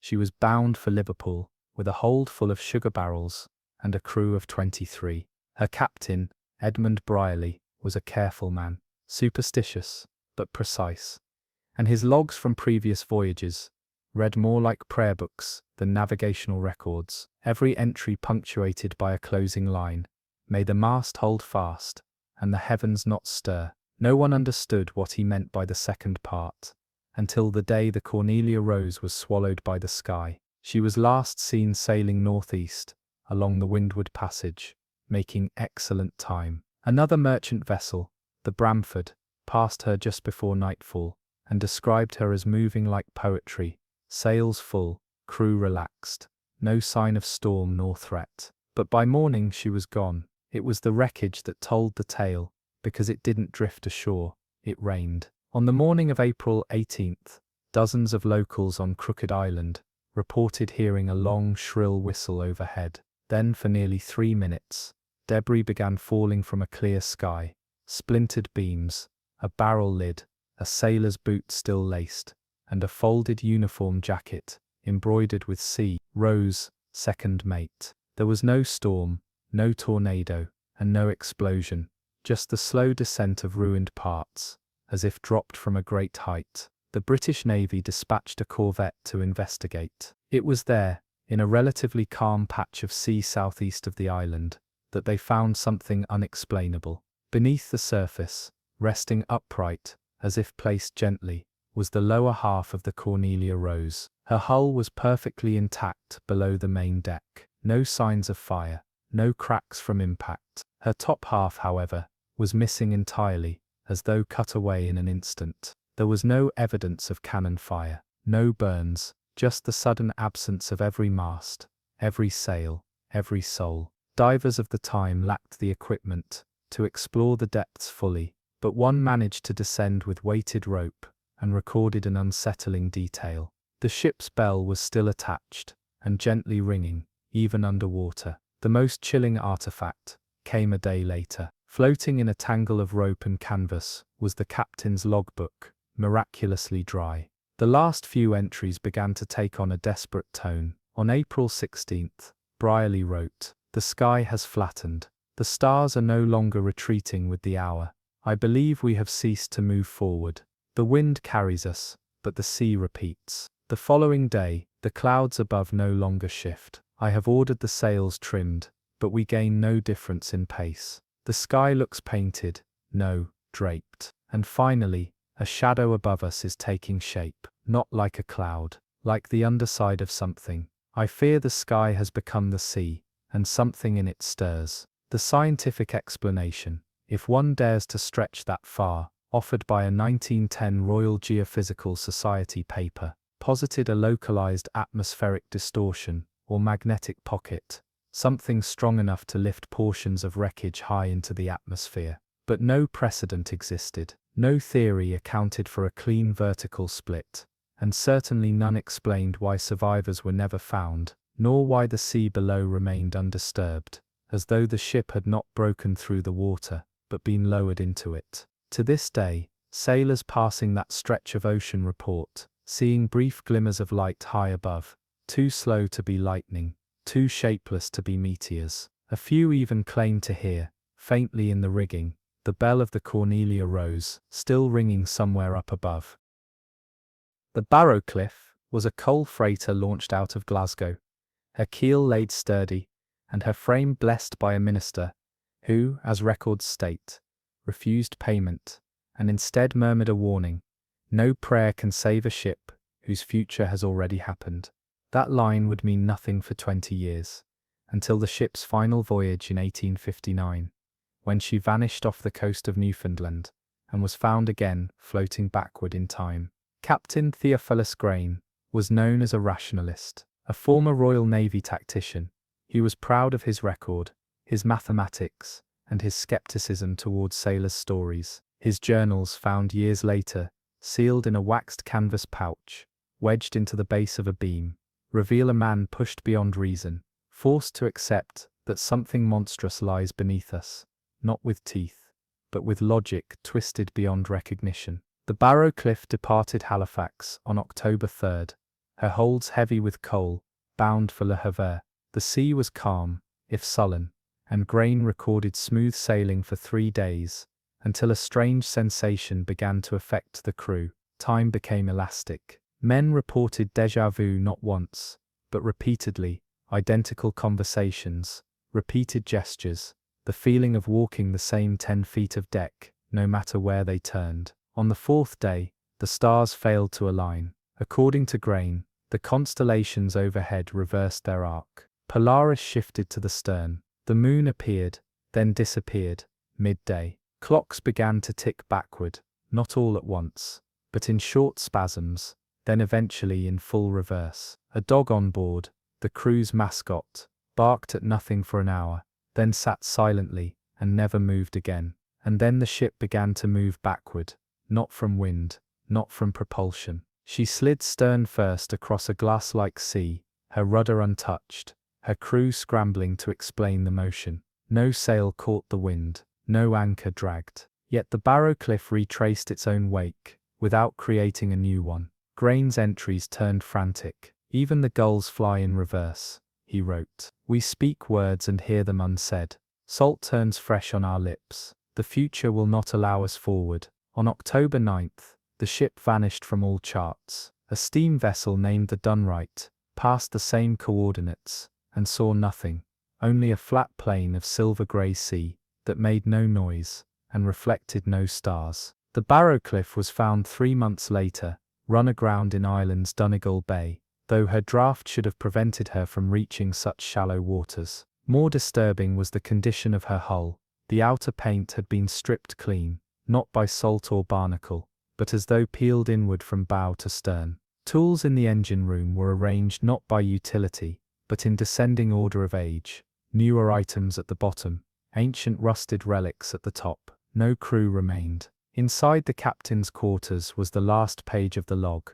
We are sailing back into our own berth. The sea has become a reel, and we are its film. Something watches from below, not as predator, but as archivist. It does not hunger, it remembers. Despite multiple investigations, no conclusions were drawn. The Barrow Cliff's logs were dismissed as fabrications, but local dockhands in Donegal Bay still tell of the night she arrived, slipping quietly onto the sand without tide or tug, as if placed there by hands too large to comprehend. And on still nights, longshoremen claim they see footprints on the deck, wet and backward, vanishing toward the stern, as though someone had just unwalked aboard.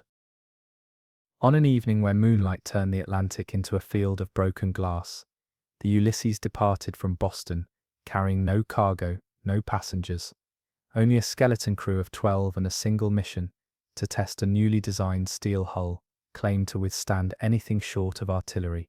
Naval engineers from New Haven had fitted her with experimental riveted plating, said to breathe with the pressure of the deep, a poetic claim at the time, but one that would later haunt every mention of the ship's name. For what the sea did to the Ulysses that autumn night in 1885 was not a failure of steel, nor of man, but of nature's refusal to accept such a craft. The Ulysses vanished before sunrise, never arriving at its trial station, but 3 days later, a fishing boat out of Portland sighted her, not sunken, not drifting, but sitting on the surface, utterly still, no motion, no creak, no gulls. A silence so oppressive the fishermen described it as pressure that entered the lungs. When they approached, their compasses began to turn counter to their heading. The air smelled not of salt, but metal, a scent like bleeding iron. The fishing crew dared to board.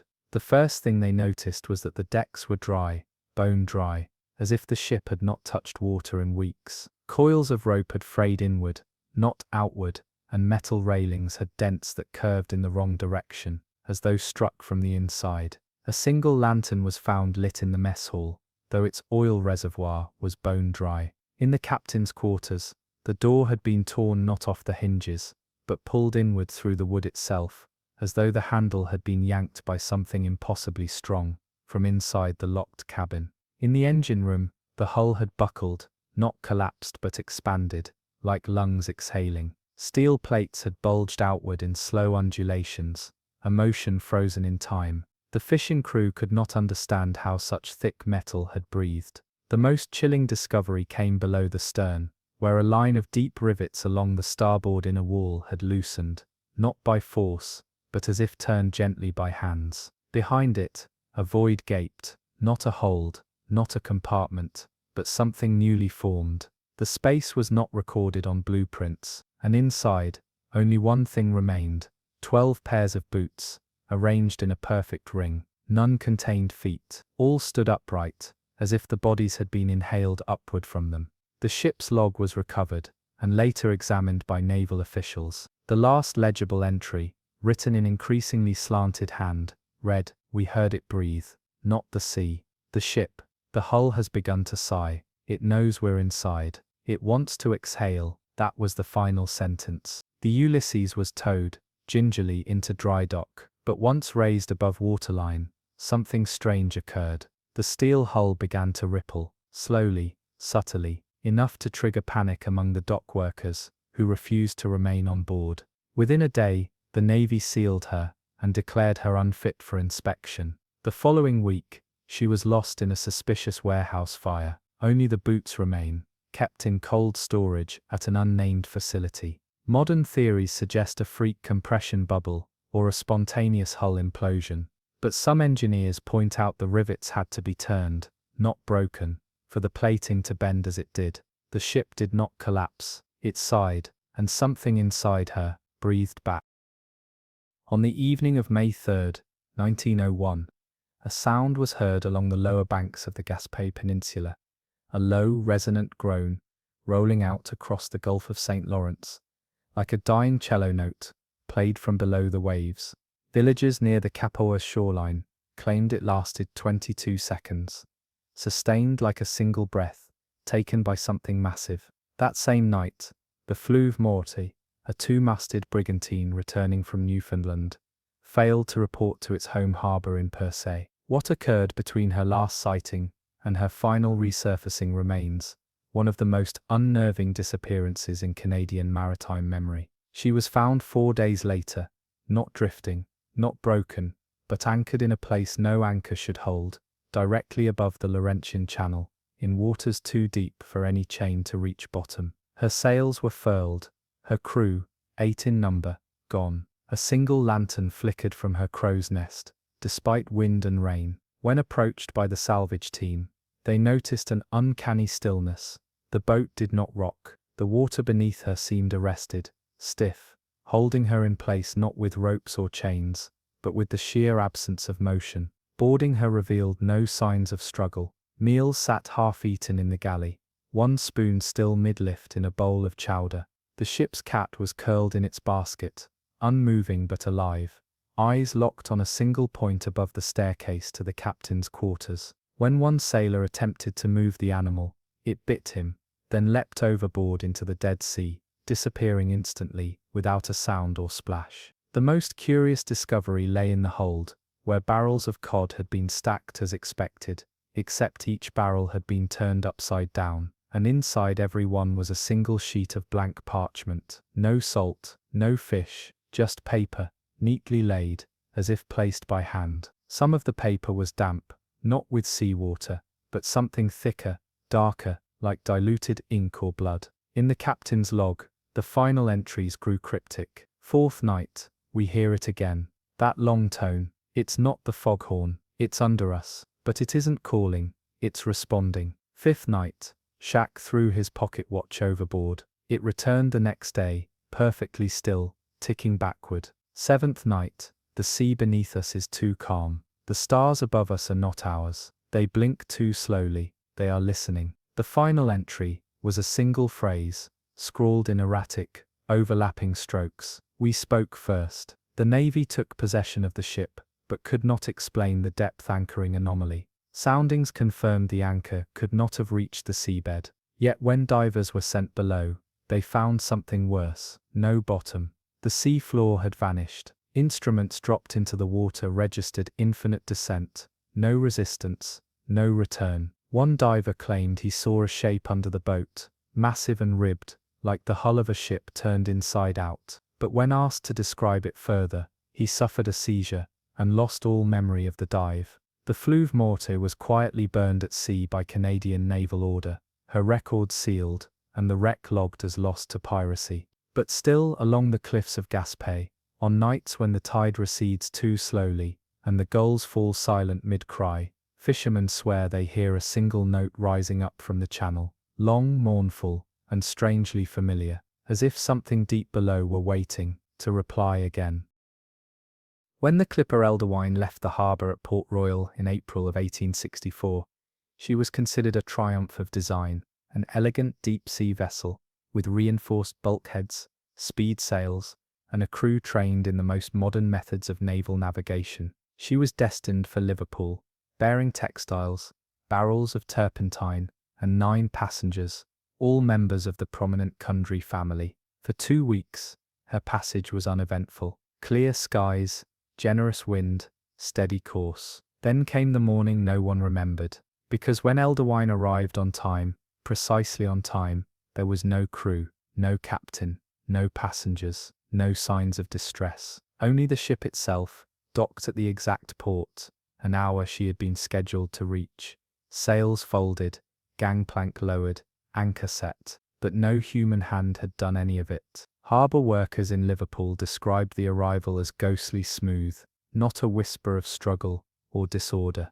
The bells above the cabin door were swinging, though there was no breeze. In the dining quarters, dishes had been arranged for a meal that had not been cooked. Wine bottles were uncorked. A candlestick still burned, though the wax below had pooled untouched. The ship's log was open, and the ink still wet. "We have been followed," the last entry read, "not by another vessel, but by something that mimics our actions a beat too late. We wave, and our reflections wave back, on the opposite side of the boat. We speak, and a half-second later, we hear our own voices from behind the wood grain." Another line, "We have stopped trying to chart direction. Every bearing leads back to a previous hour. I suspect we are no longer sailing a sea, but a memory of one." A third, "Samuel walked into the shadow cast by the mast, and did not return." When naval authorities inspected the ship's underbelly, they discovered a chilling feature, barnacles growing inward from the hull,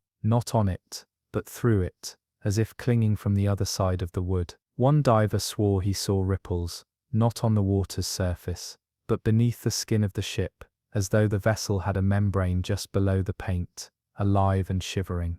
Perhaps most disturbing of all, the port's tide logs revealed no recorded splash of anchor, no ripple in the water, no pressure change consistent with a docking. The Eldewine simply appeared, and the name painted on her bow. It had been redone, not freshly, but as if repainted years ago. The wood around the name bore the marks of rot, as if aged in salt water decades past, and yet the rest of the ship was pristine. Some whispered it was the reflection that had arrived, not the ship, that perhaps the real Eldewine had continued sailing, somewhere else. Or worse, perhaps the reflection had finally caught up. The vessel was decommissioned and stored in dry dock, where it stood untouched until 1872, when a fire consumed the shipyard. Of the dozens of vessels present, only the Eldewine was completely perfectly destroyed, leaving nothing behind, not even ash. And in the decades since, fishermen near Port Royal still report,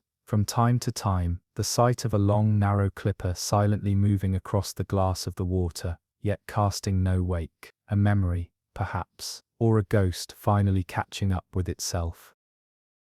In the waning months of 1916, during a year already thick with wartime silence and maritime unease, a supply convoy known as Delmara Group 14 departed from Gibraltar under British military directive, comprised of 6 vessels, 2 cargo steamers, 3 escort cutters, and 1 communications frigate. The group was charged with transporting armaments, medical goods, and dried provisions to the beleaguered troops stationed along the Western Front. They sailed into the open Atlantic, past the Azores, and were due to arrive off the coast of Brest within 7 days. Naval logs recorded them passing through standard patrol checkpoints without deviation. But on the 5th day, something shifted. At 0430 hours, A final radio transmission came from the lead cutter, HMS Brighton. The message was brief, fragmented, but chilling in its simplicity. Not where water above, mirror broke, copy of sea, follows backward, stop, then silence. When the British Navy sent an emergency aerial scout, they found no wreckage, no oil slicks, no debris trail. Instead, they discovered a seventh vessel, a ship not logged among the convoy, with no transponder, floating in the middle of the convoy's intended path. It had no name on its hull, no flags, no lights. Painted a dull rustless grey with a black keel, the vessel seemed entirely inert. As the scout plane circled, it reported seeing movement on the deck, figures walking in synchronized rhythm, all facing forward, then all turning at once. But the footage captured on the plane's camera developed empty, only the ship, utterly still, no crew, no shapes, just deck, mast, sky. A destroyer was dispatched to intercept the ghost vessel. When they reached its coordinates, they found no ship, but they did find something else. A deep hum in the water, so low it trembled through the hull, and made compasses useless. The ocean beneath them appeared darker than the rest, like a hole torn in the surface, round and perfectly black, as if something was watching upward.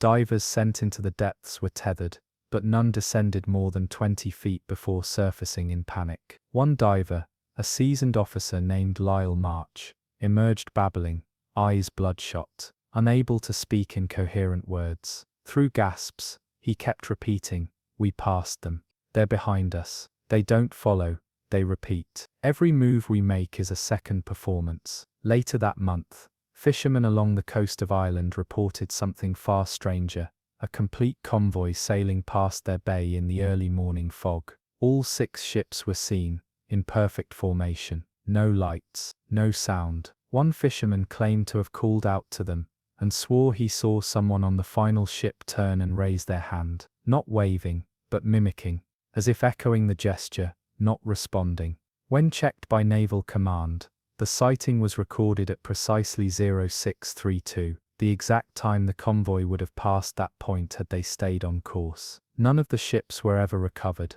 Their supply manifests were never found on enemy hands, and no wreckage ever washed ashore. It was as if they'd completed the voyage, but not to the destination intended, perhaps to a mirrored one. A copied sea, with copied ships, and a sky that simply records rather than shines. To this day, local sailors call that stretch of ocean the second track, and sometimes, late at night, when 2 boats pass each other in the dark, one crew might notice too late that their shadows fall not on the waves below, but alongside them, moving, just half a second out of sync.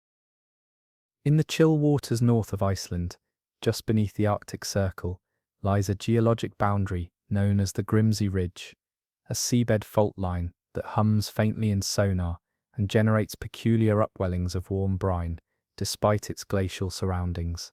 In 1879, this ridge became the focal point of one of the most inexplicable maritime vanishings ever recorded, one that even now causes seasoned trawler captains to reroute, preferring the danger of icebergs to the silence of the rift. That spring, the Lotus Vinda, a Norse fishing steamer outfitted for deep net bottom dragging, set sail with 30 men and provisions for a 20-day haul. She was one of the first vessels in the region to be equipped with weighted netting that scraped the ocean floor, a practice discouraged by elders who claimed the seabed there was not made of rock, but woven quiet, an ancient Icelandic phrase meant to imply slumbering danger.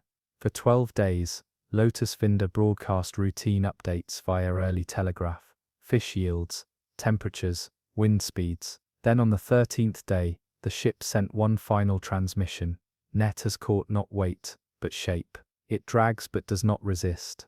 No life, but a long silence. Lowering again, that was the last message ever received. When search vessels arrived 2 weeks later, they found nothing. No ship, no nets, no wreckage. The only anomaly was a massive distortion detected on depth gauges, something smooth and shallow, that stretched over several nautical miles, as if the ocean floor had been draped with a blanket. And on that surface, sonar revealed the outline of the Lotus Vinda, not as a wreck, but as a perfect top-down silhouette, as though it had been stamped into the seafloor, like a memory burned into film. Divers refused to go down. The water was too still. Even surface currents avoided the ridge. And when unmanned probes were deployed, their cameras returned fogged, despite the water being clear. One probe sent down a microphone that, instead of static or bubbling, returned a continuous steady tone. Not a sound, but a pressure, a density of silence that could be felt, even by those listening on deck. Months passed, and eventually a theory emerged. Lotus Finder had trawled something it shouldn't have. Not a net of fish, but a seam, a fold in the seabed, an opening not meant to be opened. Local folklore revived the idea of net shadows, phantom layers of reality said to drift just beneath the surface of our own, mimicking depth but never quite solid. The Grimsey Ridge, they said, was not a rift in the earth, but in the ocean's memory. Then in 1883, a Danish cargo ship reported a bizarre sight. While passing near the same ridge, they saw, not far off their starboard side, what appeared to be a fishing vessel, sailing upside down. Its reflection on the water did not match its hull. It moved independently, as if operating on a different current, a different gravity. One crew member claimed to see ropes hanging up toward the sky, their ends wet with salt, but dangling from nothing. The Lotus Finder was never recovered. No bodies, no buoyant debris, only that shape, recorded in sonar to this day, a hull's outline beneath the sea, shifting slightly each year, as if being slowly rethreaded into the ocean floor's fabric. Today, satellite imagery still reveals the same shadow whenever cloudless skies align with low tide and full moon. A ship, not sunk, but folded,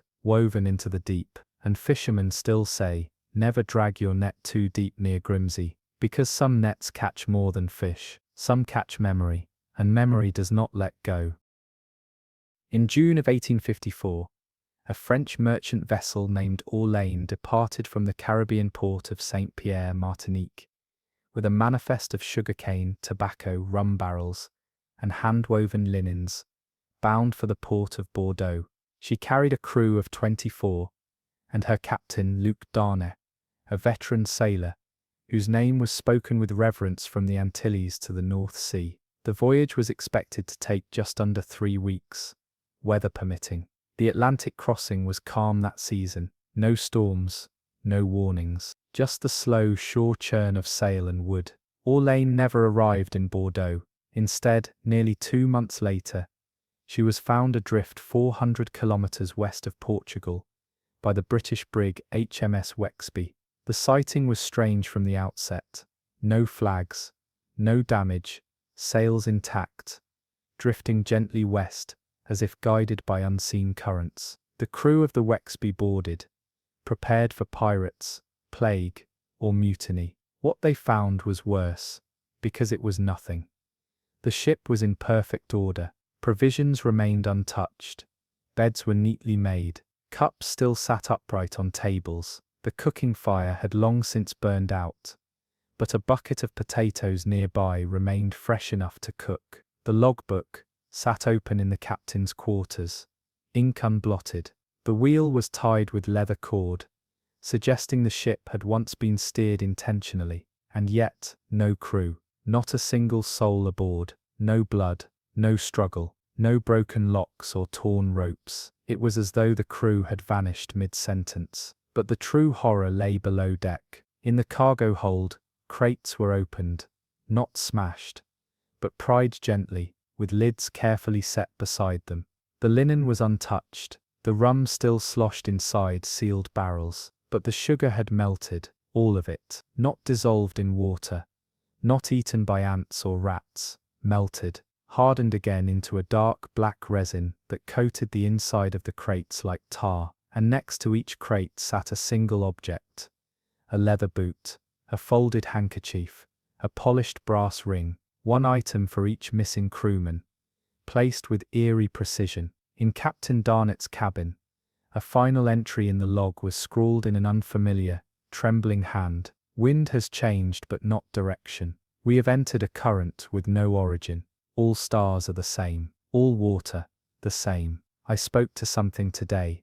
It did not speak back, but it showed me its breath. I have told the others to go, to descend. They understand. The sea listens. The Orlane was towed back to port for investigation. No evidence of foul play or technical malfunction was ever found. The ship was sold to a Dutch firm, renamed Huisvaart, and sent out again the following year. She returned empty. Aboard, the same black resin had begun to form inside the wood of the floorboards. The ship was burned at sea in 1856. Her ashes were thrown into the Atlantic. Since then, that stretch of ocean, west of Portugal, north of the Azores, is avoided by old mariners, who pass down warnings that sound less like advice and more like riddles. If the sea offers you silence, don't listen. If it gives you stars, don't follow. Because sometimes, ships return alone, and sometimes, they don't return at all.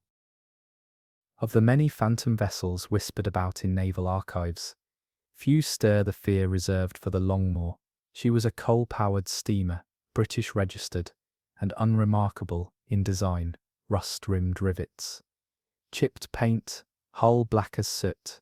But her voyage from Newfoundland to London in September of 1891 would etch her into maritime folklore as a ship whose return should never have occurred. She departed St. John's on the 3rd, under clear skies and favourable currents. Her crew numbered 16. Among them were seasoned sailors, including Chief Engineer Bernard Crowley, known for his habit of speaking to the ship's engine, like a priest, offering prayer to a reluctant god. The captain, Everett Hume, was a by-the-books man, reportedly unshaken, even during prior encounters with rogue waves and mechanical failures. They were to make port in London by the 18th. On the 17th, the Longmore was spotted, exactly where she was expected to be, but something was immediately wrong. She was silent.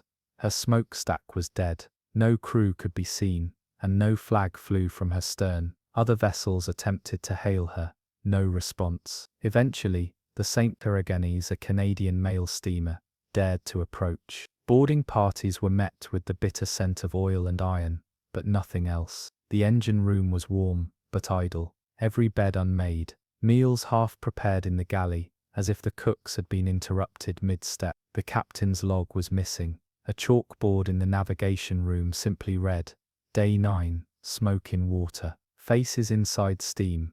And then the fog came, thick as wool. It rolled in faster than clouds had any right to move. The crew of the St. Agnes scrambled back to their ship, leaving 2 men aboard the Longmore to secure tow lines. They were never seen again. The rope was drawn back severed, ends clean, no tension marks, like it had been cut by something not metal, not fire, but memory itself. By dawn, the fog lifted. The Longmore was gone, but 3 days later, she appeared again, adrift in the English Channel, dead calm, hull dry. This time, investigators boarded with full crews, armed and ready. What they found was worse than before. The walls of the captain's quarters were scrawled with maps made in blood, showing no land, no stars, only spirals, whirlpools, and repeating coastlines that fed back into themselves. A compass sat on the floor, its needle oscillating in slow figure eights. In the cargo hold,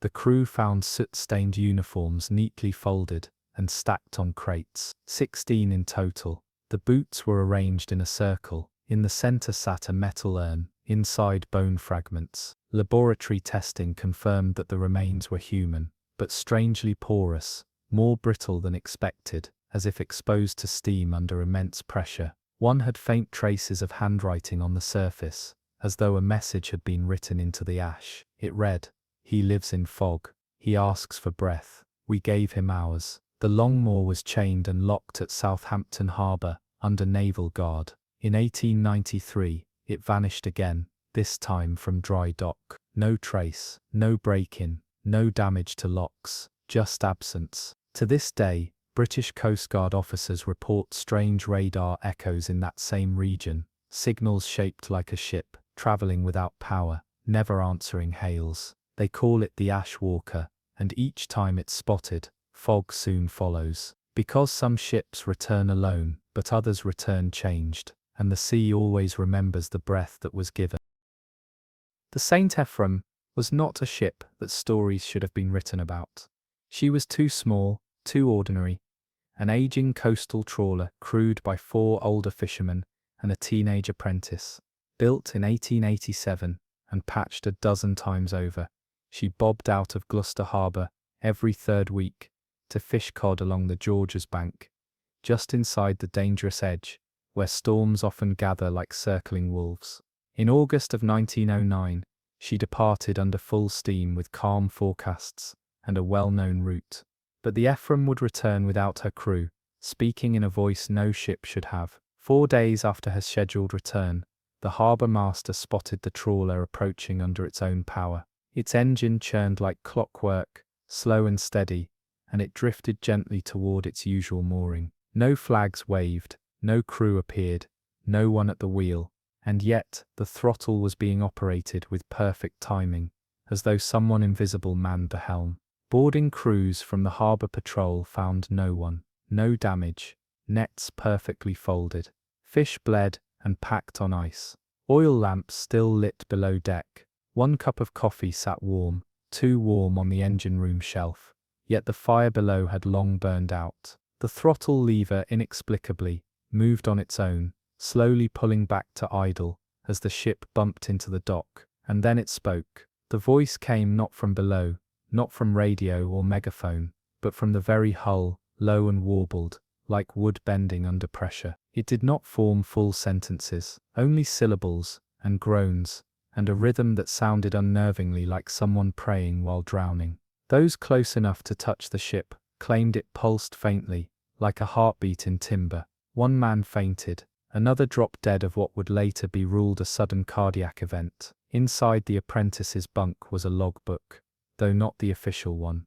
A personal journal, pages marked in red graphite. The last entries were erratic, almost carved into the paper. Captain is humming in his sleep again. Says the waves are whispering a name. Samael, or Samain, we can't agree which. We lost time today. Nets were full and bleeding, but no one remembers dropping them. Boil appeared on the hull. Not barnacles, not rust. It breathed. He said the ship has learned, that it watches now. I tried to throw the journal overboard. It came back. Dry. We are not on water anymore. We are on memory. A sea made of former voyages, running in reverse. The ocean loops. At the bottom of the last page, a child's drawing of a ship, outlined in dark lines, with no crew aboard, and the word home written beneath it 3 times. The Saint Ephraim was never claimed. No one would sail her again. Eventually, she was chained in dry dock, and surrounded by a cement wall for observation. 3 months later, she vanished. The chains were found coiled on the ground, links fused together by some unknown heat. A decade later, fishermen on the banks reported a strange sound echoing from beneath the fog. Some claimed it was a whale, others swore it was a boy's voice, humming and calling out names that had not been spoken in years. Some ships come back alone, some become something else entirely. But when they return speaking, it is not always in words we should understand. Among the oldest accounts of ships returning without crew, but somehow full of presence, none is more unsettling than the tale of the St. Helica, a 3-masted merchant brig, launched out of Belfast in 1854, and meant for ordinary passage to Havana. The St. Helica was a cargo carrier, moving textiles and processed grains, notable only for her spotless record and the strict command of her captain, Alaric Hobb. A man of habits, up at dawn, gloves always worn, his telescope always held in his left hand, despite being right-handed. The ship departed as scheduled in mid-May, with 17 men aboard and fair winds behind them. She was never seen again, not until the last week of July. She did not return to Belfast, or any port along her trade route. Instead, the St. Helica was spotted drifting into the Bay of Biscay, far off course, her sails limp, her bow gliding in tight, looping arcs across the water, as if caught in a slow spiral. A French patrol ship approached, expecting to find survivors, or at least signs of a storm. But the St. Helica was untouched. No broken masts, no frayed ropes, no hull damage. Her hull was dry as if never dipped, and yet no crew remained, not even their belongings. The food stores were gone, but not eaten, gone as in empty crates, perfectly resealed, beds remade, deck scrubbed. But strangest of all was the bell. The ship's bell was ringing, not in the breeze, for there was none, not by impact, for it moved while untouched. It rang slowly, 3 times, then paused, then again, 3 times. The tolling, observers noted, seemed to echo louder below deck, as if it travelled inward, not outward. When they stepped into the cargo hold, they found the impossible. Etched on every interior wall, in thick black chalk, were dates, hundreds of them. None from the current year. Each wall recorded dates from years past. 1813, 1799, 1761, even 1714. Each line marked with a name and a word beside it. Taken, folded, returned, held. Some had no names at all, only numbers. One wall simply read, "He logs them, every one. He is the watchkeeper." In the captain's quarters, the crew found the only item not perfectly in place, a pocket watch. It lay beside a teacup, and its hands spun backward. Inside the watch cover, an inscription, "For those who leave the tide, not by choice but by witness." No logbook was recovered, but a single page of the St. Helica's records was nailed to the mast with a splinter of dark wood that tested as unknown in origin. The page listed only one thing: the watchkeeper is real. He does not guard, he does not guide. He marks. The tide remembers. The ship was towed to shore, but rotted inexplicably in less than a week,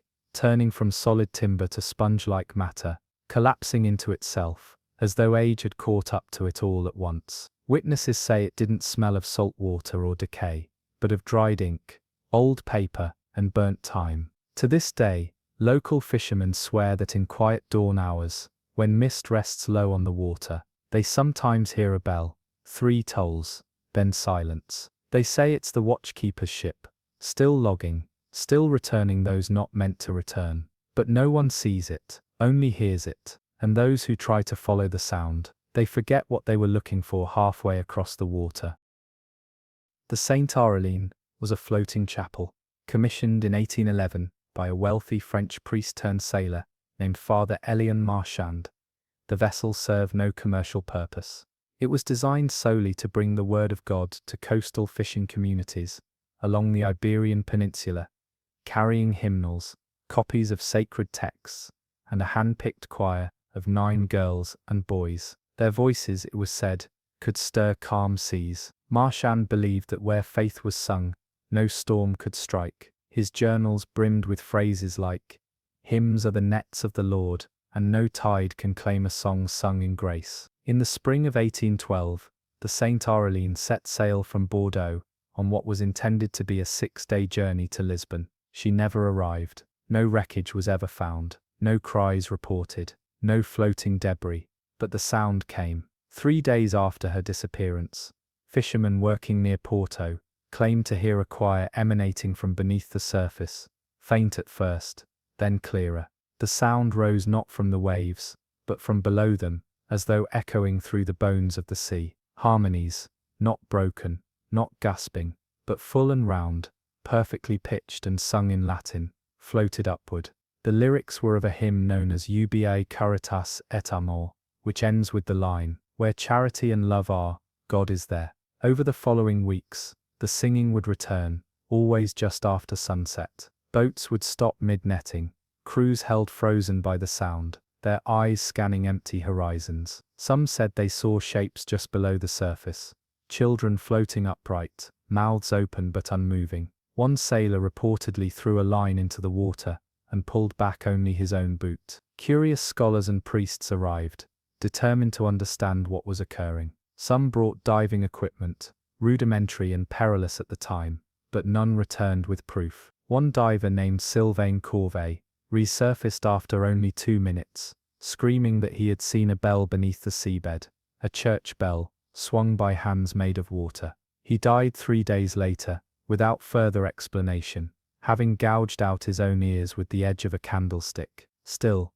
the choir persisted. Its song would change each night. One evening, fishermen said they heard the Miserere Mie, Deus, a psalm of penitence. Another time, Dies Irae, the hymn of judgment. But the voices always remained in perfect unity, never faltering, never breathing. And as the years passed, the songs became slower, sadder, as though whatever was singing had begun to forget why it was doing so. In 1836, an aging priest who once sailed with Father Marchand wrote an anonymous letter published in a Portuguese newspaper. It claimed that Father Marchand had once confessed to a terrible secret, that the Saint Aurélien was not simply a floating chapel, but an experiment. He believed that binding innocence and water together in holy intention could summon divine intervention. He had the children swear a vow of purity at sea, and if they broke it, they would belong not to God, but to the ocean. No confirmation was ever made, and no bodies recovered.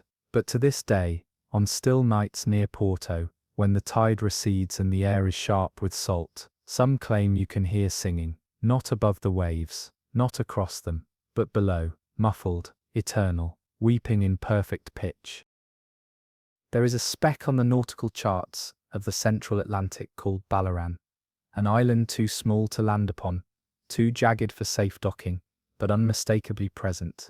Rising like a single shard of obsidian from the water, Ballarat was always avoided by captains, not because of its danger, but because of what they heard near it. For over a century, sailors passed with caution, lowering their voices as they approached, noting that wind stilled and compasses began to spin or freeze. By 1844, however, this folklore had turned to obsession, when a whaling ship called the Prudence March disappeared after anchoring in the shallows near Ballarat. The Prudence March had left Liverpool, with a crew of 12, bound for the Caribbean. Her logs, recovered months later, revealed that they had veered slightly off course due to persistent fog, and found themselves near the jagged outcropping of Ballarat. The last complete log entry read, "There is singing, not above, but within, the rock hums.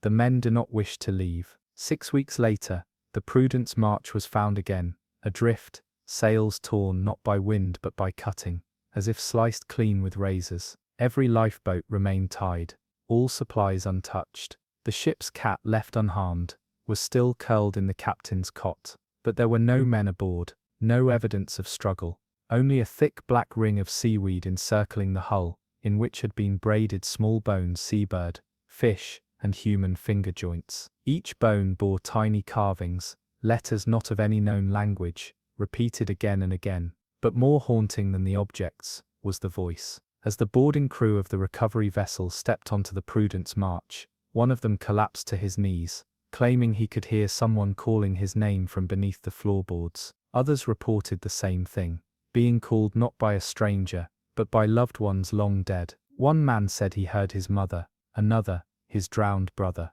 The voices were clear, specific, repeating.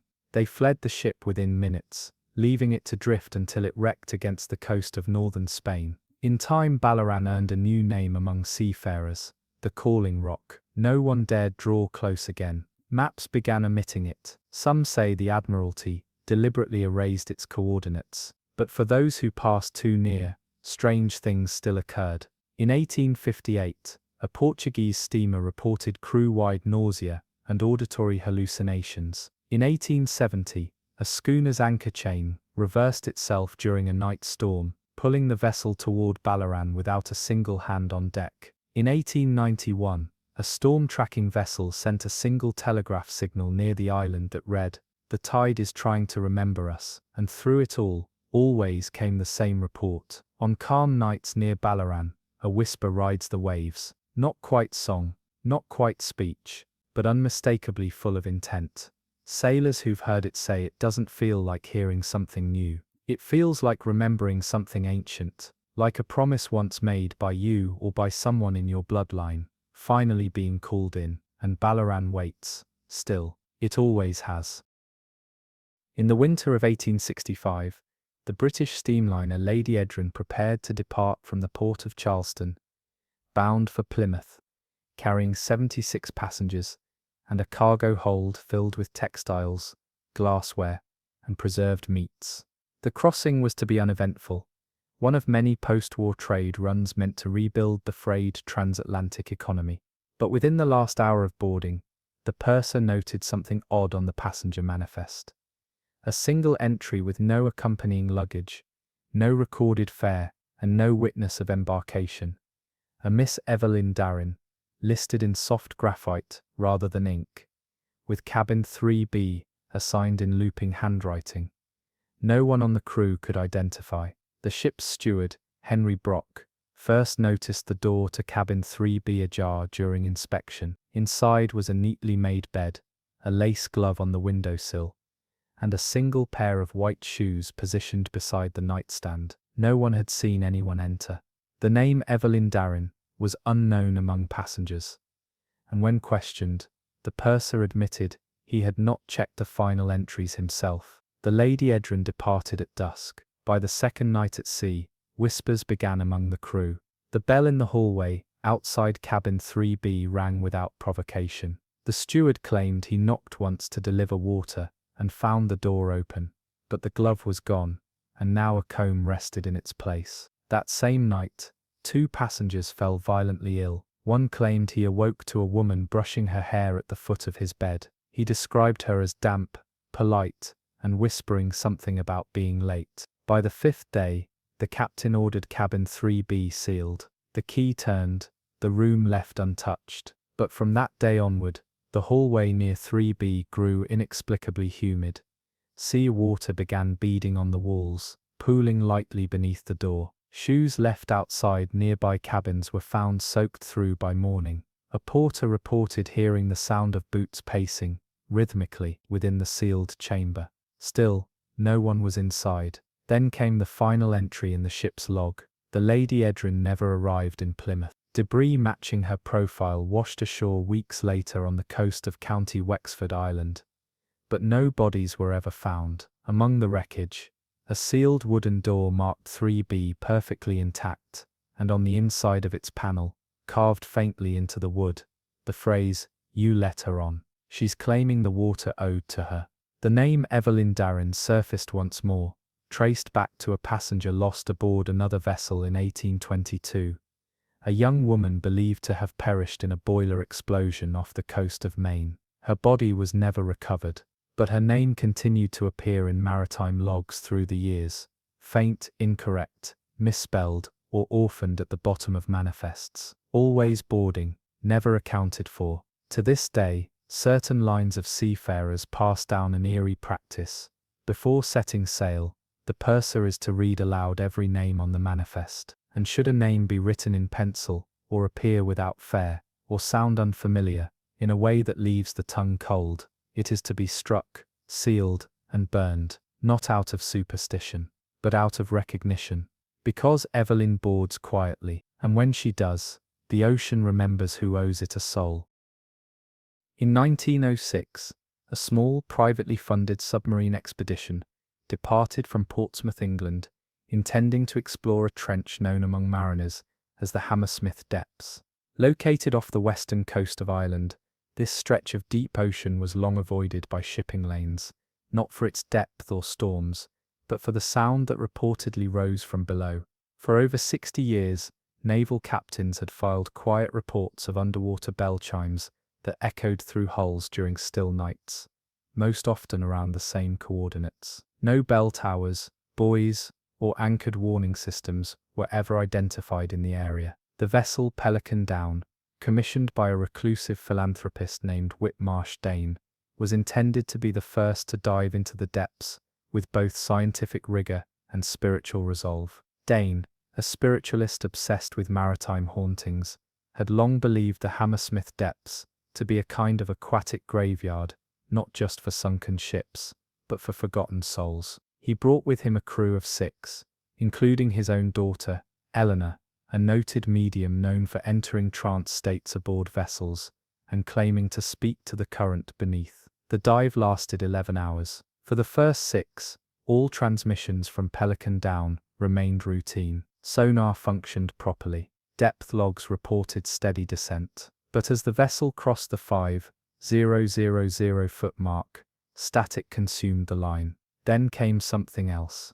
A chime. Not metallic, not like sonar or proximity sensors. This was unmistakably a bell, ringing once every 30 seconds, then twice, then thrice. The intervals began to form a pattern. On the surface, the crew aboard the support ship Adler's Wake recorded the signals in mounting concern. Eleanor's voice came faintly next, over a channel not in use. She whispered, "There are stairs in the silt. Someone is calling names they do not know how to pronounce. The pressure is not crushing, it is inviting." Moments later, all instruments failed. The Pelican Down vanished from sonar, not with a crash or rupture, but as if it had simply ceased to exist. Divers found nothing, until 3 weeks later, when fragments of the Pelican Down washed ashore near Bantry Bay, warped and bent as though twisted by hand. Among the wreckage were 3 items: a brass bell with no rust, still warm to the touch, a journal soaked through but intact,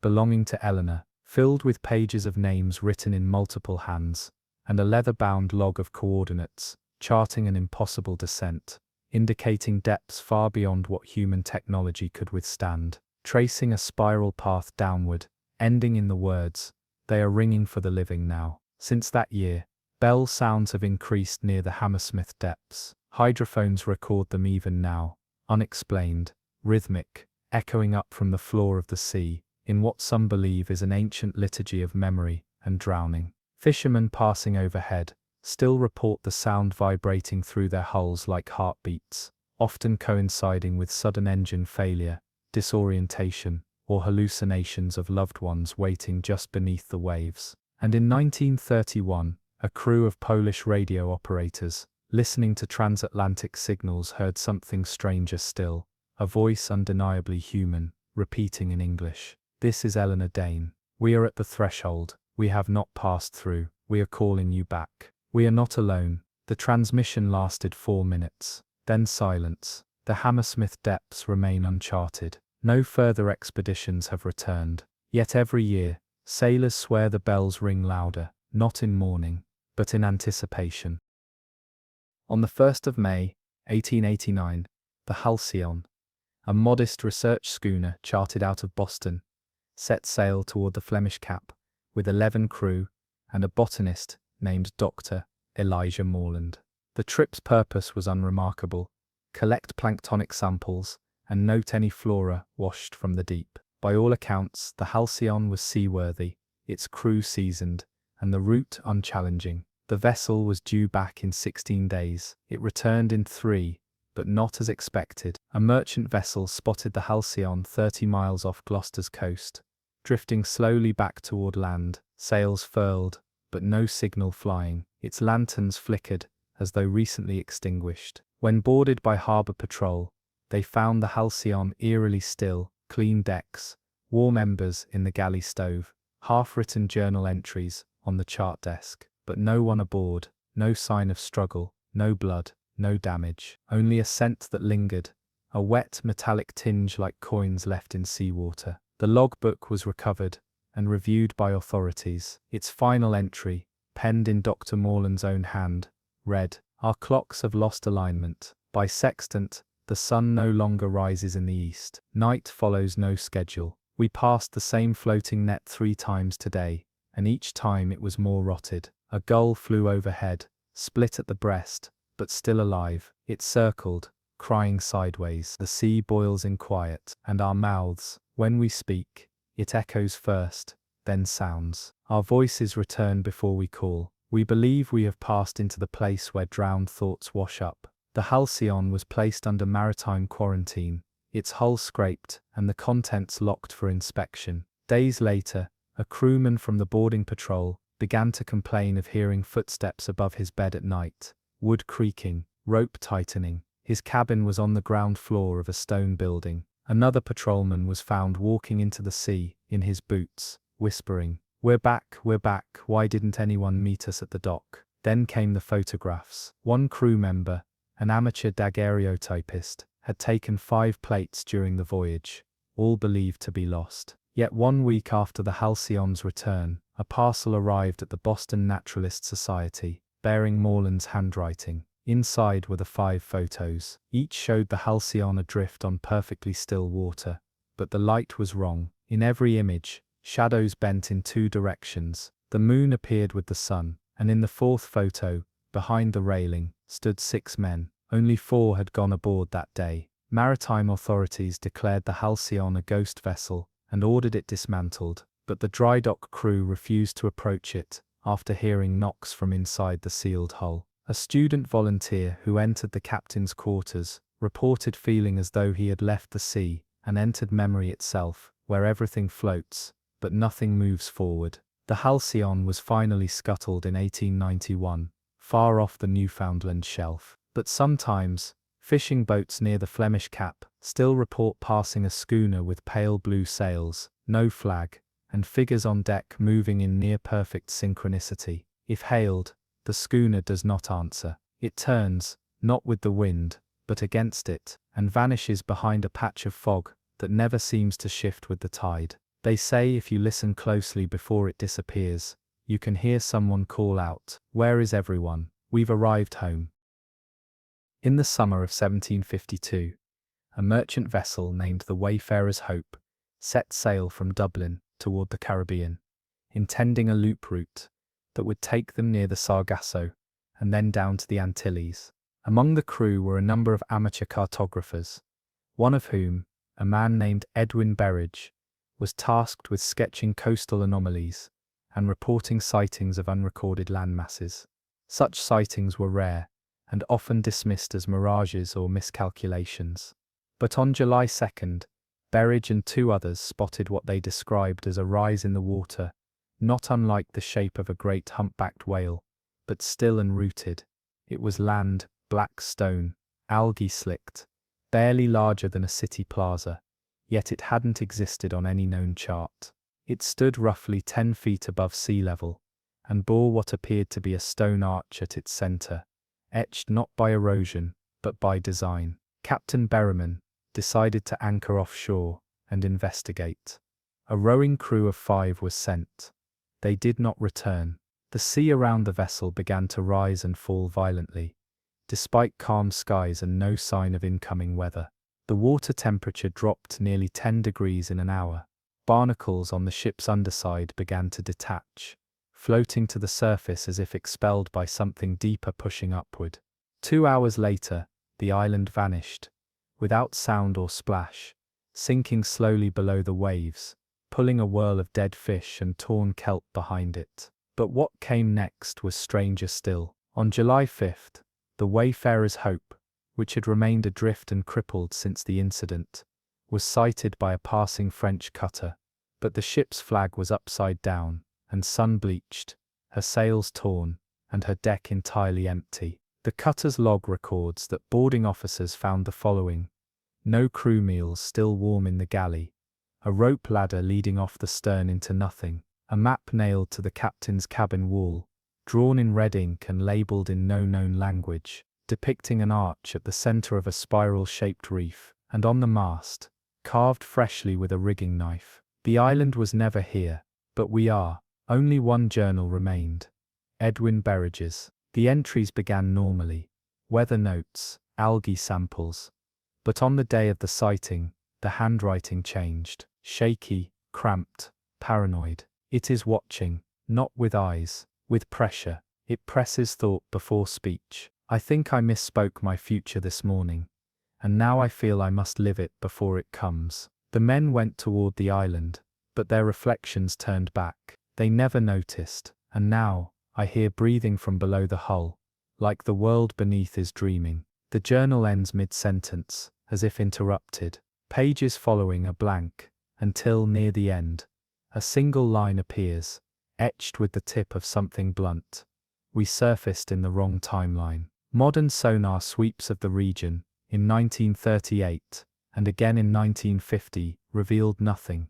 No rise, no reef, no land formation matching Berridge's drawing. Yet in 1947, a Royal Navy dispatch reported hearing a massive pressure displacement, near the same coordinates, followed by silence, then the brief appearance of a surface object, so black it did not reflect light, rising just enough to break the horizon before vanishing again. Oceanographers refer to it now as the Sable Surge, an event defined not by what appeared, but by what shouldn't have, and by the silence it leaves in the memory of water. Some say islands don't surface from the sea, they return to it, but others believe it is the sea that surges upward, to remember.